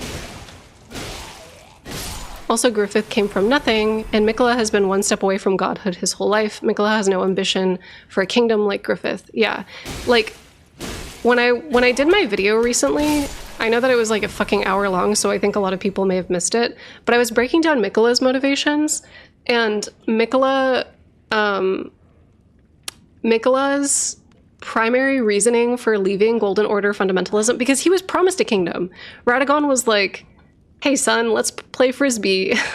And then you get like the Golden Order spinny discs. Like, Radagon was like all about Miquella. They loved each other and they loved Golden Order fundamentalism. They were being fundamentalist boys all the time. But then Miquella renounced Golden Order fundamentalism because it could not cure his sister's rot. There was no answer to what was happening with Melania. And then on top of that, Miquella's also seeing that Godwyn can't die a true death in Golden Order fundamentalism either, and those who live in death are outlawed. It's spelled out pretty clearly that Guts was Griffith's only friend and he resented Guts for that. It's more complicated than just him thinking he's owning Guts. But I think that for people, Cosmos, it's hard. As somebody that's worked with a particular population, I can definitely tell you that like those kinds of people, I know one, like Griffith is not a real person, but the way that a lot of like sociopaths and the way that a lot of people with personality disorders perceive friendships is transactionally, and that they don't actually like perceive or understand the interior emotions of the person that they're engaging with. And I think that there's like, I don't think that Griffith like comprehends Guts's internal world, if that makes sense. Like, I don't think that there's capacity for that. Do take care to not confuse it with autism. Oh, for sure. 100%. There's a difference between people with autism who do not have empathy and can learn empathy, and somebody who is a sociopath who doesn't necessarily have empathy, but mainly sees socialization as transactional and like will find ways to gain something from a social situation. Yeah, Griffith sees people as tools to use, 100%. Cognitive empathy versus emotional empathy, yes.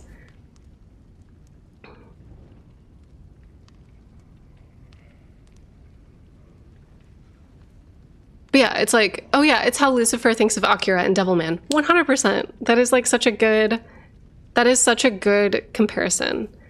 I think he did care about Guts in his own way, but it's just very toxic and manipulative, even if he doesn't think of it that way. Yes, but I think that that could be said about most people who are narcissists, or who have like a personality disorder. I think that those people don't want to be alone. And like, there are tons of sociopaths or people with personality disorders, people with borderline, who get help and are able to, while they can't change like how they emotionally comprehend or perceive relationships, they can change their behaviors in a way that make other people feel more comfortable, and they can check that desire to use people in that way.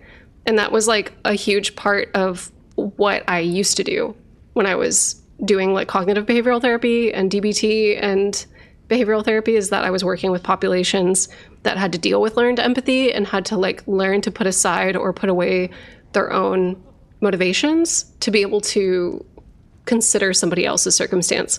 And for a lot of people, that is like manual, and they have to like override their own internal agendas with that person. And it takes a whole ass thing. What I'm trying to get at is that it doesn't belittle people who are like that and them having relationships that are like that. My point that I'm trying to like get at here is that it's very clear in Elden Ring that Miquella is motivated by the wellness and well-being of others. That is like Miquella's only motivations. That is Miquella's literal motivations from the fucking start. Oops, shit. Like, Miquella is so concerned with the conditions of Godwyn and Melania that, like, it seems amiss to, like, compare the two.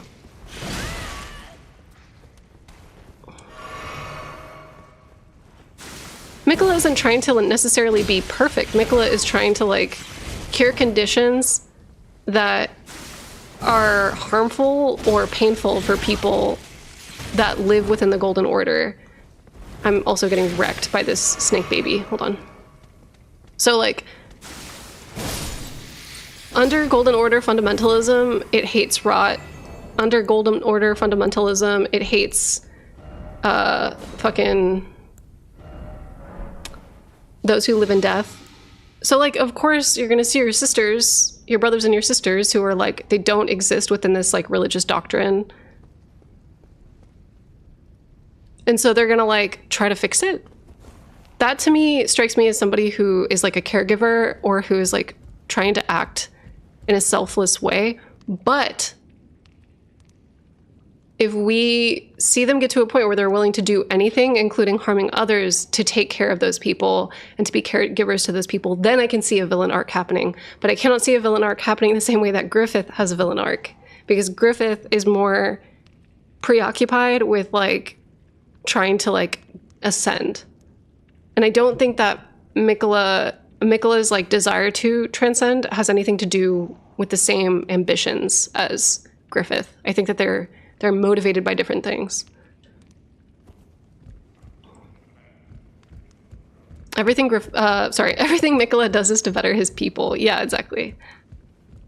And like whether or not that's like going to end up being harmful in the long run, we'll see. But like I do get a lot of people in my comments that do not believe any of the Miquella lore. And it's crazy. Like there's a lot of, so this is a lore theory thing, and I don't know if any of y'all are like clocked into like just random discourse in people's YouTube comments, but there's a lot of folks who are like they'll see the bewitching branch and it'll override everything else they've read about that character. So they'll say like, oh yeah, like Melania and Godwin are people that Miquella wants to save, but because Miquella is like a manipulative person, they're probably just saying that to like appear good. And I'm just like, what the fuck are you saying? What are you saying? Are they implying unreliable narrator? Yeah. Or like like there's some kind of weird duplicity that like we're not privy to yet. And I'm just like, fucking what? All Miquella's intentions have to be interpreted by others. How vast has Miquella's influence over the shadow? Wait. Sorry, hold on. Let me try to reread that. All Miquella's intentions have been interpreted by others. How vast has Miquella's influence overshadowed what Miquella might actually intend? I don't know why my brain is not processing that. Can you restate that? YouTube comments on morally gray characters. Yeah. Don't you think it's a bit weird that a lot of the lore about Miquella was effectively made by him? No. It's not. It's not, though. A lot of the lore by Miquella is like Gideon or Melania's rune or the Great Runes or branches and like plant life. It's not all made by him. He didn't orchestrate. Like that's the kind of shit that is like, what?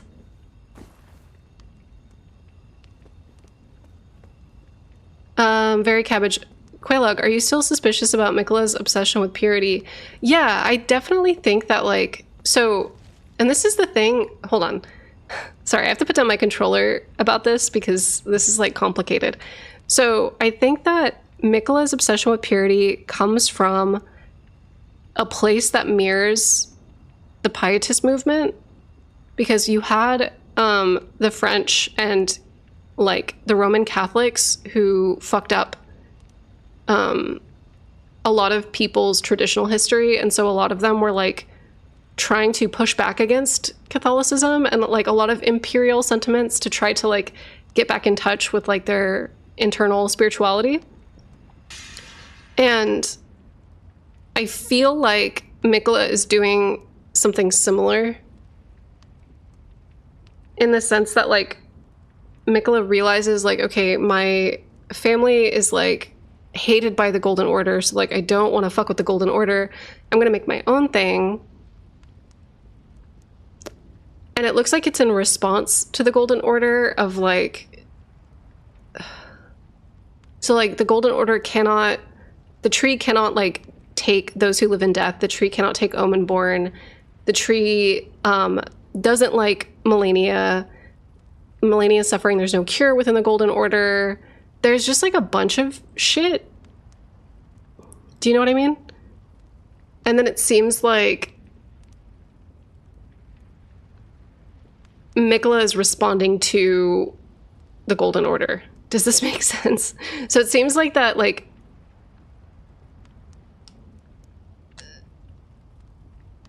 Sorry, hold on. I'm getting a zillion different questions at once, and this is really difficult to explain. It seems like Mikola's solution exists within the Golden Order's framework, whereas, like, for example, the Frenzied Flame, as a solution, says that we should break the framework and exist outside of the framework. Like, we need to eliminate the framework and start over. So the purity aspect was, yeah, it was just about getting rid of Melania's rot. But here's the thing, Simon. So Simon V on YouTube says, I feel like a simpleton for thinking purity aspect was just about getting rid of Melania's rot. Yes, but also the misbegotten are going to the tree to pray, and the misbegotten used to be seen as, like, holy, like the crucible talisman, not an aspects of the crucible dictate that those kinds of creatures, things with horns, things with wings, things with tails, things with, like, breath, were all seen as holy, but now they're disdained by Golden Order fundamentalism. And so there's this idea of, like, the misbegotten, because the times have changed, wanting to then too change. And so they go to the Halig tree to pray. And, like, that is, like, fucked up. That is the thing that kind of made me wonder about, like, how Mikola may not see the full picture and may just be trying to, like, fix an ailment that has to do with the Golden Order, instead of maybe understanding why these issues were happening to begin with. Does that make sense? Like, instead of being like, I need to cure my sister of her rot, maybe, like, embracing your sister's ailment, or, like, embracing your sister's transcendence and understanding why rot exists in conflict with the Golden Order. And so I think maybe their journey through the Shadowlands is going to reveal some shit to them about, like, their understanding of nature and their understanding of, like, the Crucible, their understanding of, like, do you know what I mean? Yeah, maybe when he travels to the Land of Shadows and he sees the veneration of the Crucible, he'll start to see the bigger picture. Exactly, Serial! Let's go off! Yes, let's go off. I definitely think there's gonna be, like, a moment where maybe they realize, like... I kind of wonder... Here's another thing, is if they realize that things can't be fixed as they are, because Mark has already made her choices, and the ring is already kind of, like, fucked up, and the fabric of reality is fucked up, and we need dust and death. What if Mikola wants to take the Frenzied Flame route? And this is something I've always thought about, because, like, the Frenzied Flame boys and Saint Trina have always been two sides of the same coin. Like, Saint Trina has to do with the Frenzied Flame, because, like, sleep tends to sedate those who are frenzied with despair. But I kind of wonder. I don't know. I'm curious to see. I'm not, like, saying any of that for sure because I don't know. That's, like, me going wild, but I had the same idea with the Rift Shield. Yeah! I've considered that, but I hope we get a lot more Frenzied Flame stuff in this DLC. Me too! Sis loses another limb to rot. It's okay, sis. It's nature. No, but not that, but, like, yeah, she was losing her fucking limbs, but she also was blossoming. Here, Coop, do you want peanut butter? She also was blossoming to transcend into, like, a big-ass god of decay, which is, like, sick as fuck. Godwin's circumstance, though, that's not really nature. That's just... And also, we talked about this before, like Scarlet Rot and how rot exists within Elden Ring is kind of incomplete because death isn't... Rot's important for the breakdown of death, but because Erdtree burials are a thing, it's gotten fucked up. So, I'm just curious. I don't know. It's gonna be fucking sick. DLC's gonna be sick.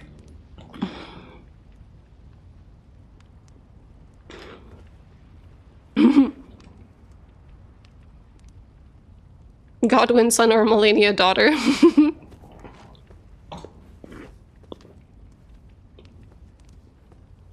Oh, here's the hold on.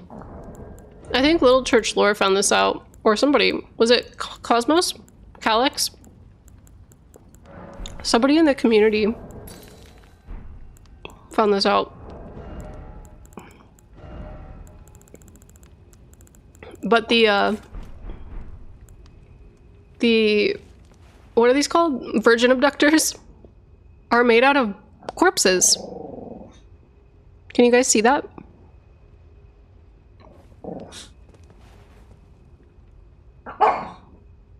Do you see the bodies in there?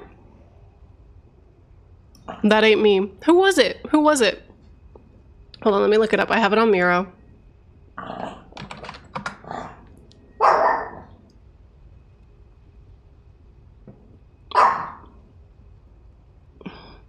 Coop, you've been such a little punk.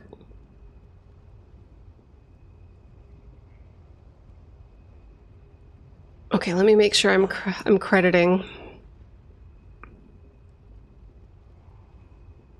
Oh no. Do I not have their name? Okay, if you if anybody in the chat remembers who found this, I think it may have been Little Church Lore.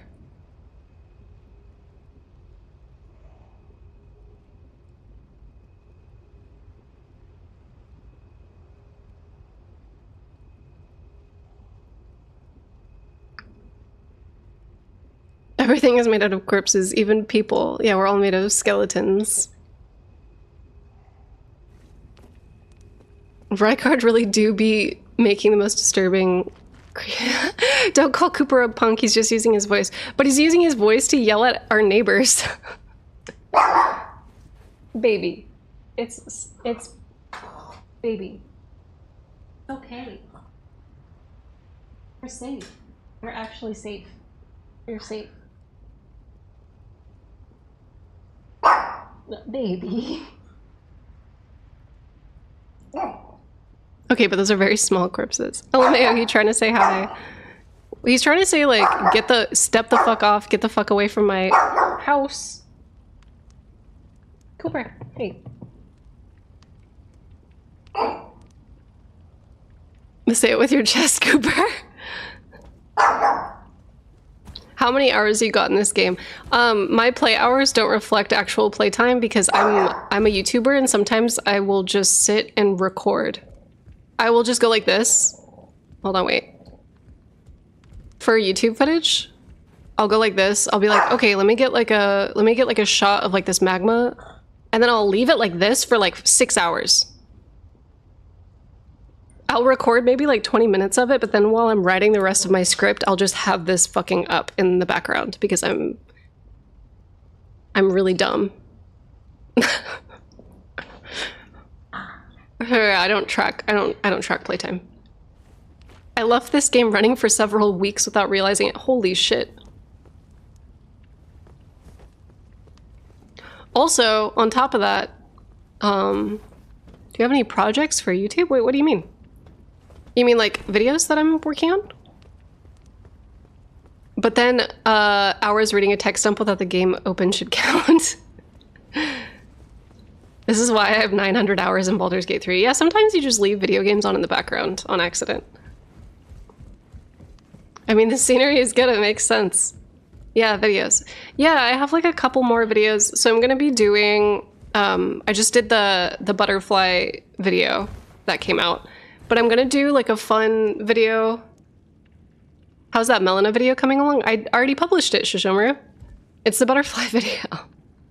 In the butterfly video, I talk about Melina and I talk about Mikola. But I'm going to be doing a video that is going to be like a fun little like Q&A. I asked my YouTube community to ask me questions.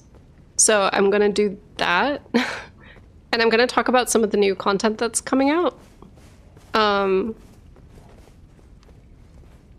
Like we had the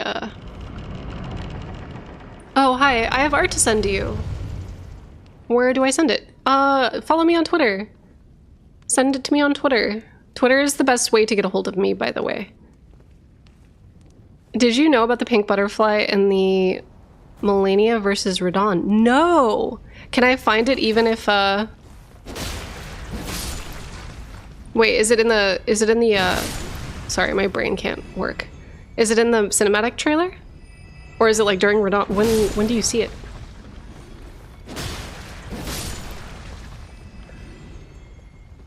I feel like we kept Quelaag locked into the Snake Church for like an hour talking about Mikola. It's true. This is like the cozy vibes stream. Dude, you guys aren't ready for the DLC playthrough. I'm just gonna warn you in advance. I might... so the way that works, by the way, is when I'm like going through a Soulsborne game, it's gonna be like minimal chat. Like, you guys can chat, but I might not be responding to chat as much as I am like right now, because we're doing like very chill stream vibes right now where I just like don't care. It's I've already played this game before, I don't need to be like locked in, but in order for me to really like understand what I'm seeing and like processing everything, I'm just going to be like playing and talking and like absorbing what I'm interacting with and making sure that like I'm processing everything correctly. Usually I like to stream directly from console, not through computer, and I like to be laying down. Ideally, like I streamed all of the vanilla Elden Ring on launch from my bed. Like I love being prone while playing video games is like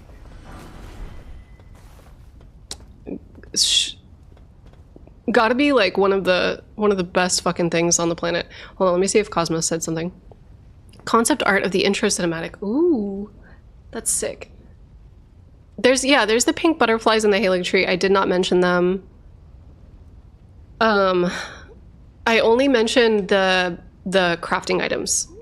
Specifically because I feel that the crafting items are referencing the Empyrean children of Radagon and Marika. And I just needed to like get my theories about like who Melina actually is out and like Mesmer, and I needed to talk about Mikola and Mikola's affinity with like arcane magic and the ancestral followers, because there's a lot there that I just needed to like get out before the DLC. But what I'm gonna do for this week's video is I'm gonna do like the Q&A video and I'm gonna try to edit it for funsies. It's gonna be shitty editing because that's just how I roll, but oh my god, hey Jean, what's up? So yeah, we're gonna be doing, sorry, I'm like mid-sentence. We're gonna be doing that video soon, so I'll let you guys know when that's out. Everybody go follow Jean Park on Twitter. They do the best video game journalism this side of the Mississippi. What was that? Like, I don't know what I'm saying anymore. Hold on, I think your DMs are closed on Twitter. Last I checked, I tried to DM you before and it said I had to be verified. Oh no, what the fuck? Make a post and like tag me in it. I'm sorry that's a thing. But make a post, tag me. If kind of like a little fun fact about Twitter, if you tag somebody first before you make your post, nobody else will see it except that person. It's not like totally private, but like it won't show up on people's feeds unless like I respond to it. Shit. Pretty sure Jean's on the other side of the Mississippi. It's true. Also, we're fucked, by the way. I have no more, I'm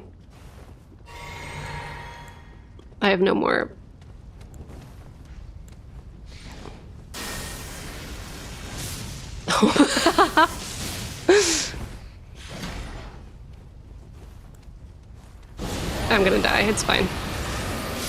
Oh, we did it. Sweet. We're so close to the next Grace, too. That would be a bummer if we died here, but we're, like, running on empty at this point. I'm here at Volcano Manor with my warm-up run, too. I love these little gecko guys. They're my favorite. Raya makes me tear up a little bit. I was talking earlier about how, like, me and Tanith are co-parenting. me and Tanith are for sure, like, co-parenting our small child, Raya. She's my favorite. I wanted to download it, but I don't know the artist. Wait, what? I saw some art you liked on Twitter about some blue swordsmen fighting a massive scorpion. Oh! Yeah, they drew that while watching my channel, which was, like, the most flattering thing I've ever heard. Anytime that anybody makes art, I, like, turn into a mess. I have Bree's...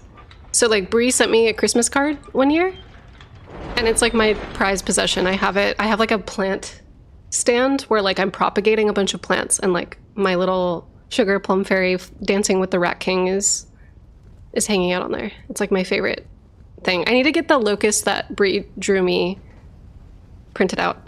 Kaio said, always assume I'm drawing when I'm here, LMAO. Yes! Kaio's art is, like, fucking awesome, too. Never stop. Yeah, never stop, never stop. I do that all the time. This is my go-to channel to work and draw. Oh my gosh! You guys are fucking awesome. This is my favorite. But yeah, wrong elevator, I fear. It's okay, I'm still just exploring.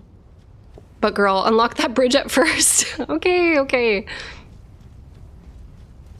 I have no health left and I'm just like, please let me go. Please let me go into the lava pit with like 2 hit points. I need to do it. I'm literally working on a cover for that thing. Yay! I am excited for that thing. Wink, wink, wink. So also see you, Jean, if Jean's leaving. Gonna head out, catch up later. Just wanted to say hi. Thank you so much. I'm actually drawing Melania right now. Yay! This is my favorite channel to rot in bed to. Let's go. Oh yeah. I'm so grateful for y'all. Y'all are the best. I need to, another thing I need to do is I need to talk, hold on. I need to, I think in the Q&A I'll talk a little bit about the way that I'm gonna do my Patreon and the ways that I think are gonna be the best to support me in the future. I've been going back and forth with like Patreon's model. I think it's awesome for people who want to like help me pay rent and eat food. But I hate gating content. Like, I do not like getting content. And so it's been really difficult for me to make content for people that are like, that are high tier subscribers. Because I want all of my content to be available. So it's... I'm still trying to like suss out what I'm doing with that. And I want to thank y'all, for those of you that are patrons, like thank you guys so much for putting up with me. You can do it without gating content. I know, I am doing that right now currently, but I just feel bad. Because I want to be able to like reward my higher tier subscribers, but I don't know. I just feel weird about it. Post Cooper images.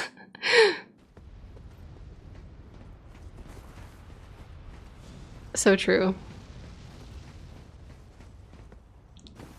I could do the 1 week delay, but I kind of like getting my videos out there like ASAP. But I'm gonna, in the Q&A video, I'm gonna do a breakdown of that new art that came out.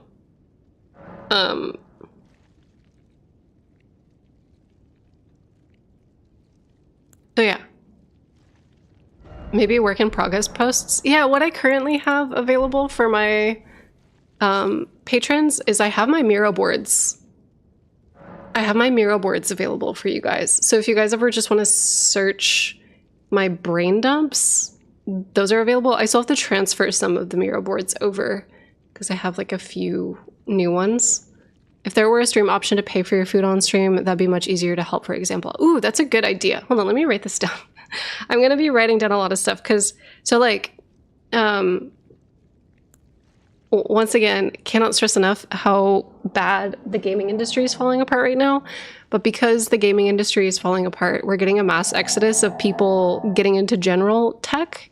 And unfortunately, the general tech industry is extremely oversaturated and also experiencing issues. So it's just been really difficult for me to like be able to pay rent and pay off student loans and just like exist. And I don't know where I'm going to go anymore.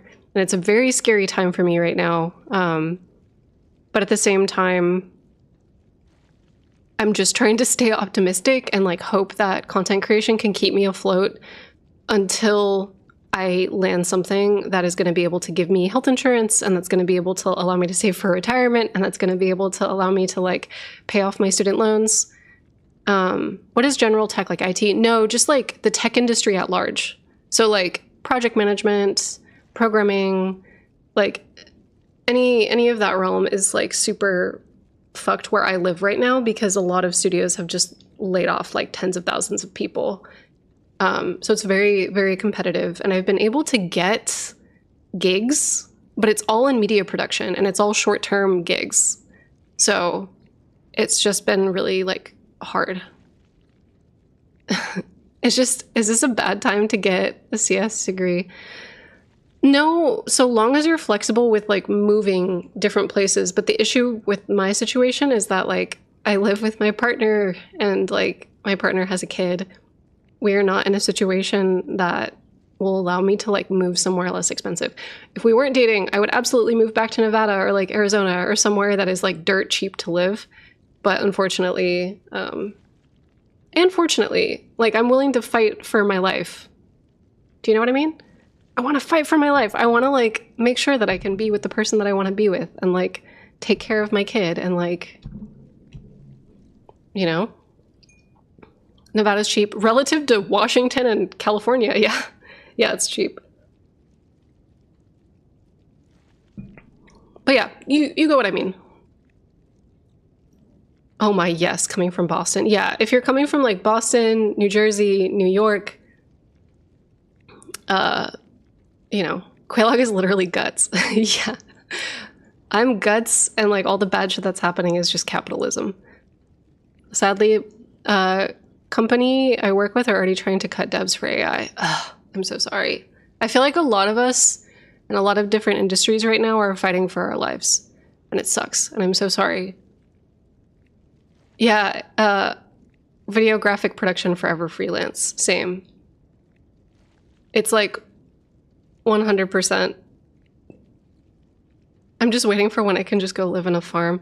I am at the point where I regret getting my degree, and I never thought that I would say that. Like, if I could just have worked a minimum wage job without having student loan debt,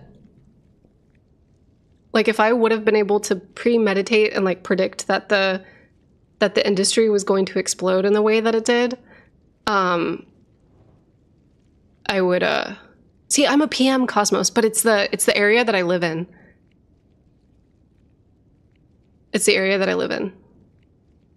It's the debt you regret, not the actual degree. It's the debt I regret, but it's like, so to the, sorry, we're totally like sandbagging the stream. Before, I used to say, Great Rune, that like my actual degree was worth it because the knowledge that I walked away with was invaluable, and that like it was worth the debt. But now I'm at a point where because I don't have like a 401k, I don't have retirement, I don't have that, and I just have debt, and I'm like I'm not old, but like I'm getting to the point where like I will be paying off the debt for the rest of my life, and I will not be able to save for retirement. I like have absolutely ruined my life for sure, 100%. And there's definitely I've had to like talk to my therapist about this, but like there's like fully like plans that I have for when I get to a certain age, if you know what I mean. Do you know what I mean? Do you know what I mean? And that's like, that's the shit. That is the shit. Yeah, Story God's the same, and Spaghetto's the same. Yeah, we're all out here, like, fully knowing that we're not going to be able to take care of ourselves when we get to a certain age, because we're not going to have the money for it, and then we'll still be in debt, so we might as well just, like, you know, at some point. But that's, like, not even... Maybe it'll get better. I don't know, we'll see. I just joined. We're being honest as fuck, huh? Yeah, we are. But yeah. Epic capitalism moment, 100%. Like, that's why I want to... It always gets better. Yeah, review group. Like, review group, 100%. And that's why I think it's, like, super important to hope and to, like, keep fighting for younger people. And to keep fighting for people to get, like, relief. Even if it's not something that I get to have, I'm always gonna keep fucking fighting. Like, there's two wolves inside of me, and one wolf is like, I will reject having to pay off my debt and having to worry about this shit. And then there's another wolf that's like, no, you must live because you need to fight for the younger generation, and also they want you to quit. Like, the system wants you to quit. And, like, the system wants you to not be happy. So, like, there's that, what is it, that saying? Happiness is an act of resistance, or whatever. Joy is an act of resistance. It's revolutionary optimism, babes. So there's two wolves inside of me, and I'm feeding both of them at the same time.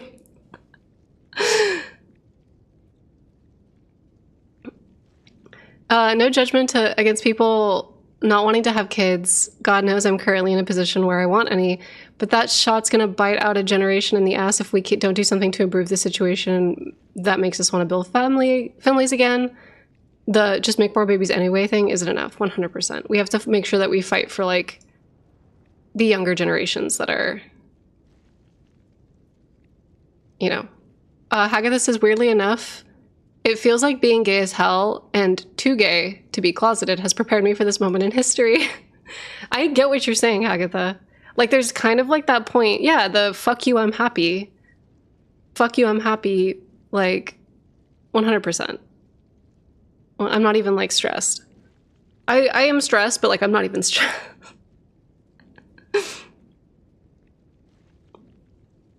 We need the frenzied flame ending IRL. I'm an outlier of my generation. I want kids. That's the fucked up thing. I want kids. I have a kid, but, like, I want more. I want like 2 or 3 more. But, like, would I be able to in this economy? Fuck no. Fuck no, I would never do that to a baby. I wouldn't do that to my baby. That's what sucks. Quaylog spits out blood and smiles. Yeah.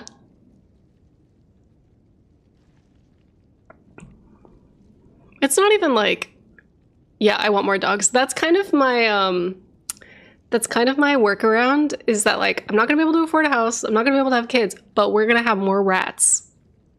I'm probably gonna have another dog after Cooper. Rats are gonna rule the world. I don't even care. I'm gonna be that rat person. Anyway, I love you guys, and, like, I hope that all of us collectively can, like, remember that one, okay, wait, hold on. Remember that one streamer who was playing, there's that one streamer who's, like, she's laying on a bed of plushies, and I know she's really problematic too. Like, didn't she, like, guilt her followers into, like, paying for her subscriptions? Whatever. The one who, like, is screaming about, like,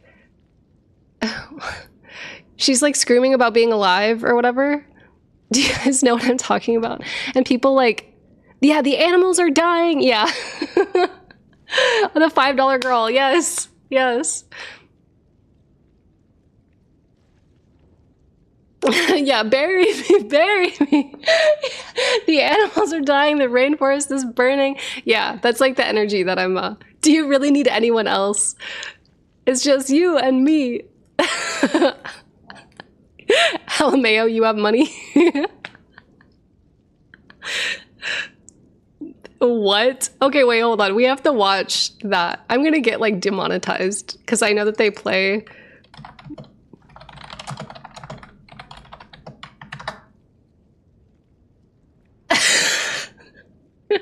Hold on. Hold on. I'm sorry. We've like fully... This girl.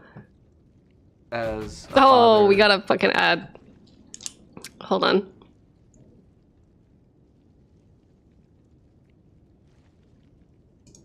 Okay. What the fuck is stopping us from just throwing ourselves off a bridge and giving up and saying, yeah, the planet is dying, the government hates us, the animals are leaving, the aliens aren't contacting us, we might be alone, it just might be you and me, but that's okay, because do you really need anyone else? Okay, I have to stop. I have to stop it before the song starts because I'm gonna get demonetized.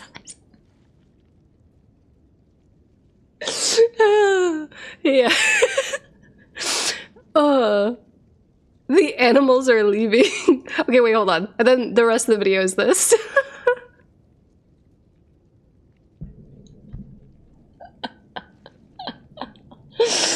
Oh my god, I'm gonna throw up. Okay. I forgot the god montage. Oh my fucking god. I mean, I like the energy. No, it's like it's crazy because like I live for this girl's energy. But I think I'm so motivated right now. I live for her energy, but I think the reason why she got in trouble is because like she was saying that if you watch her for more than like 5 minutes that you have to subscribe, and that if you don't, that like you have to like leave her channel. I don't know. There was like some weird like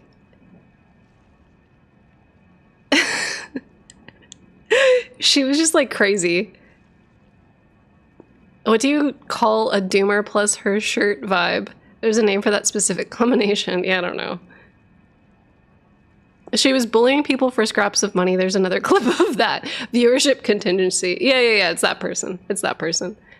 It sucks because like her energy in this video, I like live for, but then like the other video, I don't live for. Like I'm all for like, please help me, please. Wait, did you see my bits message? No, my alerts are turned off because Stream Elements is owned by a Zionist, and so I had to turn everything off. I'm so sorry. I'm going to fix that tonight. MX Turbo, repost it regularly and I'll read it. Repost it regularly and I'll read it. Yeah, I'm like 100% the type of person to be like, please fucking help me. I'm dying. I need food and I need water and I need to pay my rent. Please. I need to be able to pay my student loan debt so it doesn't accrue interest. Please. I already deferred it. Please help. Please send help. I'm like 100% that person, but at the same time, I also know that some of y'all in the chat have also been laid off and also fucking are like hurting or being taken advantage of or like are not in the financial place to like help. And like no fucking pressure. No pressure, period, on you guys for subscribing. No pressure. I never want anyone to feel like pressured whatsoever. Like, no matter what, I will make this work. I will stream the Elden Ring DLC for you guys. I will make this work, even if that means I have to go get a fucking job at a pizzeria. I don't give a fuck. I don't give a fuck. But yeah. I am both better and worse off. I got the advantage of living in a country with an actual social safety net. Yeah, dude. I am poor. I still just became a patron. Thank you. I'll make sure, I'll add that to the list. Hold on. I got like a whole ass list of shit I have to do today for the channel.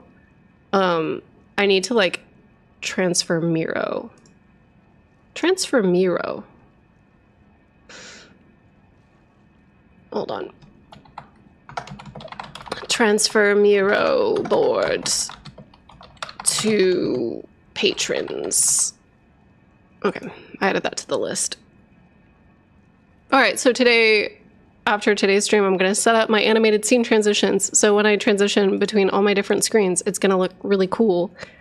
It's going to look really cool. And then I'm going to fix my alerts so that way I can see when you guys submit bits or like do anything. Hold on, wait, let me see if MX posted. MX said, I've been pointing out that the giant bird in the DLC trailer since it came out at about 45 seconds, look in the upper left. Okay, hold on, let's do that. Let's do that. Oh my god! I didn't notice Miss Chalice did a Godskins video. Look at her fucking cosplay. Can you guys see that? No. Hold on. Wait. Look at this girl. Oh my god. Look at her. Jesus Christ.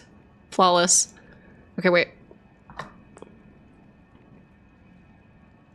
Flawless. Okay, so at... Where did you say it was at? 45 seconds? 45 seconds. The upper left.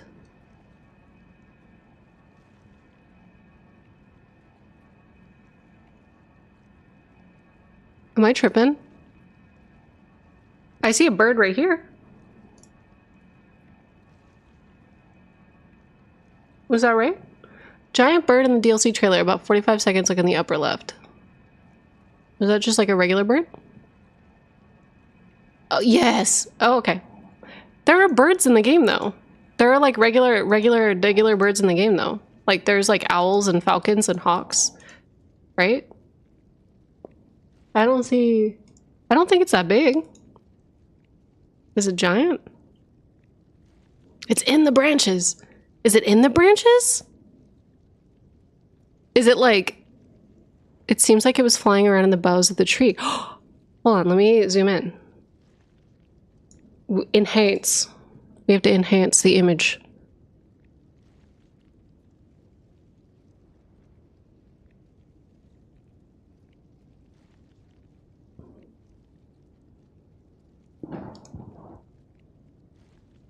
Oh.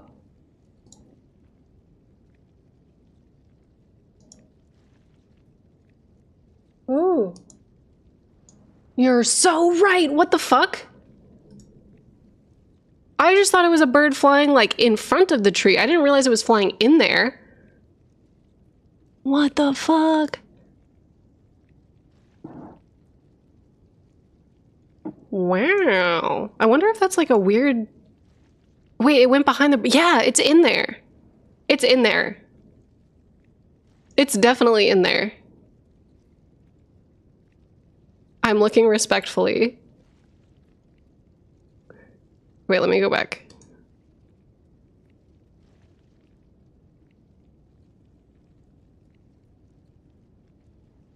Somebody said that looks like a dragon. It could be. Yeah, there's like something flying in there. It's definitely in there. Like 100%. It could be a dragon. That's crazy. Wow, good eye, MX. It's not in the front side shot. There's definitely like a big ass branch. Hold on, let me show you guys where. There's like a particular timestamp.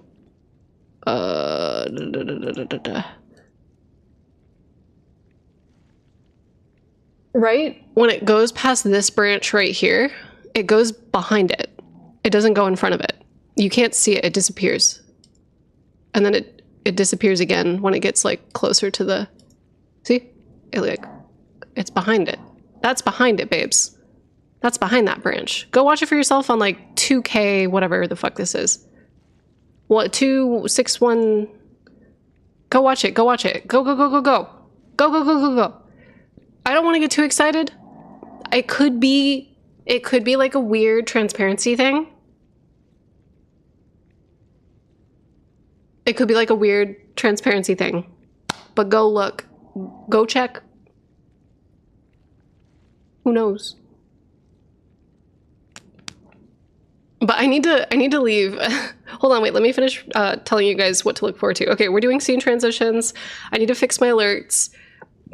I hate to tell my moderators this, and I'm gonna post about it in the mod chat. I am gonna stream on TikTok. We are gonna get a lot of 13-year-olds who are going to be talking shit. But I gotta do it to them. We're gonna get a lot of fucking assholes in here.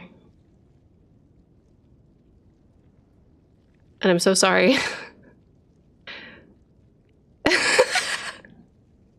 Everyone's like, no! I'm really sorry. You can stream on TikTok? Yeah, you can. Is it going to be simul streaming or a separate dedicated TikTok stream? It's going to be simul streaming, but I just need to do it to get more reach because like we're in desperation mode, babes. Like as far as like finances go, we're in desperation mode. So I need to like be firing on all cylinders right now. So apologies in advance. I'm so sorry. TikTok is great though. The stream has fallen. Yeah. Shit, well, get that outreach. John Schno says, have you watched Max Derat's FMA series about alchemy? I think it's right up your alley. No, I haven't. I've been watching a lot of Deep Space Nine. I haven't been like watching too much YouTube lately. Have you considered a billboard?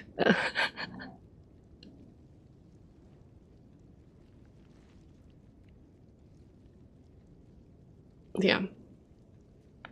Yo, Deep Space Nine is the best. It really is. Everybody go watch Deep Space Nine. It's really fucking good.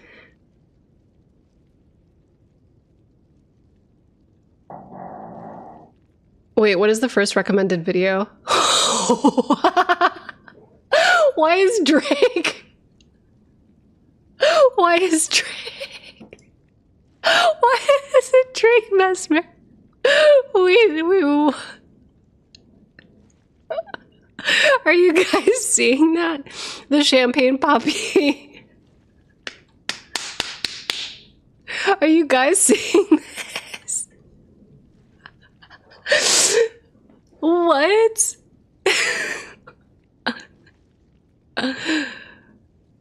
The Drake the Unalloyed. We're watching it right now, correct? No, I have to go. My stepson is almost home. This is so fucking funny. I'm a Voyager loyalist here. So Matthew, good news for you. I'm actually going to give Voyager a try. So I grew up with Next Generation my entire life. That's been like my tried and true. That's been the series that I watch.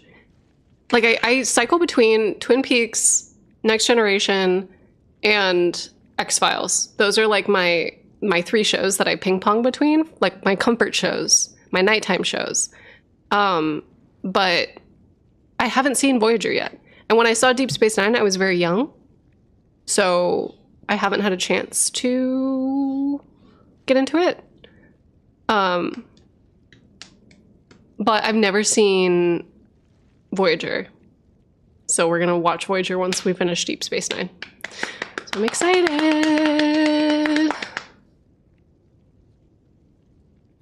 Drake had to go to the Shadowland after the Kendrick slapback. Yeah, Kendrick sealed him away in the Shadowland for sure. But yeah, I'm excited to check out Voyager. Same, I grew up with the Next Generation. Same. Summoning icy dead people for the Mesmer fight. No. Freaky ass mode. Yeah. All right. I'm gonna fix everything. We're gonna get everything working again. Thank you guys so much for supporting me and for hanging out today. Today was fucking awesome. I'm gonna do my best. I'm gonna do my best. Don't worry, I'm gonna stay alive. Sorry, we got very real about capitalism and the retirement, and I promise you, I'm gonna be fucking streaming until I'm like 90. If I can stream at 90 years old, I will, and I won't go anywhere, and I promise you. I promise I'm okay. I promise everything's okay. It's just been, like, the last 2 years have just been crazy. So thank you so much. Wishing you the best. Oh, thank you so much. I will give you money as soon as I get a job. Thank you. As soon as I get a job, if I get, like, one that's stable, I'm fucking blowing up the Patreon. I'm still gonna stream and I'm still gonna make YouTube content for you guys, but I'm blowing that shit up. I hate feeling like I'm not able to deliver it to you guys. I know that a lot of y'all are like, don't worry, we're supporting you because we care about you and we want you to be able to make content, but like, at the same time, like if I'm able to keep myself afloat, I want my content to be fully free. Thank you all for co-oping through this poison swamp called life. Exactly. Exactly. I Patreon to make my life better. Damn! That's so sweet. That's so sweet. What the hell? I'm gonna cry now.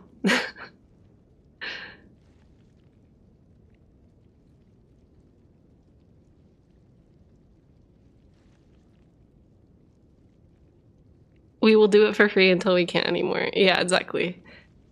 Agreed. I can't wait to sub you next month. You really deserve it for all the great content you've provided. It's so appreciated. Thank you. I'm glad that you guys like my content. Cause like there is like a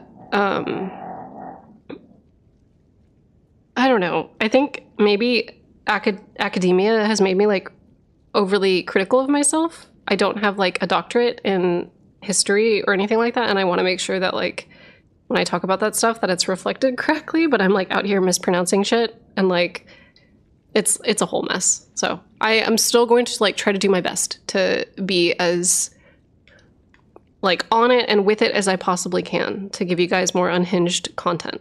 So thank you guys. Thank you guys for being here. Y'all are the sweetest. Okay, I'm gonna go throw myself into the sun now. Thank you, thank you, thank you. Goodbye.